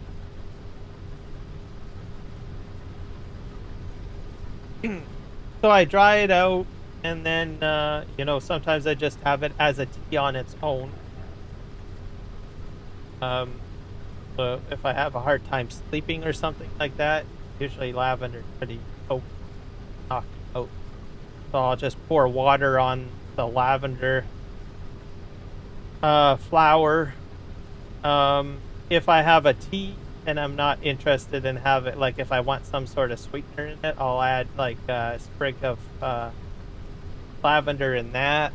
Same with coffee too. Like, I just have black coffee or whatever. I'll just right inside the coffee filter on the coffee machine, I'll just throw like a lavender flower in it, in with the coffee ground, and then just let it do its thing. You know, how the coffee went, and then just sweeten it, without having to put like sugar in.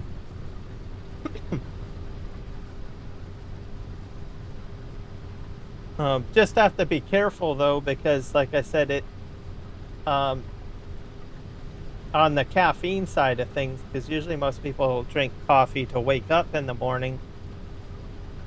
If you put too much lavender in, like you don't want to put like probably two flowers in or something, because that would probably make you fall asleep. So like it'll countermand the coffee. Like, so what else? It's also good for like maybe if you want an evening coffee as well. Some people like drinking coffee in the evening, but the downside is it makes you go to sleep. Well, you just throw enough lavender and it won't affect your sleep habit.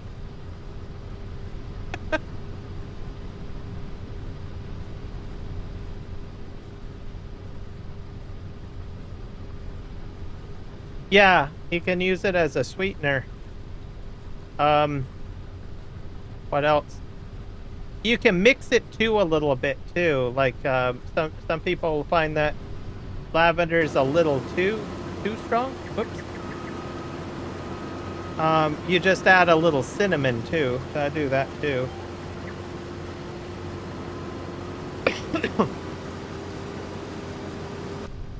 Then you don't need sugar. You don't need sugar or any of those other artificial sweeteners.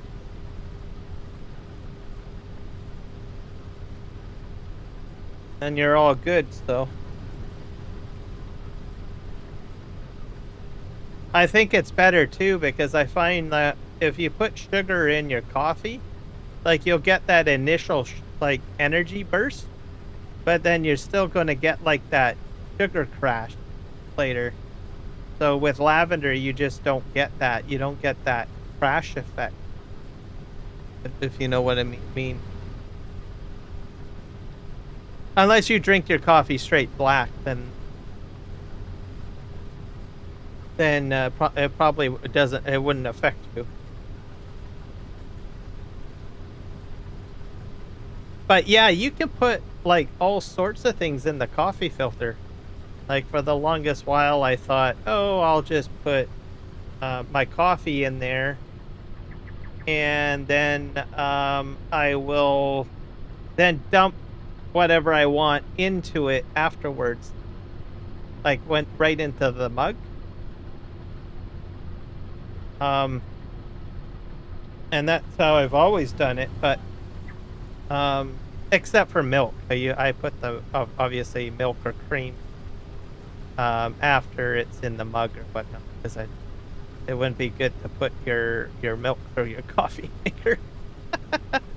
But like if you want to make a mocha, right, you can put like dark chocolate powder right in, anything that you like that's powdery, like cinnamon or a certain flour, or even candy. You can put candy into the paper filter too.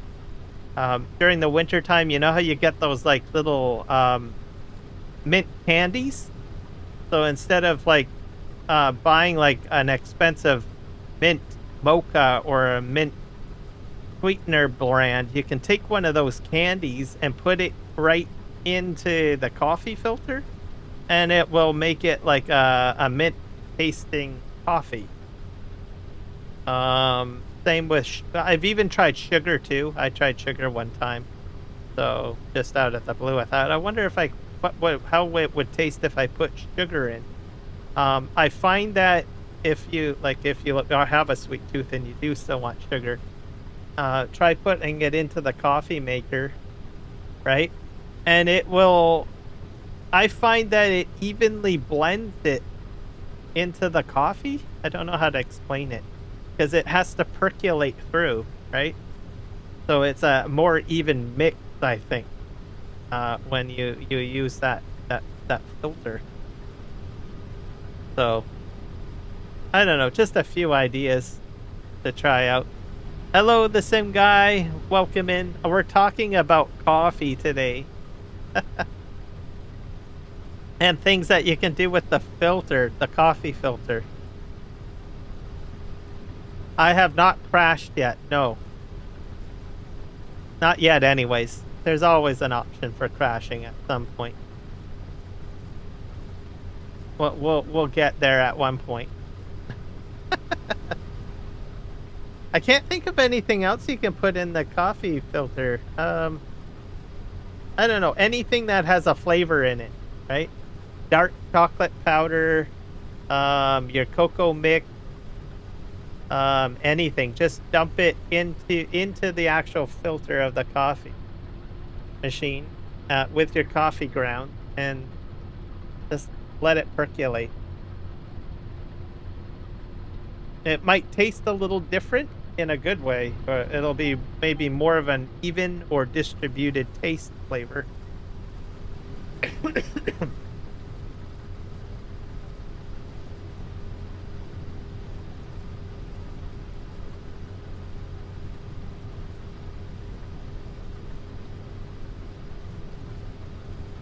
I know, right?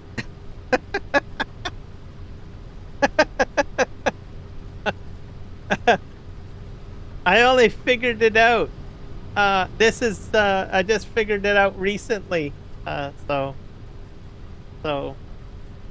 And I honestly don't know why I hadn't thought of it sooner, right? I always thought, oh, well, they always say just put coffee into the coffee filter and let it go. But then you just experiment and you try something else. This is Western Australia, the Sim Guy. By I forget the modder's name. Billy? Not Billy.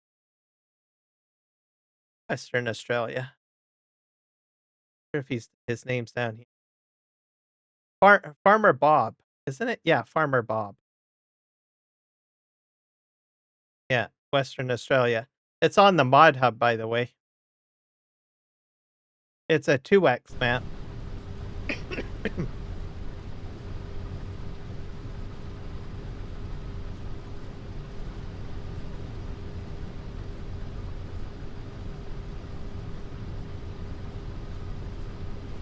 Yeah. Well, I don't have any of that, but you might as well consider me a scientist at that point. Sometimes I just sit in front of the coffee maker and say, what else can I shove in this thing that I don't know about yet?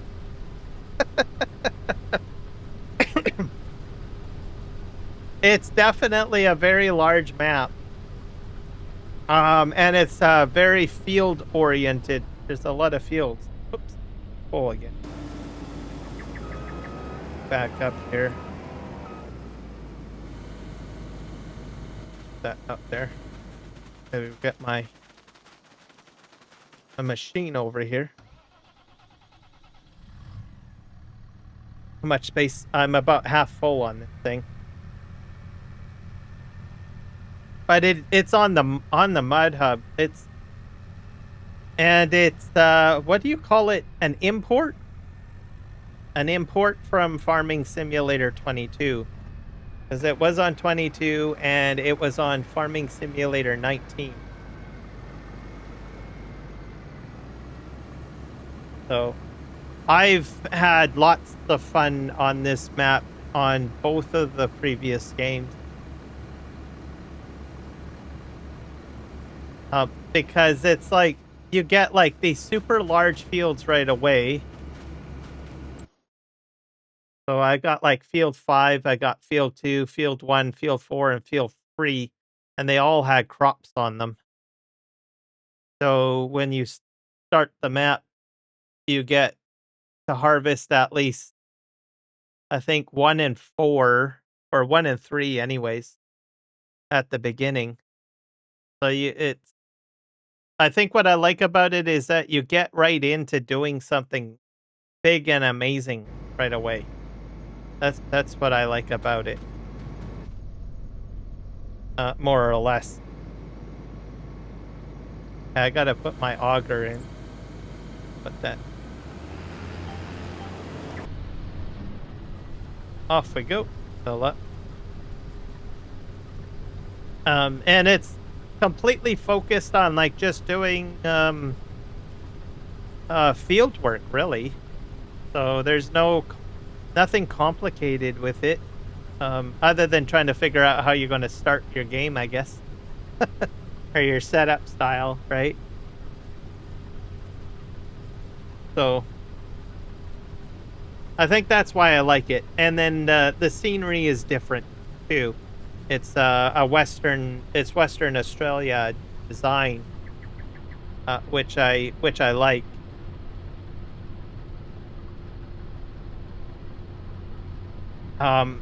Large fields, not a lot of worrying about running into cars and fences and stuff. It's a Kirim gaming safety net, basically.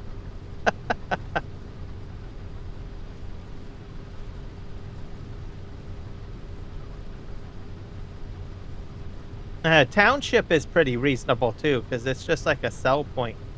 It's almost like No Man's Land a little bit, but not so much. Like in the aspect that you just have your sell point area, and then that's it, and then your main farm area. So it's a wide landscape map without a lot of intricacies to it.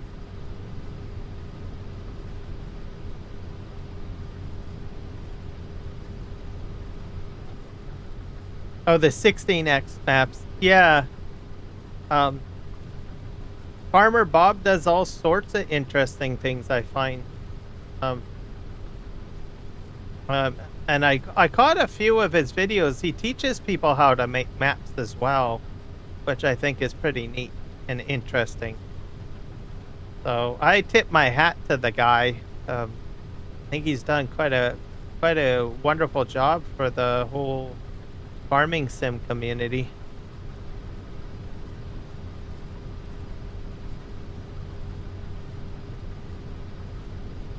Yeah, it's pretty crash proof, but I can find a way to crash. Probably. Knowing me, I'm just special that way.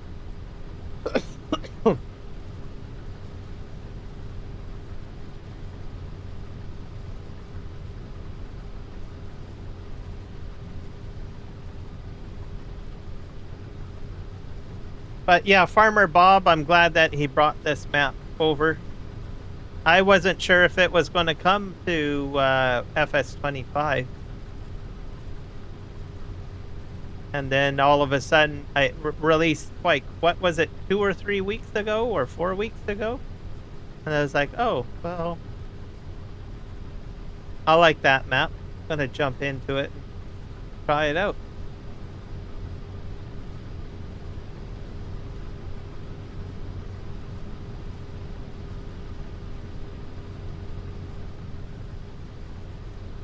Yeah, that's very true, Shredder. Very true. Have you tried this on your? It's not available on console, I think, if I'm not mistaken. It's on the Mod Hub.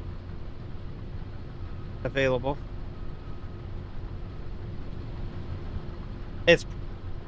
I think the amazing thing for console players with this map is that it's so big, right?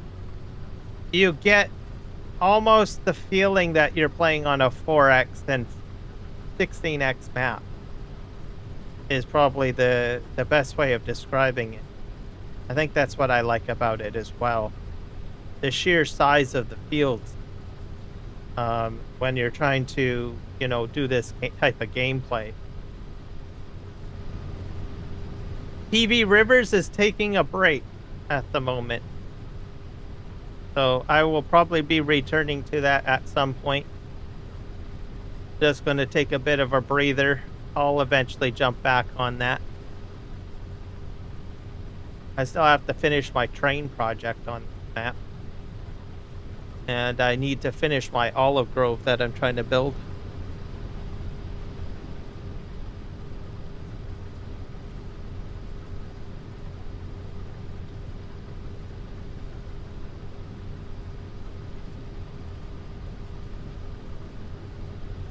No, I'll keep my mouth shut on it for sure. And I honestly don't blame you. I don't blame you at all. I'm hoping that I hope the 16X or the 4X version comes to 25. Because I will be playing that as well. The 16X version, like, the field that I'm on would take me literally 3 or 4 live streams just to finish. Literally. It's just crazy. Yeah, that's true. Or see the stream. Yeah.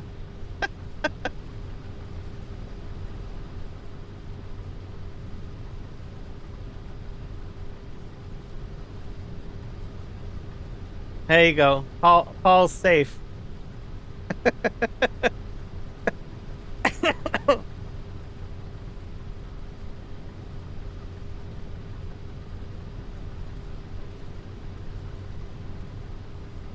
But yeah, I don't know. It's, it's just something about this map that I like.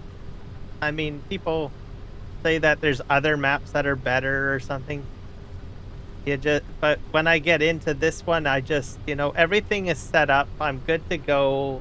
I can have fun, I think, is what sells me on. Literally. So I have active fields right away. And I've got somewhat adequate equipment just to get in and just start doing things, right? You don't really have to think too much, right? And that's what I like about it. I don't have to figure out where everything is. There's one road in the middle of the map. There's one area that I go to sell everything. And you don't have to think so much, I think, is what I like about it. And I don't crash as much either.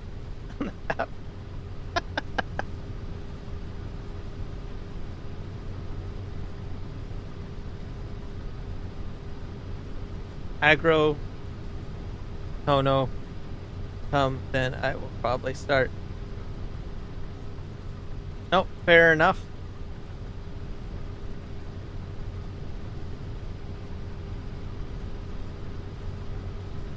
They'll crash at the same time. I'm gonna let you crash all the time, Sim Guy. That's the trick of it all. I'm gonna just drive behind you. I'm going to let you guys in on a little secret. If I don't crash, but I notice what Sim Guy tries to do is he tries to ram into my tractors all the time when we play together. I'm on to you, dude. I know what you do.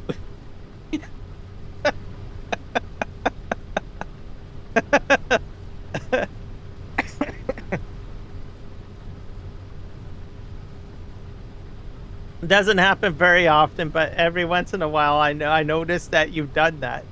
I was like, Karam's not crashing enough. I gotta go try to mess him up a little bit. But it's all good. It's all good. We both know that doesn't happen. Oh. Yeah, see, I knew it! I knew it!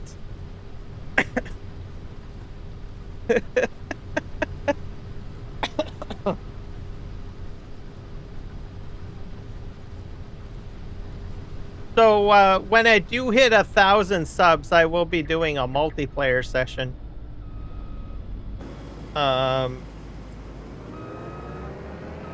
With everybody. So whenever I get up there, I'm not sure how many subs I have yet on at the moment, but when I get there, I'm going to be doing, well, my idea is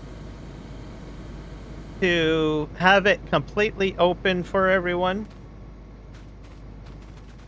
And I'm going to plant like corn, and I want to do like a massive corn harvest. I was originally going to do the 4 fields map, but that's because at the time when I was making this grand plan, whoops, that's the wrong tractor. I was, where did my tractor go? Oh, it's way over there. So yeah, I was going to do 4 fields, but that was at the time that I didn't know Western Australia had really came out. So what I probably will end up doing, because this is cross-platform compatible, I will probably, for the multi-stream, 24-hour multi-stream, so it'll be like a 24-hour live stream, so people can join me or whatnot to celebrate reaching 1,000 subs. And essentially it'll be open for everyone to join in, and it'll be super console friendly, so people that are on console will be able to join. I will be removing probably DLCs. I'll be removing DLCs. And it'll be like a massive silage harvest. So every field I will be making into like a cornfield, ready to go. And then I'll probably like delete out all the buildings and put silage bunkers over at the buildings. And then I'll have like a whole crew of equipment set up. So forage harvesters, auger wagons, trucks, all sorts of stuff. And then I'll be live streaming throughout the entire 24 hours, and this will be the best map to do it. And then I'd have every field as corn, and then we'll try to shove it into a bunker. See how many bunkers that we can fill up with all of this corn at max yield. That's sort of my idea of how I want to do it. Or grass. Yeah, I could probably do grass too. Like maybe half the map grass, half the map corn. So, and then just fill silage bunkers just to see how much silage you could get off of like this map, literally. So that will keep everyone busy. The biggest field on the map? I'm not going to say 5. 5 is fairly large. I'm going to say 11. Field 11, I think, is the largest. I think this one is 39.7 hectares. What's this one? Yeah, so it's larger than field 5. So 39 hectares. What's that? That's 30. 8. That's 22. Yeah, so it's field 11 is the largest at 39.7 hectares. So that's pretty large. I don't own that one yet. But when we do the multi-stream, every one of these fields will be purchased, and they'll be set to grass or corn. Whatever can make silage, basically, is sort of what the big plan will. So that'll be to celebrate hitting 1,000 subs, pretty much. So I think I'm probably like, what, 90 subscribers away. I'm fairly close.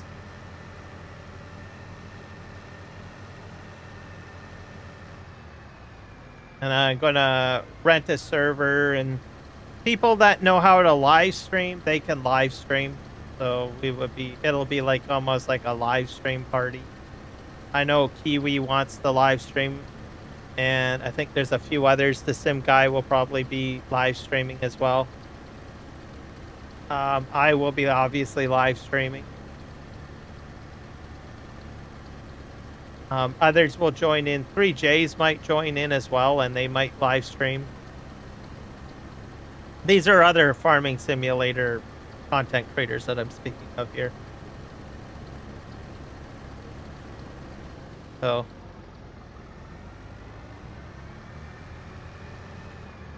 And hopefully people will show up and stream.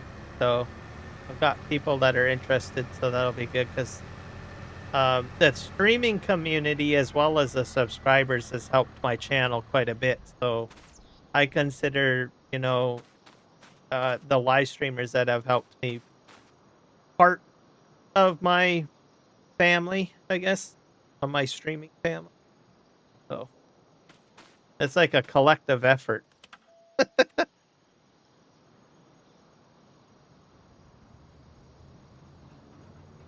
Oh, want to share the success, I guess you could say,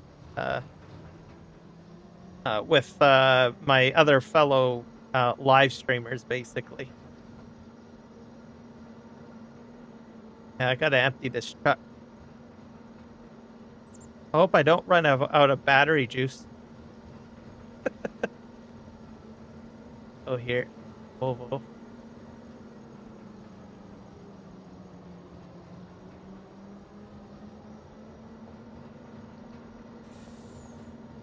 Right.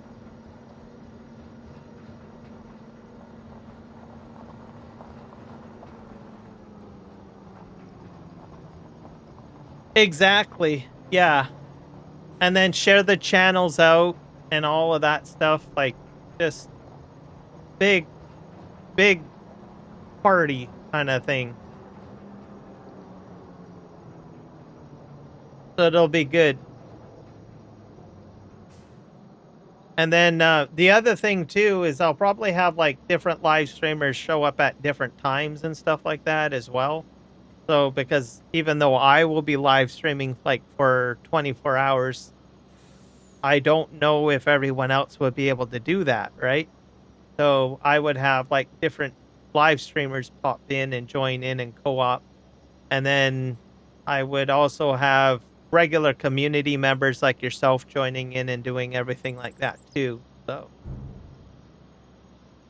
just, I don't know, just a big celebration party.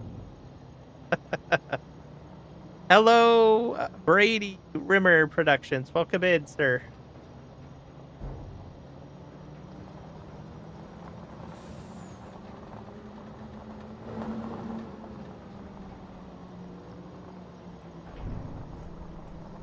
It just makes it more fun. Okay, I gotta go with.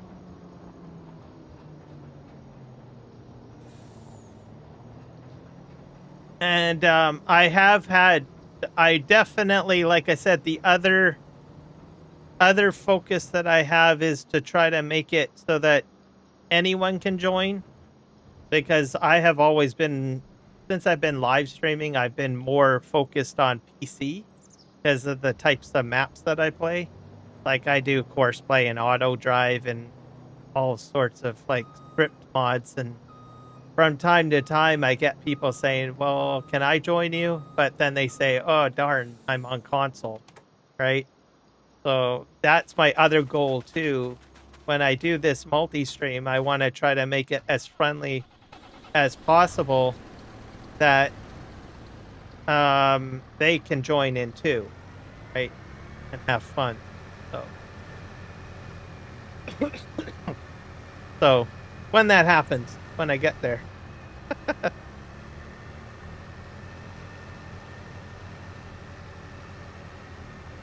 78 away. Oh, did I get more? When did I get my... I gotta go check my channel.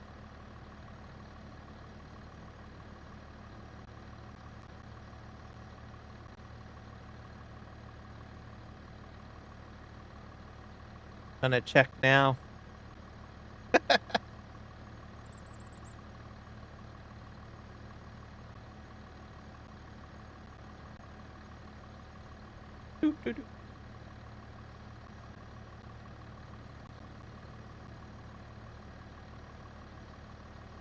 So, heck yeah, you're right.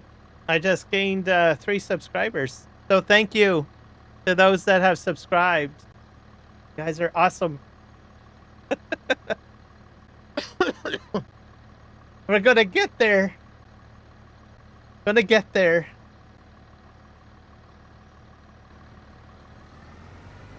And I'll be like, Yahoo! And the multi-streaming, oh my god, I'm just so excited about it. Every time I talk about it. Good thing I'm not on a map that's complicated and I don't have to worry about crashing. Sometimes when I get like really happy about something or I get really focused on a conversation, I forget about my driving and I end up crashing. But I think I'm relatively safe on this map. Oh, I tried Huton Pentai. Oh, that was just horrible for me. I crashed so many times on Huton Pentai in that little city.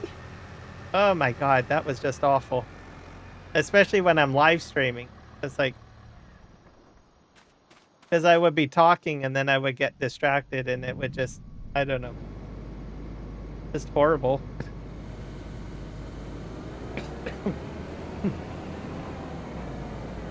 Huh. Okay, let's get back over here. Get over to the end here.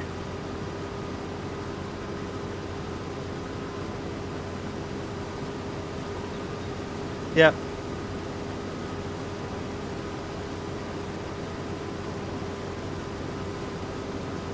The this map is like training wheels for me. It makes me feel very safe when I'm live streaming. That's all I can say on the matter.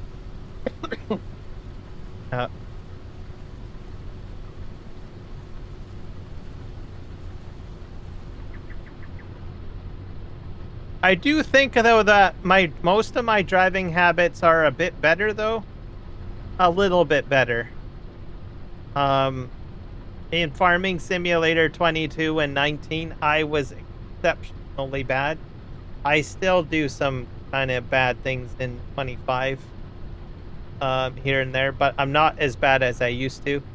Like, I've got like short videos of me on P Canyon Crossing, which is like a 16x map, and I had like logging trucks flipping everywhere, and I don't know, it's just awful. I had so many crashes on that map, and that's a 16x map. That's pretty bad. The other maps that I find very well, at least challenging, are UK maps. There was a few that I have played on, and I would like crash into there was an Oxygen David map on 22 that has all these little like kind of brick fencing for the map, and I would always keep on rubbing up against the stone fence line and everything. Oh, it was just awful.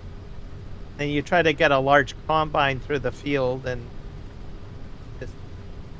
just horrible what I'm doing. Give up, and then I jump out and have to use super strength or something to correct something. Yeah, oh yeah, Chilliwack map too. I crashed quite a few times on the Chilliwack map. In the farm yard, I think. And also at the sell point a few times too. There's ditch systems in there, or aggregate. What is it? Irrigation canals that are in between the fields. So I would try to like take a shortcut through the field, right? And I'll just beeline it through.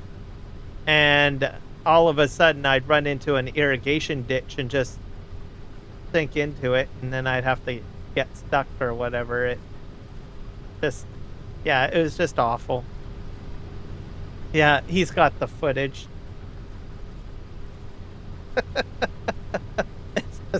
It's just awful.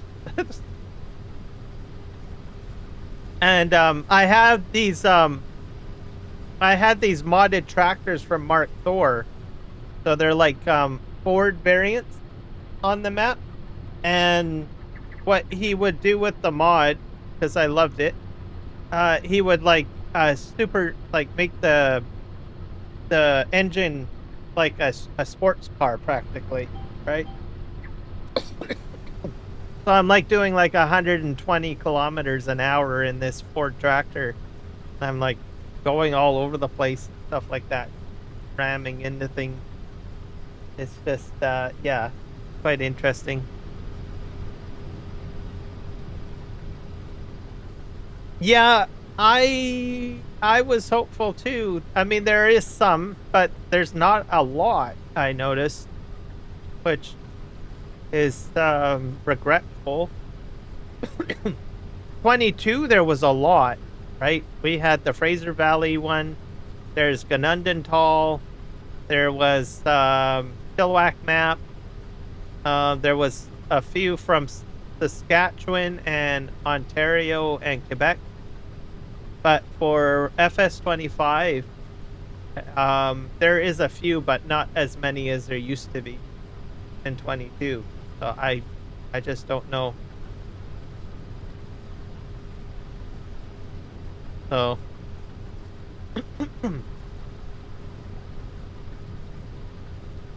I just hope that another one comes out and then we can see it be available. I would like one for British Columbia personally. I would really like to see the Chilliwack map come back. So, but I'm biased because I am from Chilliwack. So, there you go.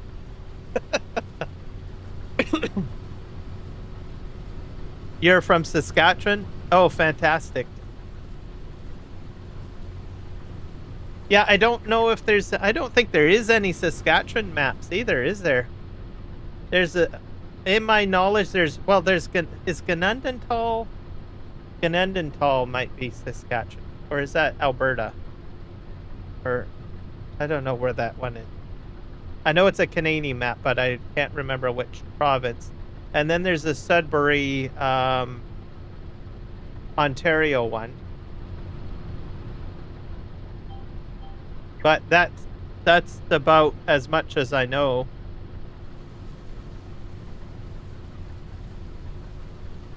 But yeah, Saskatchewan, it would be great to have more Saskatchewan maps.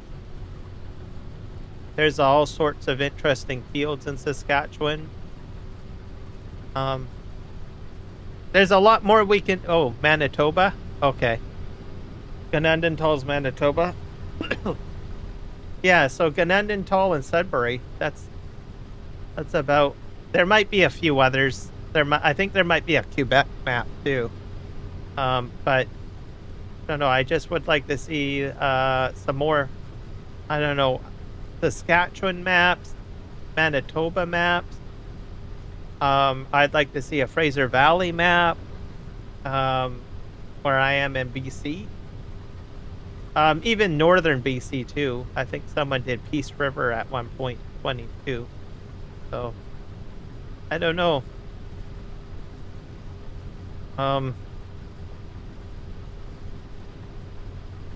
Like my area, there was 2 maps in 22.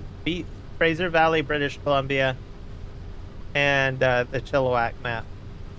And I'm part of their Discord, but it's like quiet. Like I don't think there's going to be a map from either the Chumpy Farmer or Hilly Farms, I think, is the one. Yeah, the two modders, map makers. I mean.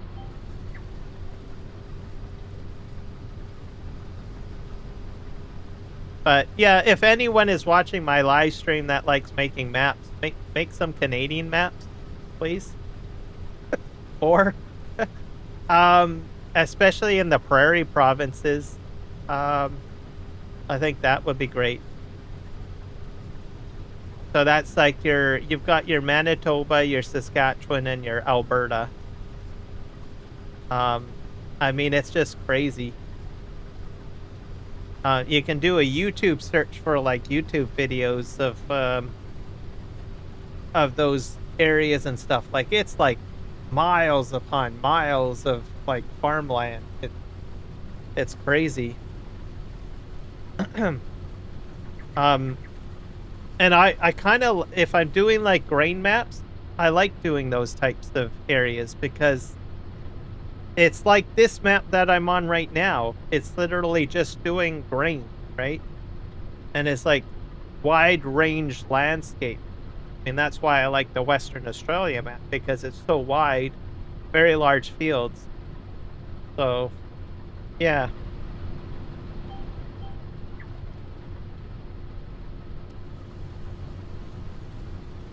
And done. Yep.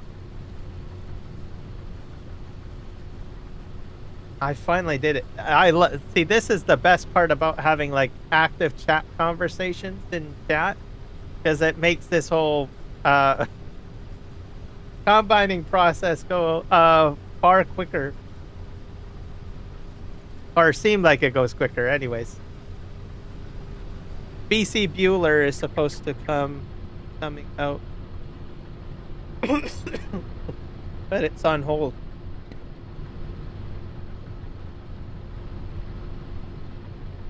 Has he indicated where it's going to be at? You know?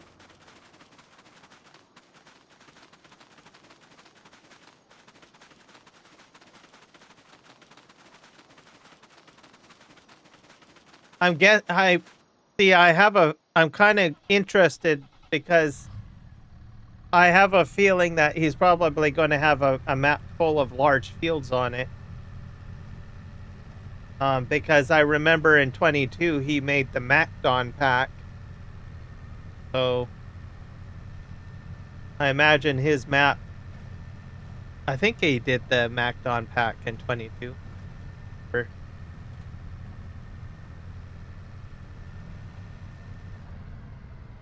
His home in Manitoba? Okay.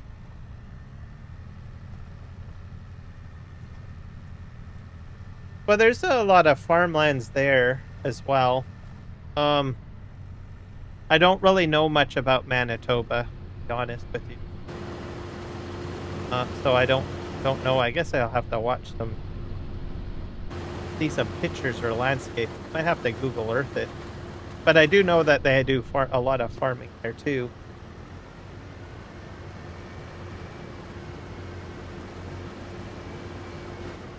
Just empty this out.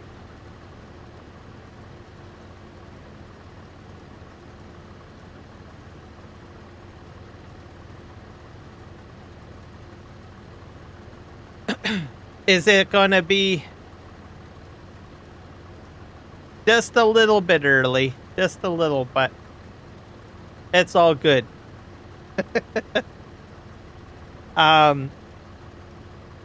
What was I gonna say? Is it gonna be like a mod hub map, Shredder, or is it gonna be a 4X or 16X or something? Thing's loud. Okay.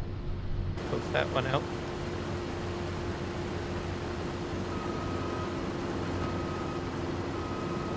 Other field over here. I'm just gonna cut out a hole here.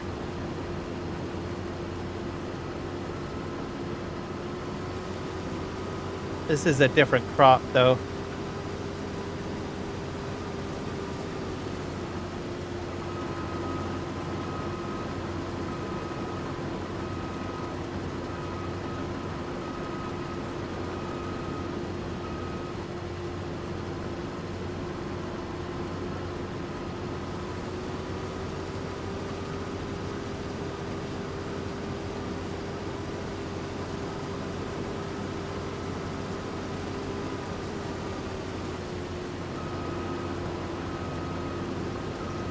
gonna take out one more, I think. Do one more cut. Then we're gonna try to sell some of my grain, I guess.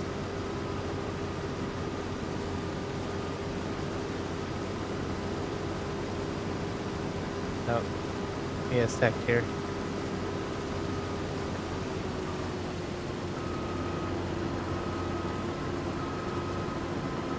I'm just gonna park this here.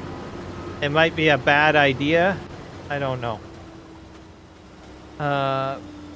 We'll just see how much money I get, I guess.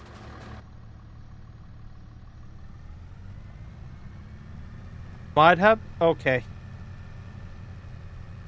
So that it'll be available for everyone then. So hopefully there'll be large fields on it. I like large fields.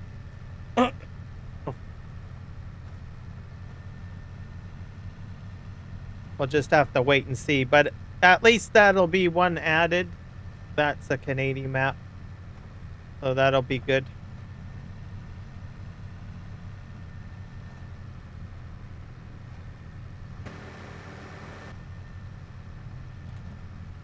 But yeah, I don't think we have like a lot of enthusiastic Canadians to make maps, I don't think. So I tried in a very rough cut way to make a map, because I found a content creator.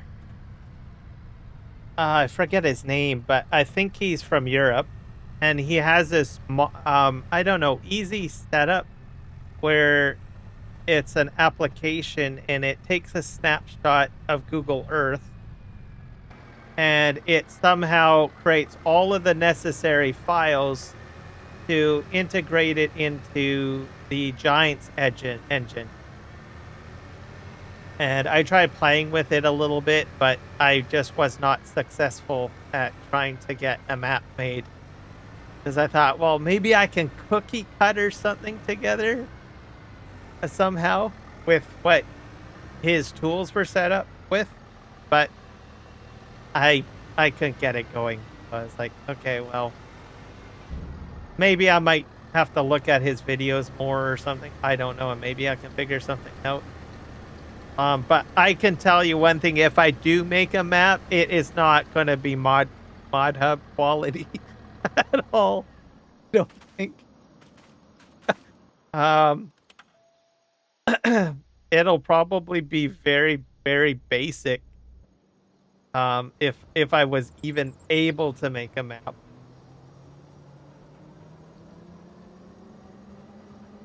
Because I literally, like, I was thinking about, I think I tried an attempt like last month. Because I was like, man, I really want to play on the Chilliwack map. I really want to, right? So I was looking online and I saw some, like I said, YouTube videos, and I came across this guy from Europe. I don't know which country he's in. So I won't guess.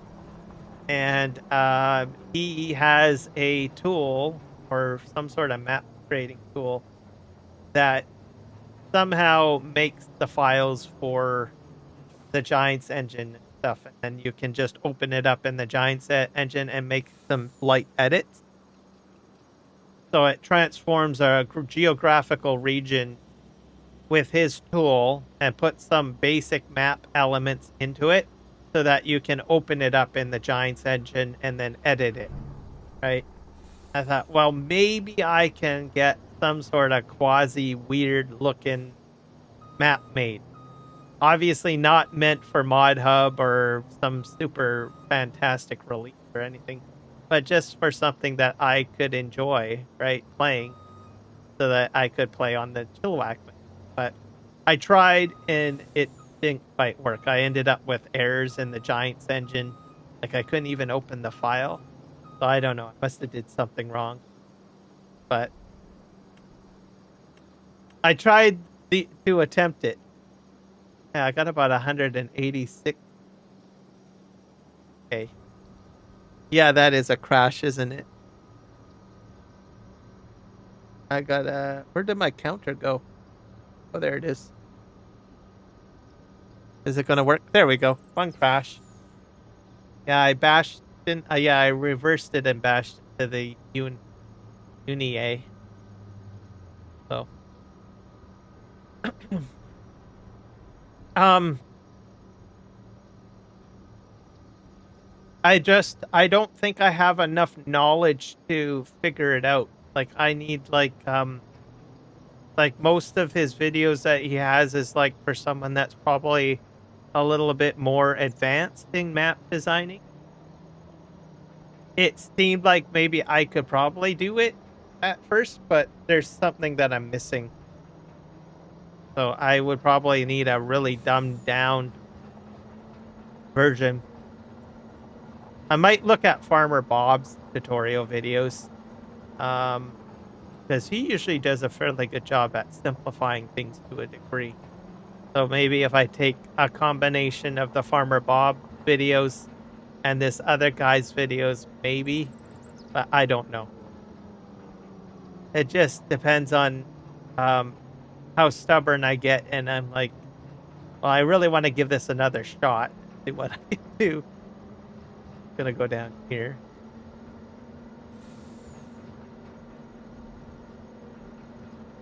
Yeah. And see, that's where I fall short on that. The coding and all of that. But it almost seemed like it would code everything for me, but I honestly think it just I assumed too much of it. So for maybe a person that knows how to code the map and stuff like that and do all of the stuff that you outlined, uh even if that tool didn't work for me, someone with the actual knowledge probably could have taken the work that I at least started and, oh, well, I just have to do this and this and poof. There you go. I got a map going, right? But because I don't understand the coding aspect of it, I can't make it real, I guess. The saying goes. But I tried. I had the app installed and I had a foundational structure built at least, or the files were rendered at least with his tool. But getting it into the Giants engine, nope. Try to open it up and it would just barf. It barfed. It actually crashed the Giants engine tool. Like it crashed the whole app out. It closed it out. And I tried to open it. So I was like, okay, this is not going to be as easy as I had thought. So. And I thought I might revisit it again or watch more of his videos to try to quasi something together. But I know for a fact if I do ever get a playable map, it probably is not going to be Mod Hub quality. That's all I can say.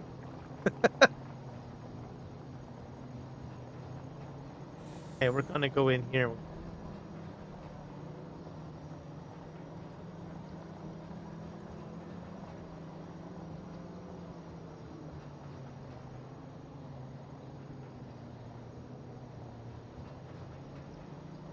Okay, this area I usually get stuck a little bit.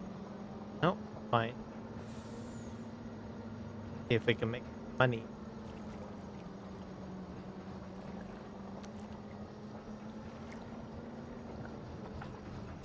Let's empty this out.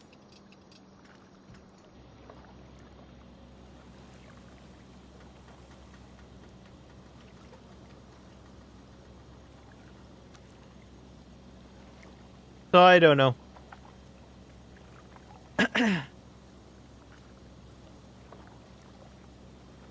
But I definitely, trying it out at least gave me a huge appreciation for the people that build maps. I'm just telling you that much. Because when you start, holy crow, 124,000, 128,000. 29,000. I'm estimating up first here. Okay, maybe I can get another combine. Didn't expect that amount. Gonna go get another load, everybody. That was a lot of money.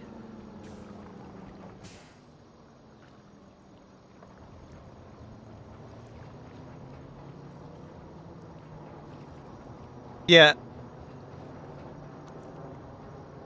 I I probably I can open up XML files and I can edit stuff. I've fixed problems with game saves and XMLs and stuff from that perspective. Like I can read what I'm seeing and kind of fix things that way. But to imagine it and bring something from scratch, no. Not that dangerous.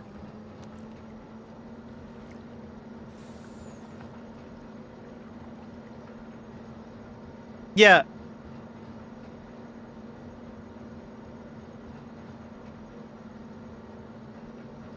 they do a lot of stuff. I think a lot of us and even myself in the past I have probably taken some of them for granted. It's not until I actually try to do these little projects on my own and I go into the tool that I actually get kind of a reality check. Um whenever I start playing with the tools that they play with, right? So if I get frustrated trying to do some of the stuff and the tools that they do use to build maps, um, it just kind of reinforces, well, man, these guys are just like superheroes, really, and, and building stuff for the game. Hmm. Yeah, and modders too. Oh, um, I think even some of them have to do like 3D imaging cameras and stuff like that. I mean, it's not just, scripting the mod or anything. I mean, trying to get the realistic eyes of the vehicle, right? And I mean, that's not cheap too, getting 3D imaging, cameras, stuff like that. Um, trying and then having the connections to go out to a site and actually get 3D images of it, right? Like finding a farmer that's willing to, put his combine out of commission while you're trying to take pictures of it, right? With a 3D imaging device and stuff like that, right?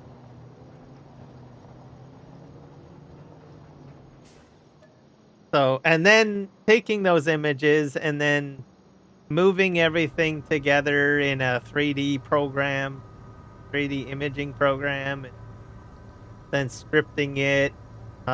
Especially some of the more elaborate mods, like the ones where you have to open up the doors manually, and the mirrors are adjustable and all that customization. Just like, wow, mind blowing. How the hell did this?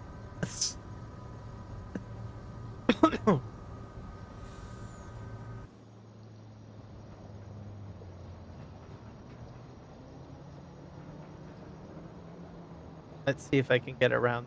I didn't crash yet. Again. Good. Okay, let's get another big chunk of money, everybody.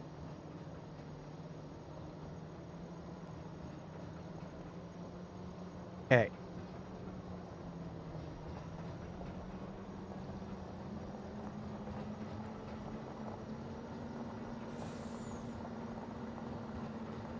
Get out onto the main road first.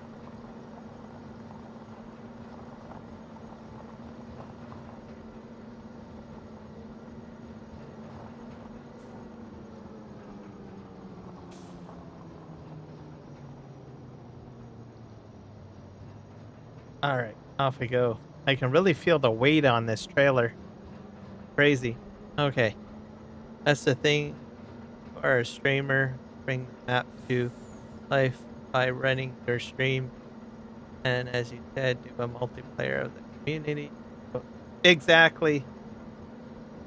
Like what I have noticed is that live streamers, and then is one side of it, and then you've got the modder map maker side of things. And it takes a lot of work to do both. Like there's a lot of stuff that I do to try to get streaming and learning streaming, perfecting my craft at it, right? So I put a lot of focus on it, right? If I was to start doing something else, like map design and stuff like that, it would take away from my ability to keep up to date on streaming. So there are, I think, very few people that can live stream and also do like design work, right? Like map design and do mod design and stuff like that, right? There are some out there that do both. Not saying that there isn't any, like 82 Studios, right? He actually will live stream his mod creations while he's doing it, right? I've seen Argsy Gaming do. He's started getting into doing modding and stuff like that as well. So, but there's very few people that do that, like can actually do that, right? And so there's some amazing mods out there, right? But the individuals just don't have the time or don't know how to live stream, right? And then it's like the other flip side of the coin, right? I can live stream and I can learn my craft, but yet it would be a whole challenge for me to learn how to make a map and to do a mod thing. This essentially is what I'm trying to say, I guess.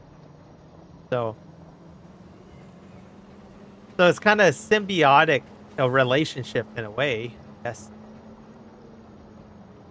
If you look at it. Holy crap, I really rutted this out.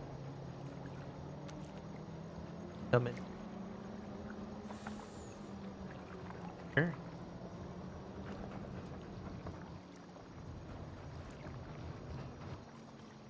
Go ahead. Bring in another 128K or something.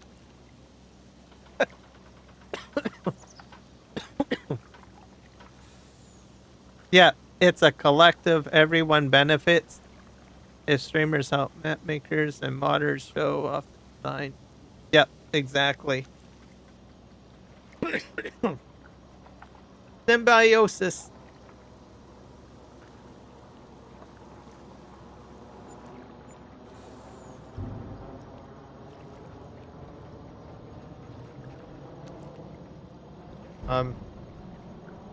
And sometimes I find out about stuff, right? As a live streamer, like, if I feel like someone else could probably do a better job than myself, I will, like, if I find something amazing, right?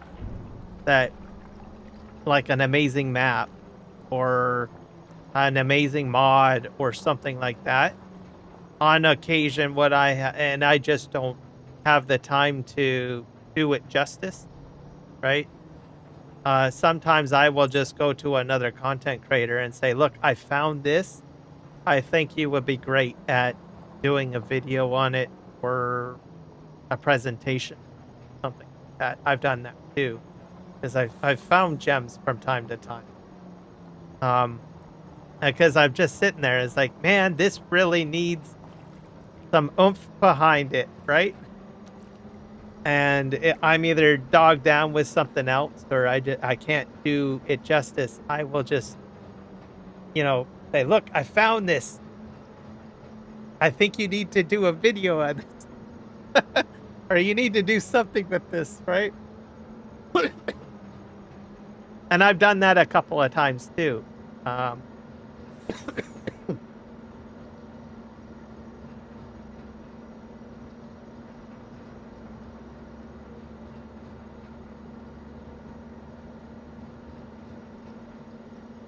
Because there are a lot of different people that, like modders, like especially new modders or new map developers too, right? I've seen, at least during FS22 life cycle, that I just randomly come across their project. I don't know how I do it. I just do, right? And they originally built the map or the mod or whatever it is, and it's like, wow, right? It's caught my eye, right? It's like, wow, right? And they honestly don't know what they're sitting on, right? It's like, and they don't know how to get that mod or that map out there, or that gem out there, right?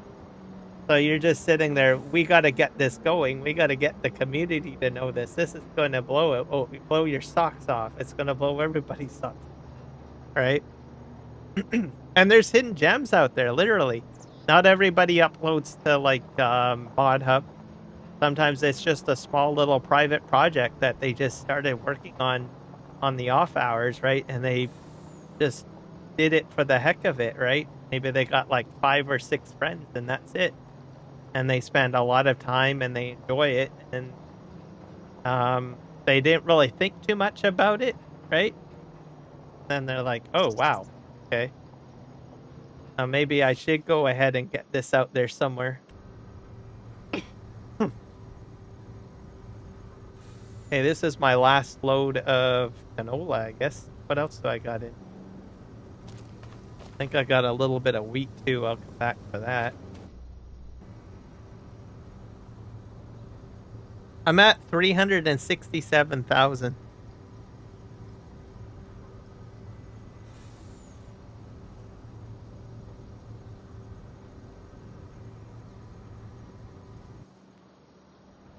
That's another full load. How much is left in here? A little bit of canola and 12,000.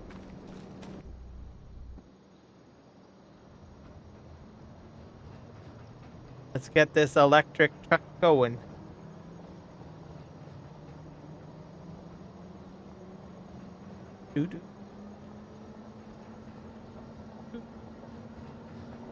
Okay.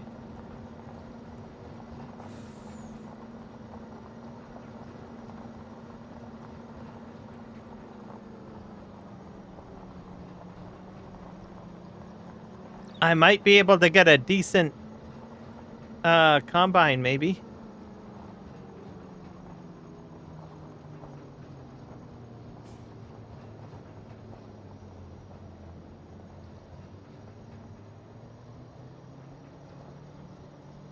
There's a few things that I haven't tried. I haven't tried grain dryer. And I have never tried anhydrous at all in my entire farming simulator lifetime.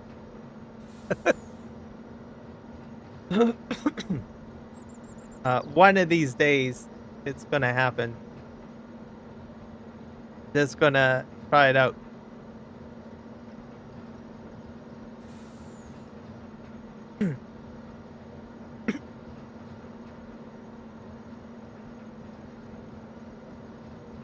That's a mod? I guess I could probably install that on here.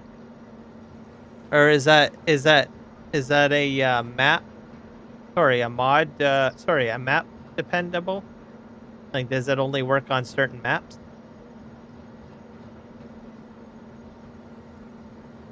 Because I'm wondering if that would actually work on this one. Because there's a lot of grain on this. That's all that I'm going to be doing, really.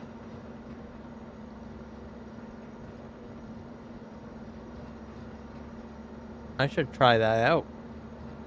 I'll have to look that up. Once I get into the yard, I'm going to just make a note of that mod and Celebuki.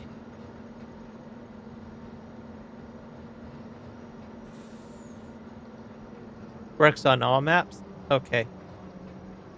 And that's where you just dump grain in it, right? And then it just dries it out, and then it gives you what, like I don't know, a yield bonus or a money bonus? Is that sort of how it works?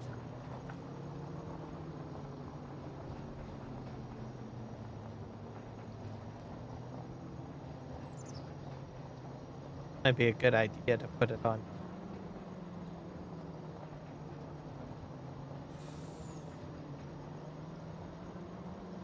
Fence.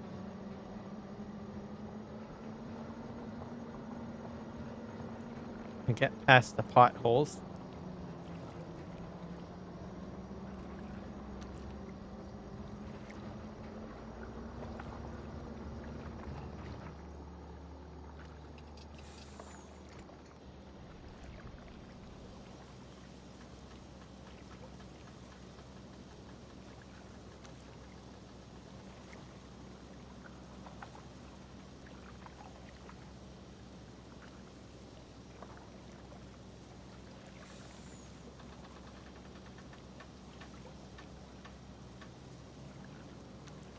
I'm gonna hit about 500k. Almost. Wait. That's a fair amount of chunk of change. I don't think I can get the biggest combine, but I might be able to upgrade slightly. I think.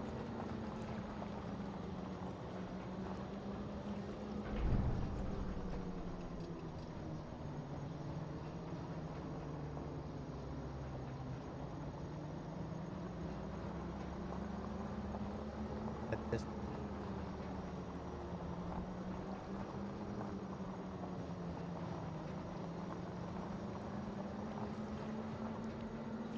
And I have about 12,000 liters a week, which I think I will probably sell. And then I have about 2k, 2 or 3k of canola. I'll leave the canola alone. I will try to take that down. But that also comes in the mod pack, the separate plate. Cool. Gives you a bit of extra money. Okay. I think that almost sounds like it would be great for this map, I would think.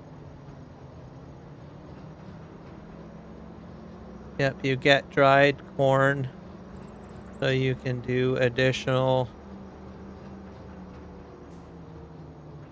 products as well. Whiskey and other lines. That okay. Then I think it'll do quite well on this map then. I think it'll marriage quite nicely.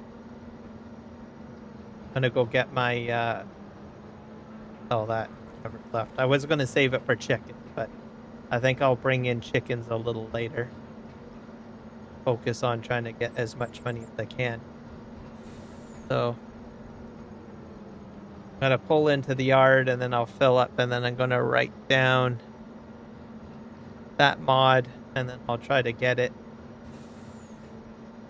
for this map. Because I think it'll synergize quite nicely.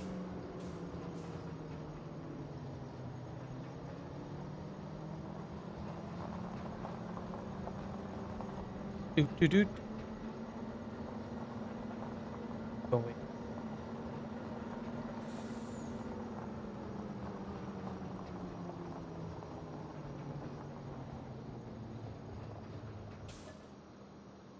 Yeah. Oh, not even 2K. It's 227.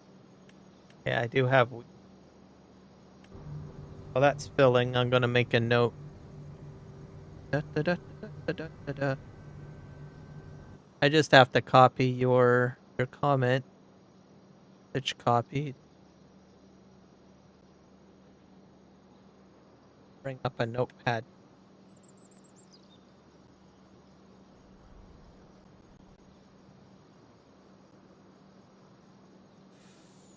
Man. And then I'll try to get it added to this map. Because I imagine I'll probably be doing corn harvest quite a bit on this map too.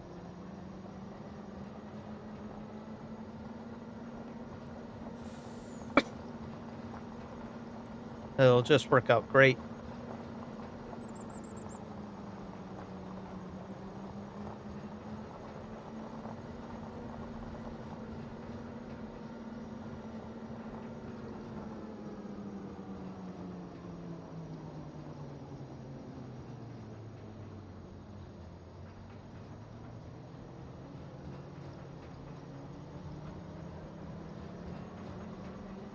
So I should be able to get a slight upgrade combine.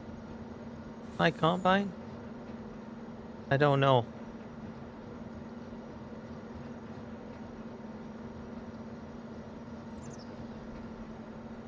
I'm not sure how much that combine is worth. Got a little bit of soybean too. I probably have to empty that out.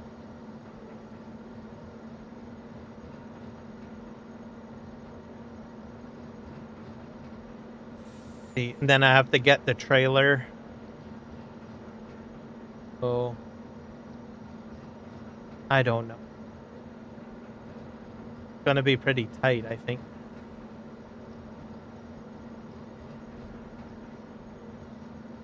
I could sell a truckload of soybeans. That's probably gonna get me a lot of money, right?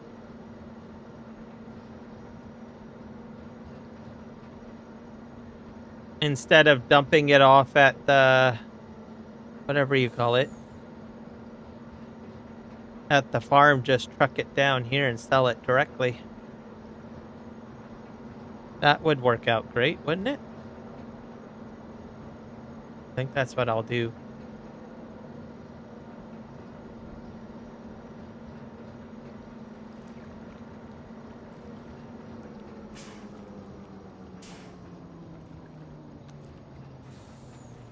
Trying to plan this out here. It is, yes. it's it's a very scary field. Yeah, I think that's what I'm going to do. I'm going to get a truckload and I'll just start selling right away, I guess. So as I fill up, instead of storing it, I'm just going to sell right away. I think that's do it.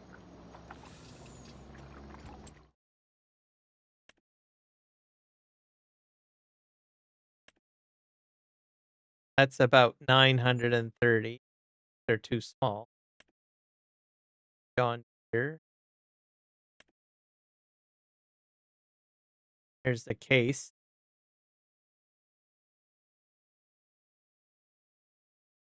Other case.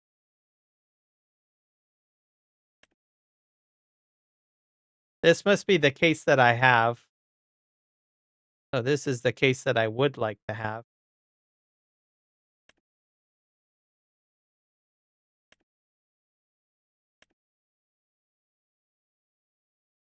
Yeah, I need more money, I think.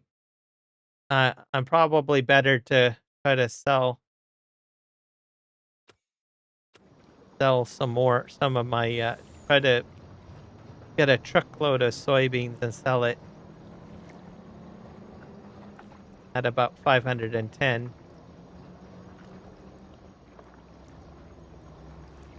Yeah, it's gonna take forever.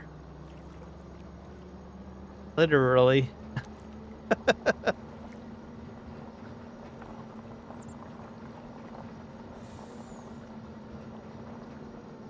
So I'll have to fill this up.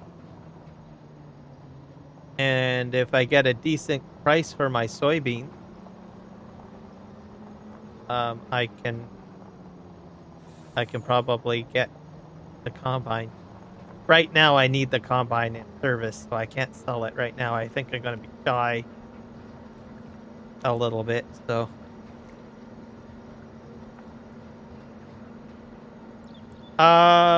it might. I think so. I think. Let me just drive down here and I'll actually I can go in. So I have this combine. No, I don't think so. Except this one goes a little bit larger at 8.5 meters.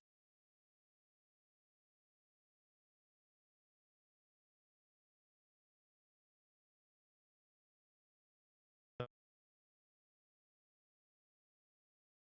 I think I'm out of lot. Can I go to the garage?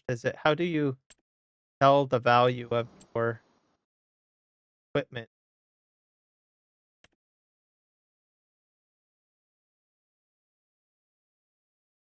I think you can go into the garage, can't you?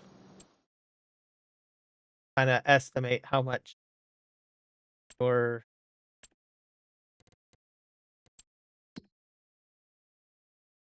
this is going to be 91,000. So the value for that is 91,000. This is a 28. That's 30K. And that's 194. So I think it's going to be a bit tight. I'll buy the header at least. I'm going to get one of the largest combine headers. So I can probably afford that right now. I want one that folds up like a trailer. I can't remember which ones fold up. Oh, it's the New Holland, isn't it? Is that the only one? That's 13. I thought there was a red one.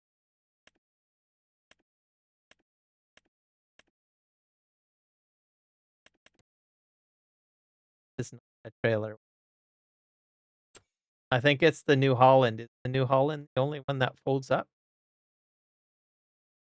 Turns into a trailer?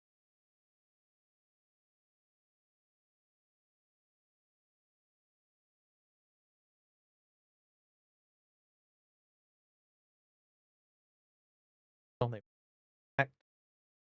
So I think this is the only one.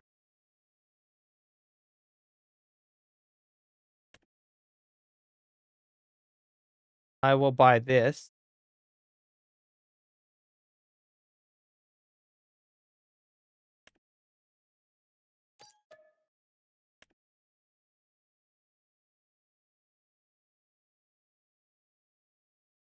Macdon transport wheels?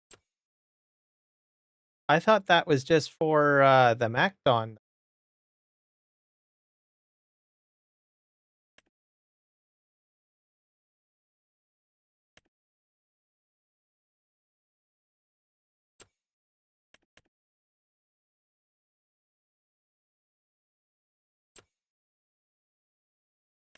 Here's one.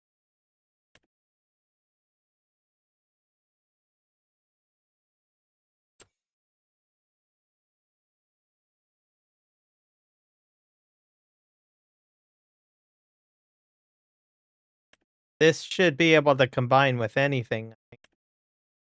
Or I don't think you have to get this one, right? You can probably put it on to other ones, I think.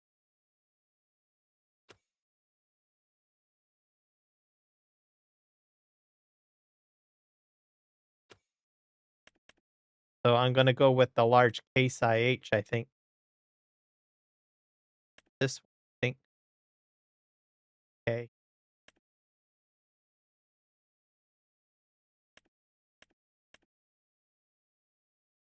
There's this as well.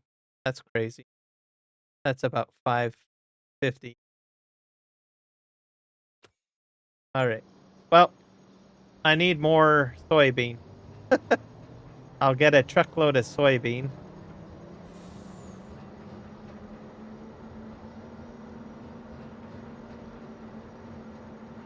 Okay. So then, yeah, I'll use the New Holland header. And then we'll sort out the combine situation in a moment once I get more money. I think I need at least a truckload. I'm gonna guess I need a truckload of soybean sold. And even then, it'll be pretty tight, I think.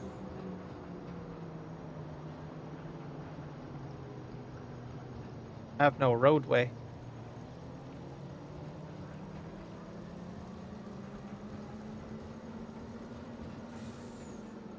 I might leave this right here.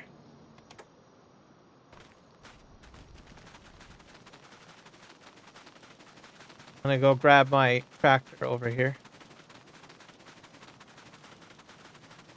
Get over there.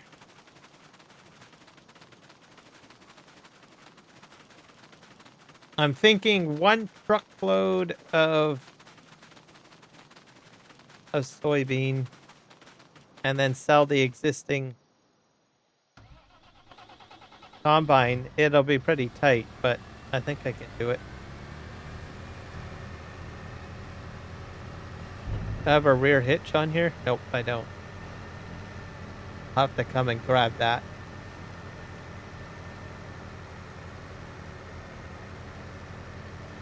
We're gonna make this happen, guys. We're gonna do it.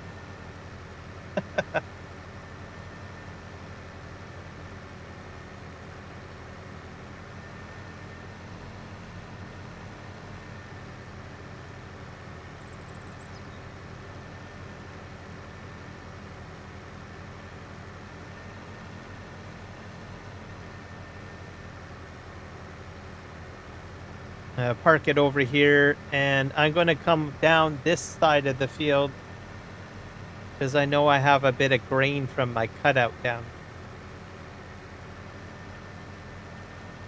I probably should have did the cutout down here, but well,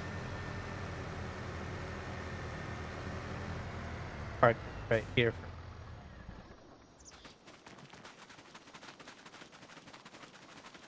This has nitrogen in it, so that's good. Oh, that's probably from the soybean.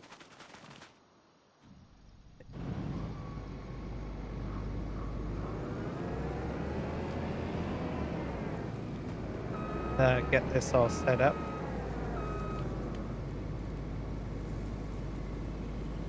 We will put probably...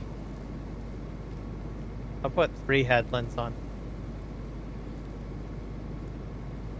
Crazy.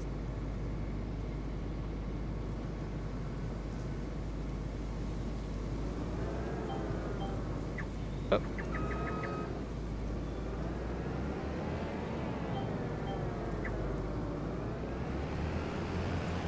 All right, let's do it, boys and girls.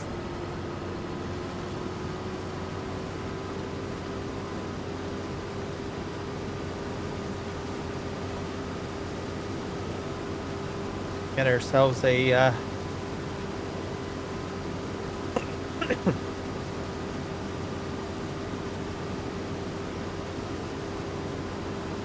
brand new combine.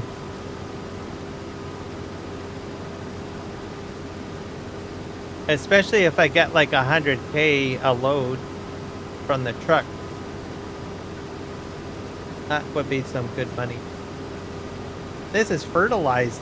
That's cool. I knew soybean had some sort of nitrogen effect.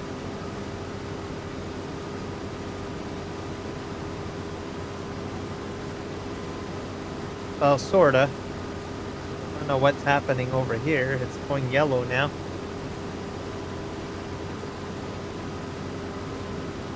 Oh, it must be. Oh, it's determining the yield.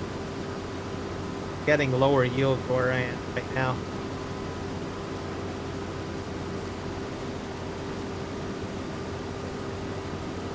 Probably because this is the worst part of the field.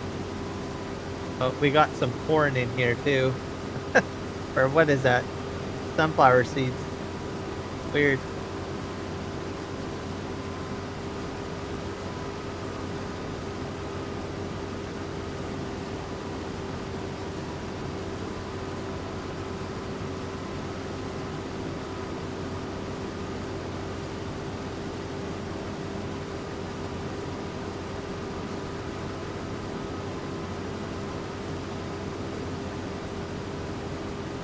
I'll make it fit.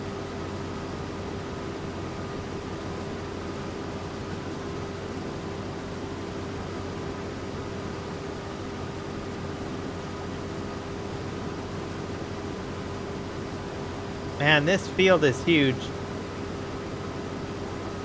Okay, now we're in the green.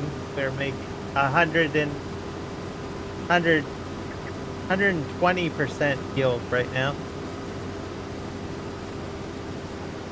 I like how the statistics on the side tells you like your percentage of yield you're getting. I never really paid attention to that before. I find that very handy. It also tells me that this is like 37.5 hectares, I guess.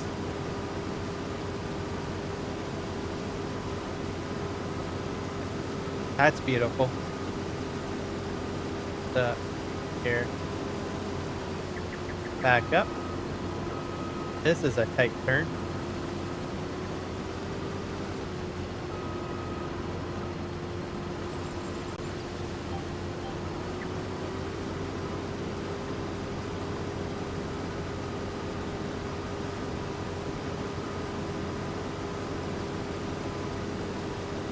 I don't know if this is going to go well.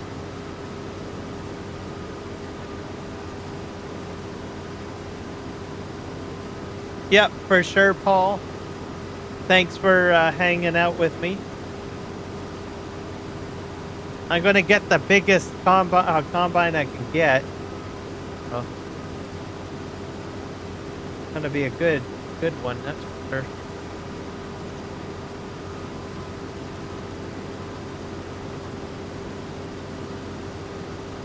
This is a rich yield.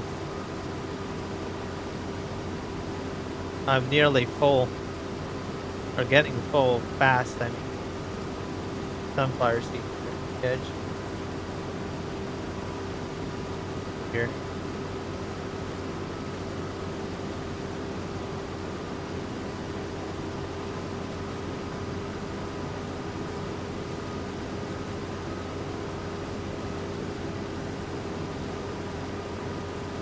Make it around the corner here.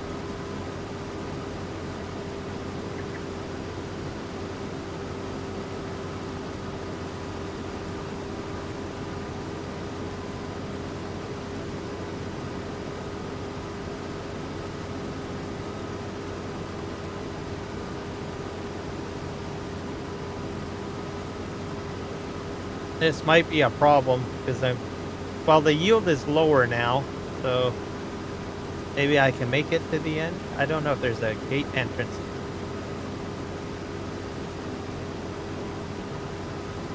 I'm at 60%.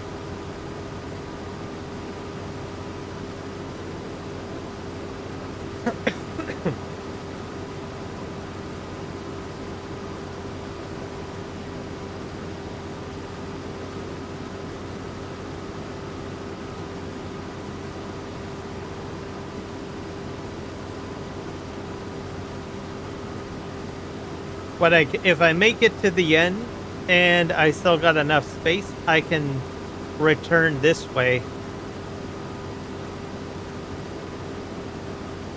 And I'll just bring the cart down this path that I'm already cutting. I think that will be my strategy. I might make it to the end.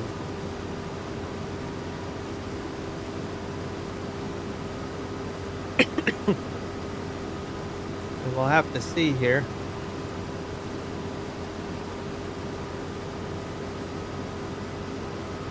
Also running out of fuel on this combine. I'm like just under half. So there won't be enough fuel on this combine to finish this whole field, I don't.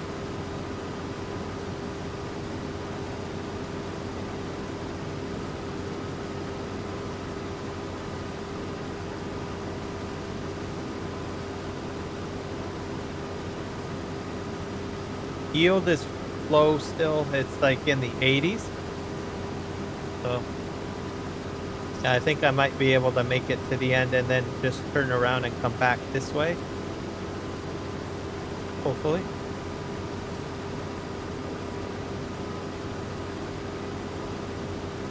I won't make it all the way back this way, but I will at least be in alignment with the cart service. I think it'll work out.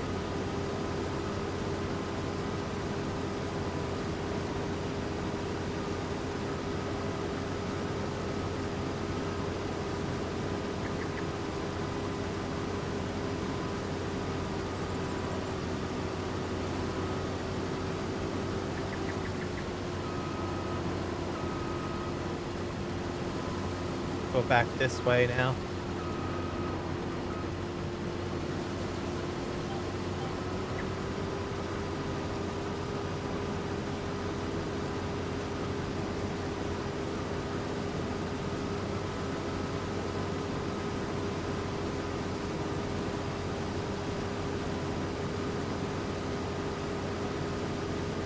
And this is a huge field. I got a couple of islands in the field as well. So I'll have to go around the island.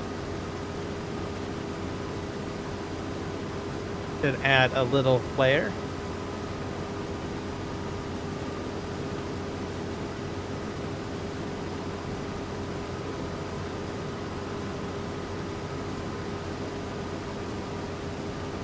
About 89%.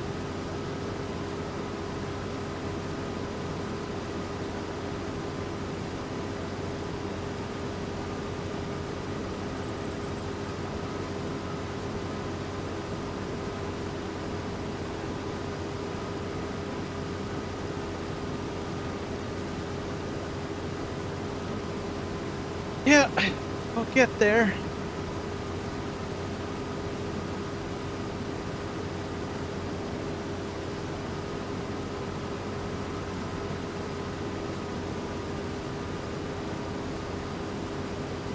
At 96%.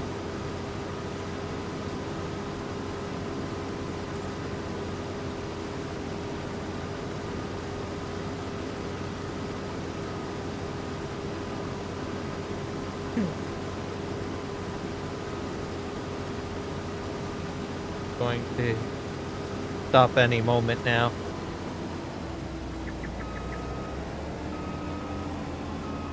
Yep.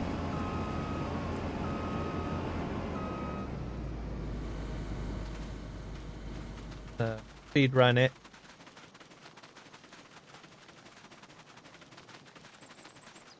Do do do do do do.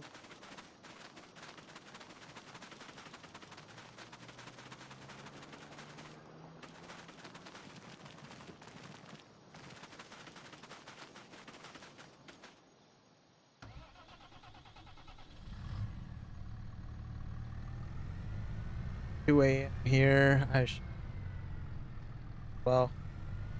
catch you again soon. Yep, for sure, Shredder. Thanks for hanging out. I'm going to try to get at least purchase the new combine, and then probably the next stream is going to be doing more work on this field. So I'm just going to try to get my combine about it, because I don't think I can finish this field on this live stream, even with the upgrade. But yeah, have a good night and good weekend, and we'll catch you in the next weekend.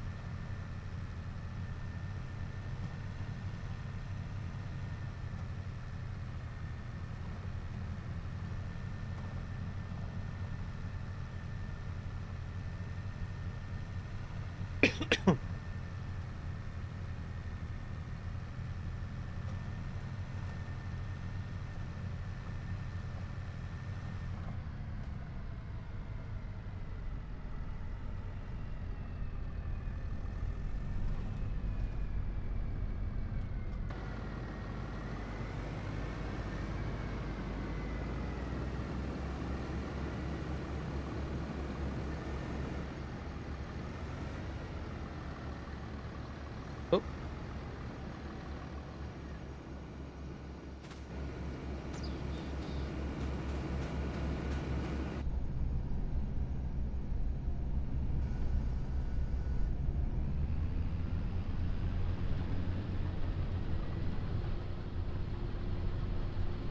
I hope that I get a good profit.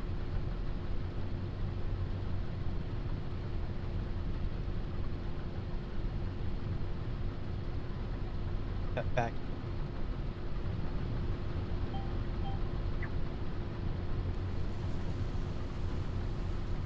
And then I'm gonna try to get that dryer on the grain dryer.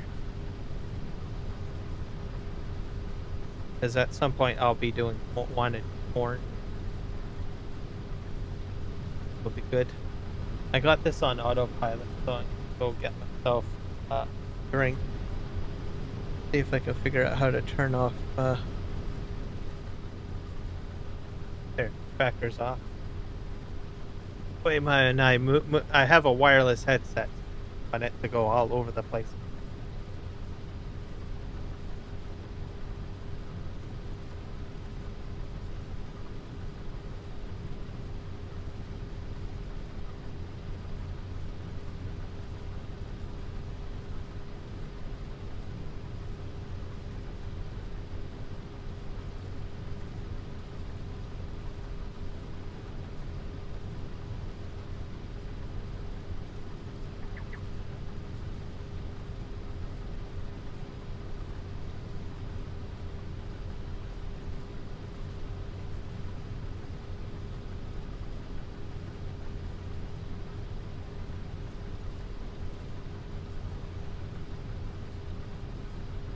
Okay, I'm back.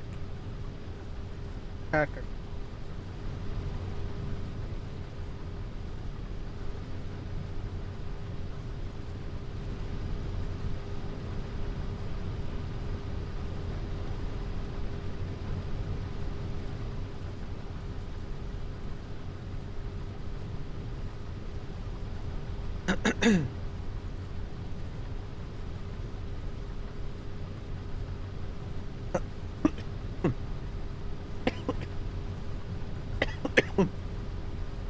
Me.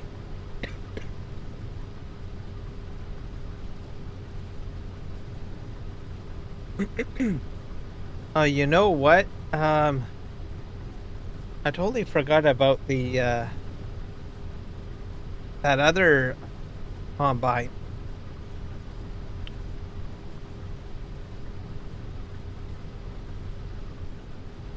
The I forget what it's called again.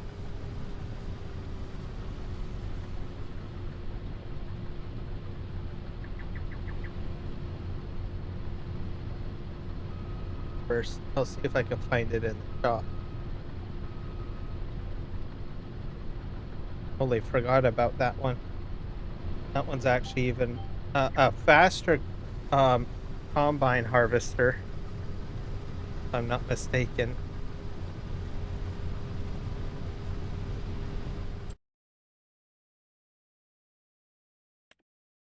Not sure if I put that mod on this. It's DLC. Yeah, this one. Nexat pack. Oh crap, that's pretty good. What's the header like? This one's 15.2 meters. So yeah. This goes a lot quicker than your standard combine too.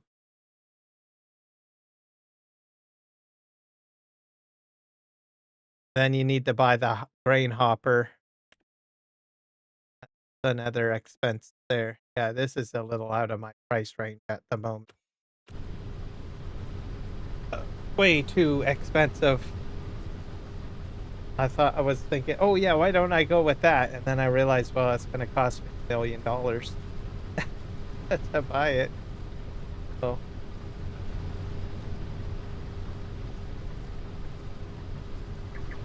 Nope.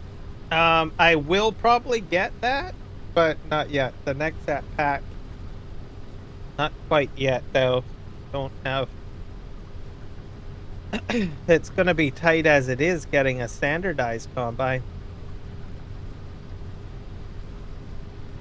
So.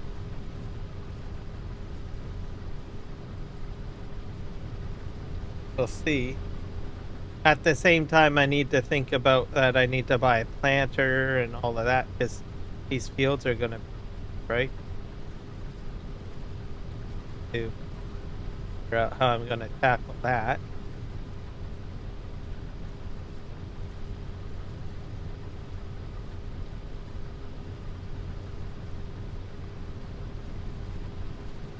Hit higher yield now,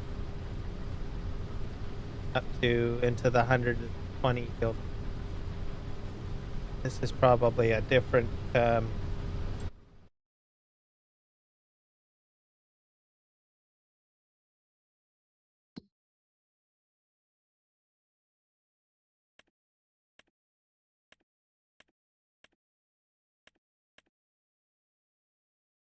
it's this stuff here. Good yield, the gray stuff, loam. This field probably would do good with soybean.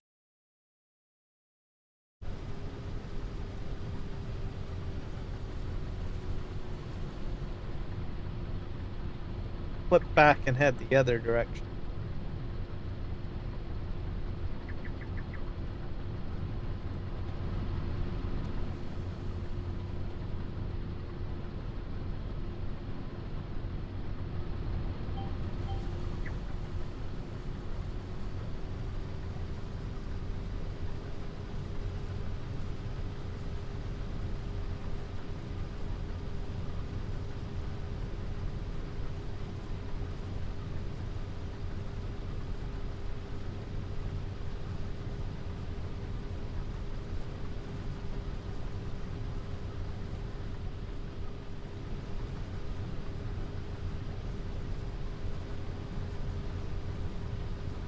But yeah, if I had the next app pack, oh my god, because that would I would just chew through this quick. Maybe not super quick, but a little bit quicker than 10 kilometers per hour. But like I said, the only drawback is that it is exceptionally expensive. But I'm not far off. I can get there. Get there. Just a matter of just up and down this stuff.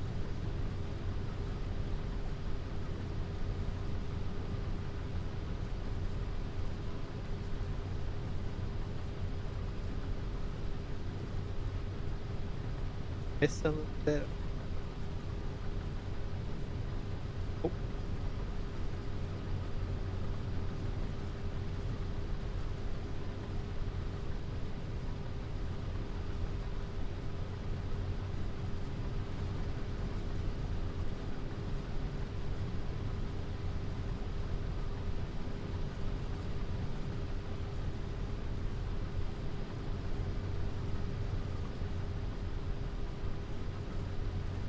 %84.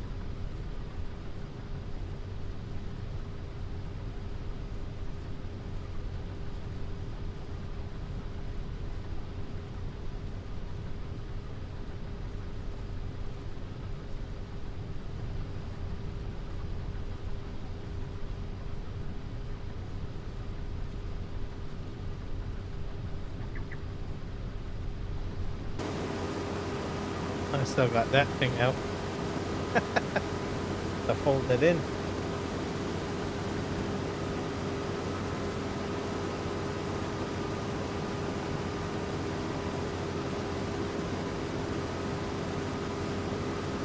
I think I'm gonna drive the truck down.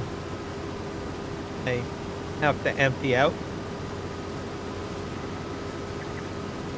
A bit close by, so.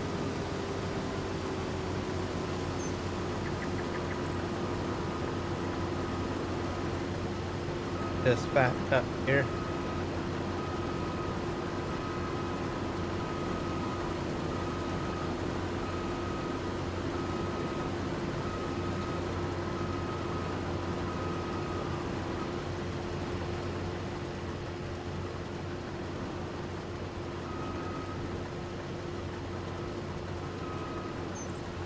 Nope.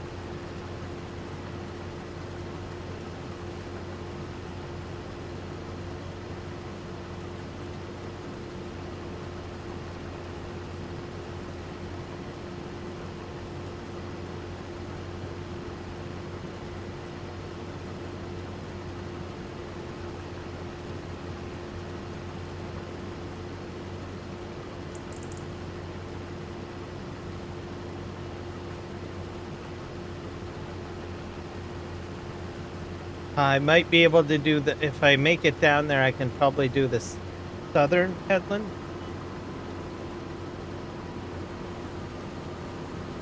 Maybe?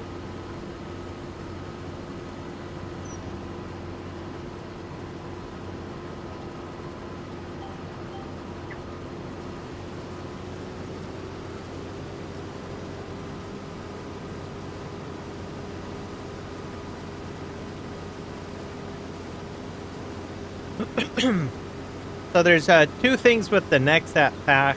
One, it has a large capacity for storing grain. It also has a fairly large header, and it's reasonably quick. It's not the largest header, but it's a fair size. So that's why I kind of like it.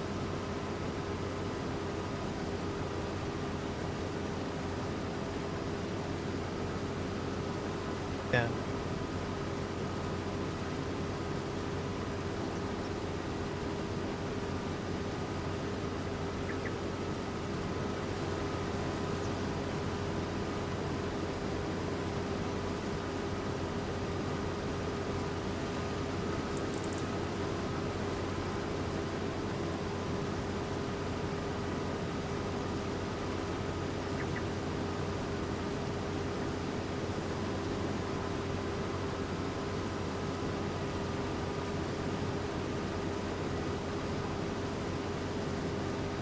Here.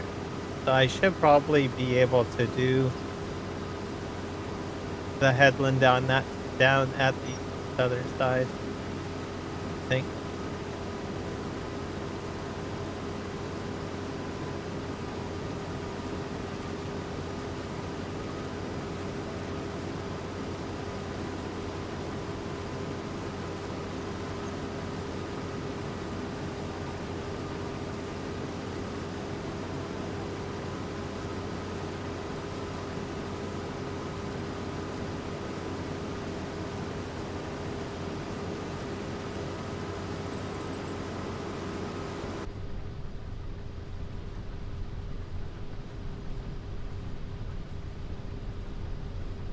All that I can say is I'll definitely want good equipment if I start doing Field 11.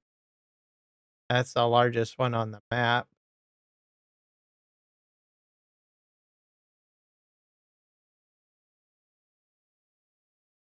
Uh, an expensive field. It's 2 million, 2.3 million, 39 hectares.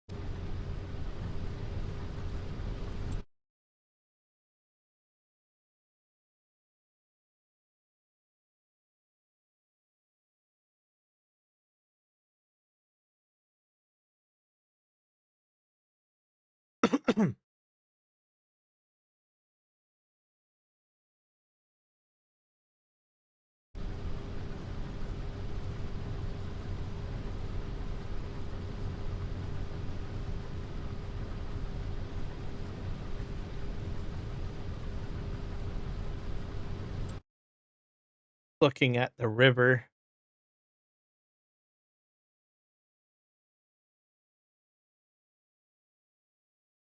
I don't know how wide the river is or how deep, but I'm almost wondering if I can maybe spin the water plant. Maybe use a boat to transport grain.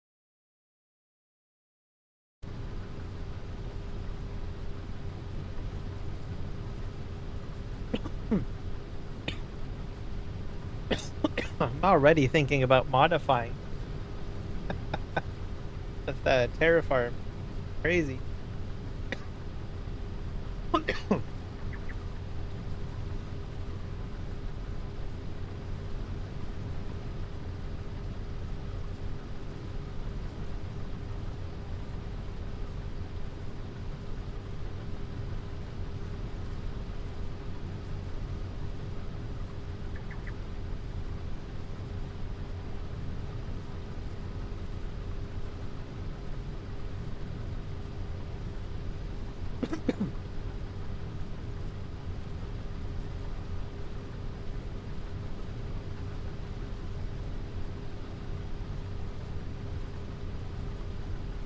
Probably roll in some roads.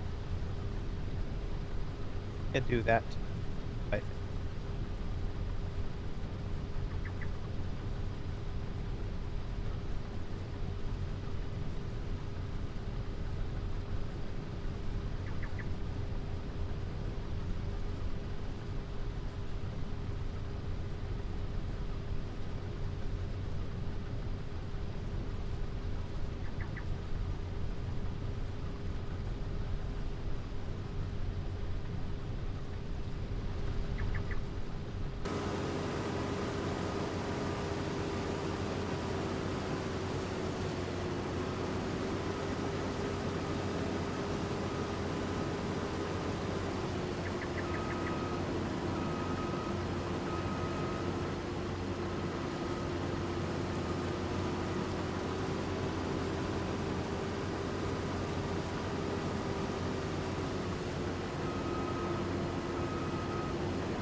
Picked up all this bit.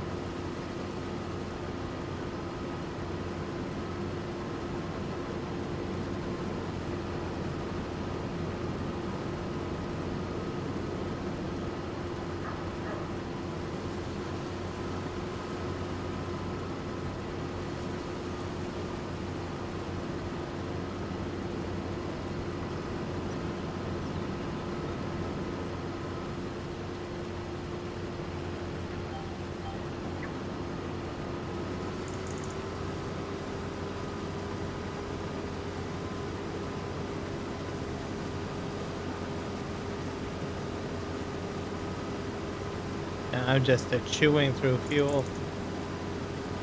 Got like about a quarter of a tank left.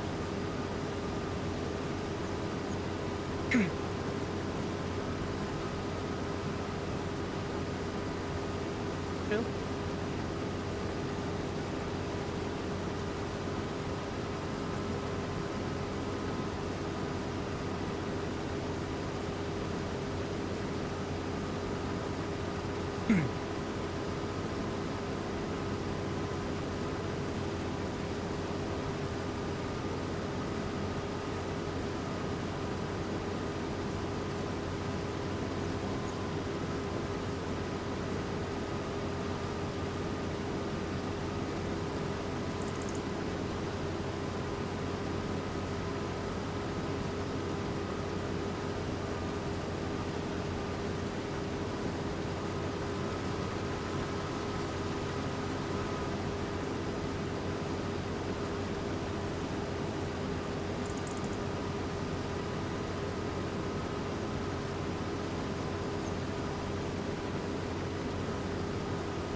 Oh.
Off we go.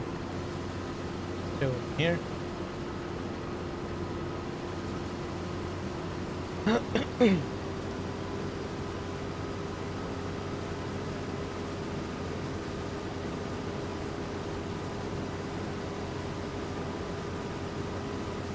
I like how the whenever you're harvesting with the GPS, it stays to the contour of the field, which is nice.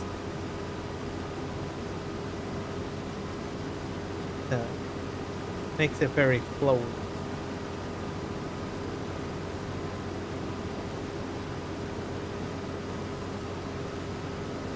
Hit some 100% yield here.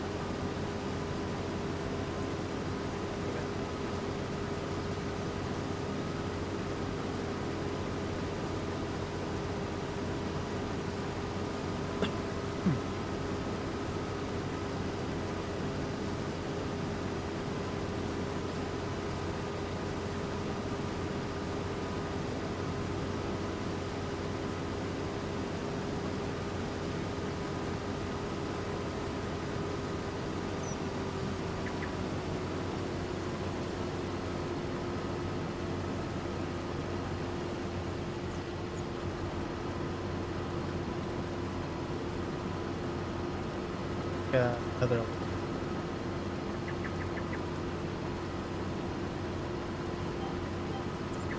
Oh.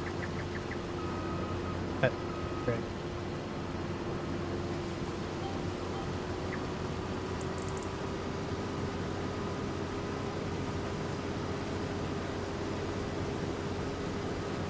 I'll have to go around the island, I think.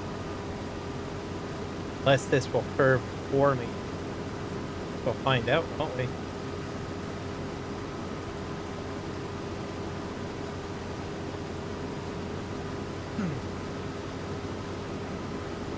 I'm going to do the right side. Yes.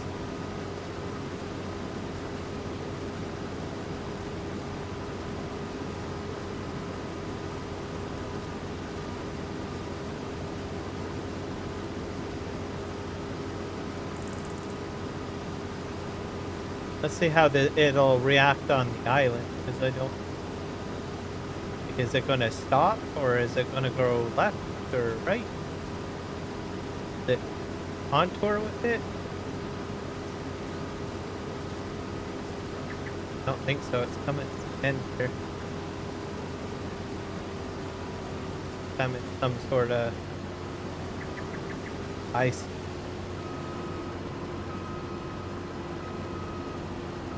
So I put headlands on here. Okay. So there's headlands on the circle. Can I make it all the way around? Or is it going to straighten out?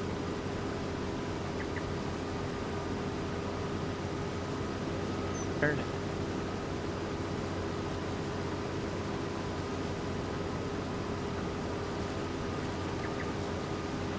Interesting. At least now I know how it reacts to islands, I guess.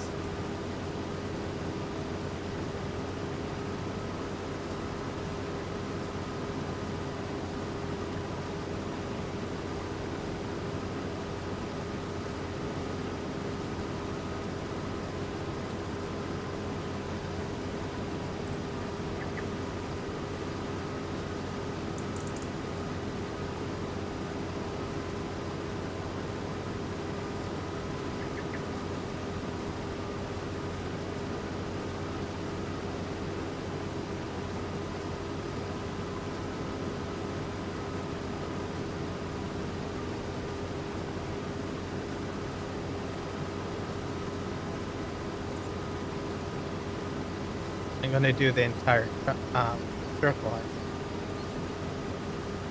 Try to.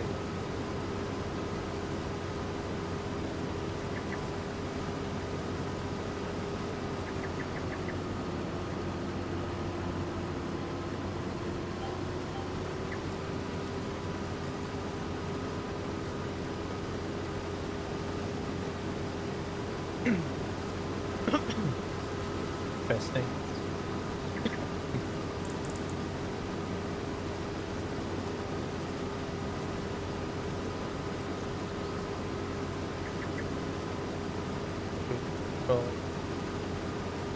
Side offset. I guess there isn't really anything to suggest.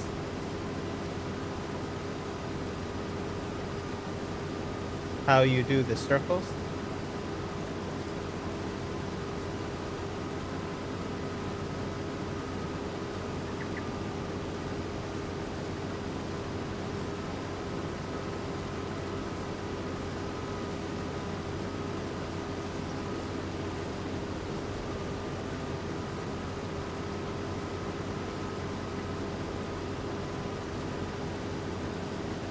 To be able to do another round.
Gonna go this way now.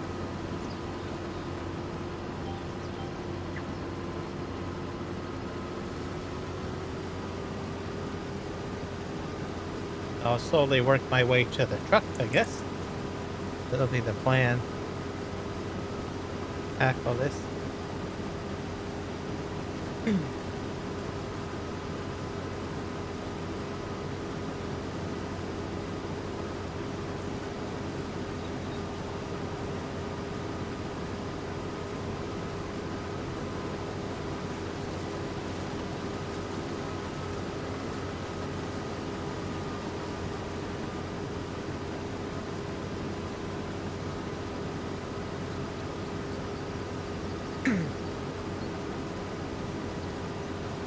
So this field has extremely low yield. That's why I'm not filling up so quickly. So it doesn't have the right soil type.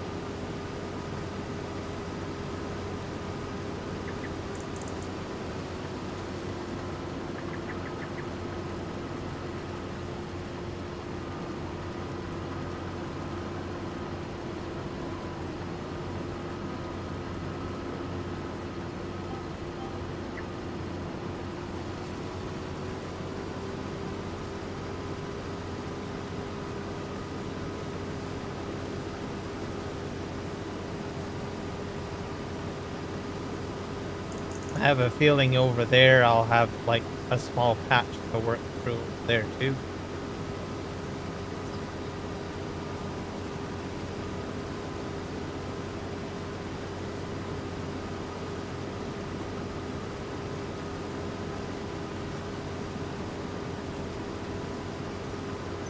I'm gonna come down this side over here.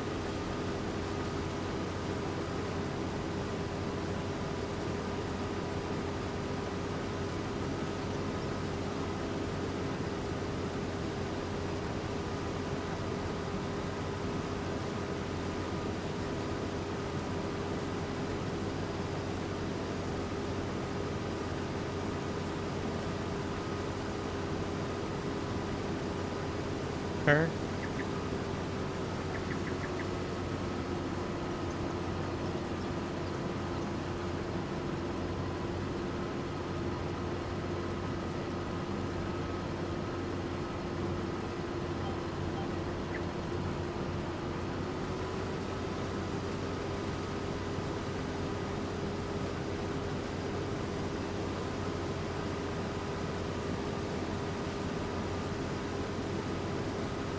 Not sure if this is going to go a longer distance. Hey.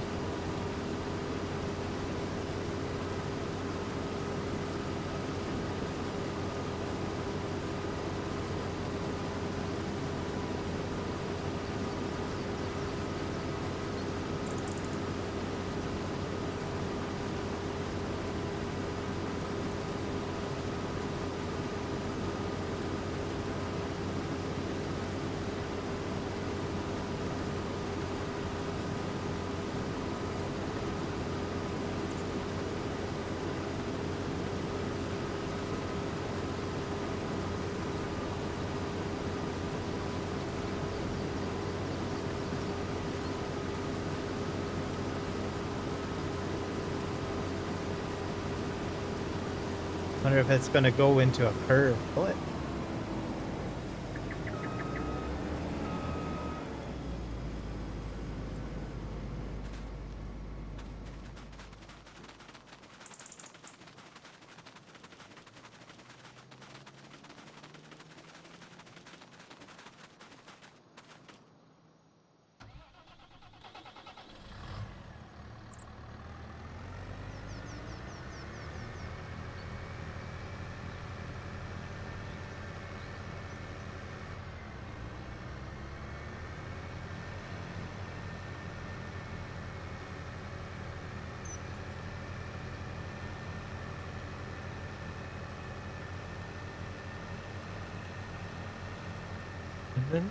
Doot, doot, doot.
Dumping, dumping.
I think I'm gonna get to the end of the field and I probably am gonna call it a stream. The yield isn't that high, so I don't think I'm going to get my combine just yet. Maybe next live stream, I think we'll hit it. It's a very low yield field. Takes quite a while to fill this combine. So probably going to get like what, maybe 1 or 2 truckloads. So almost equivalent to my last field. So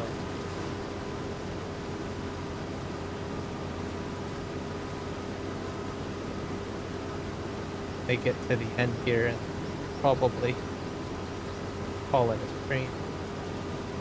Definitely next stream I will have a new combine. Because I keep on going into this yellow strip, which is a low soil quality. And I'm only getting like 60 to 80 yield.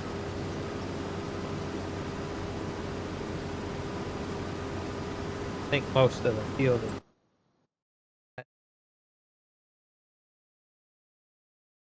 at least here.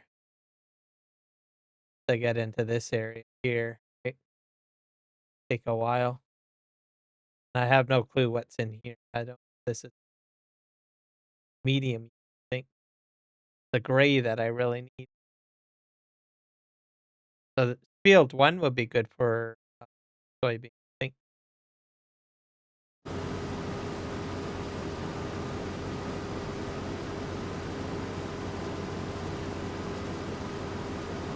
But if I get a lot of loam, it's a bit better.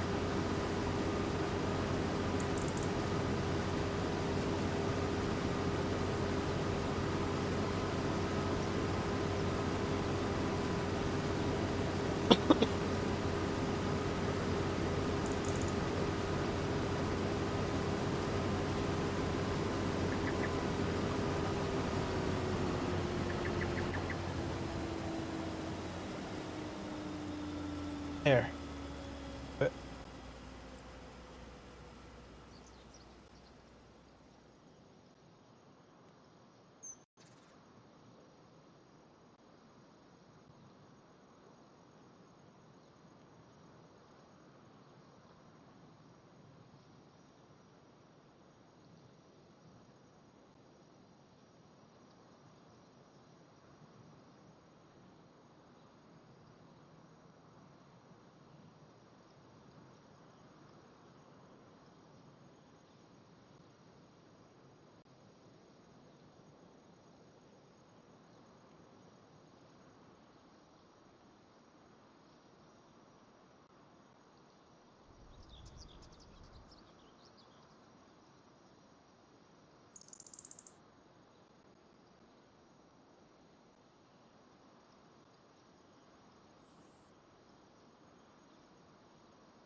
all right. that's been a fantastic. So we'll see you guys in the next one. Definitely working.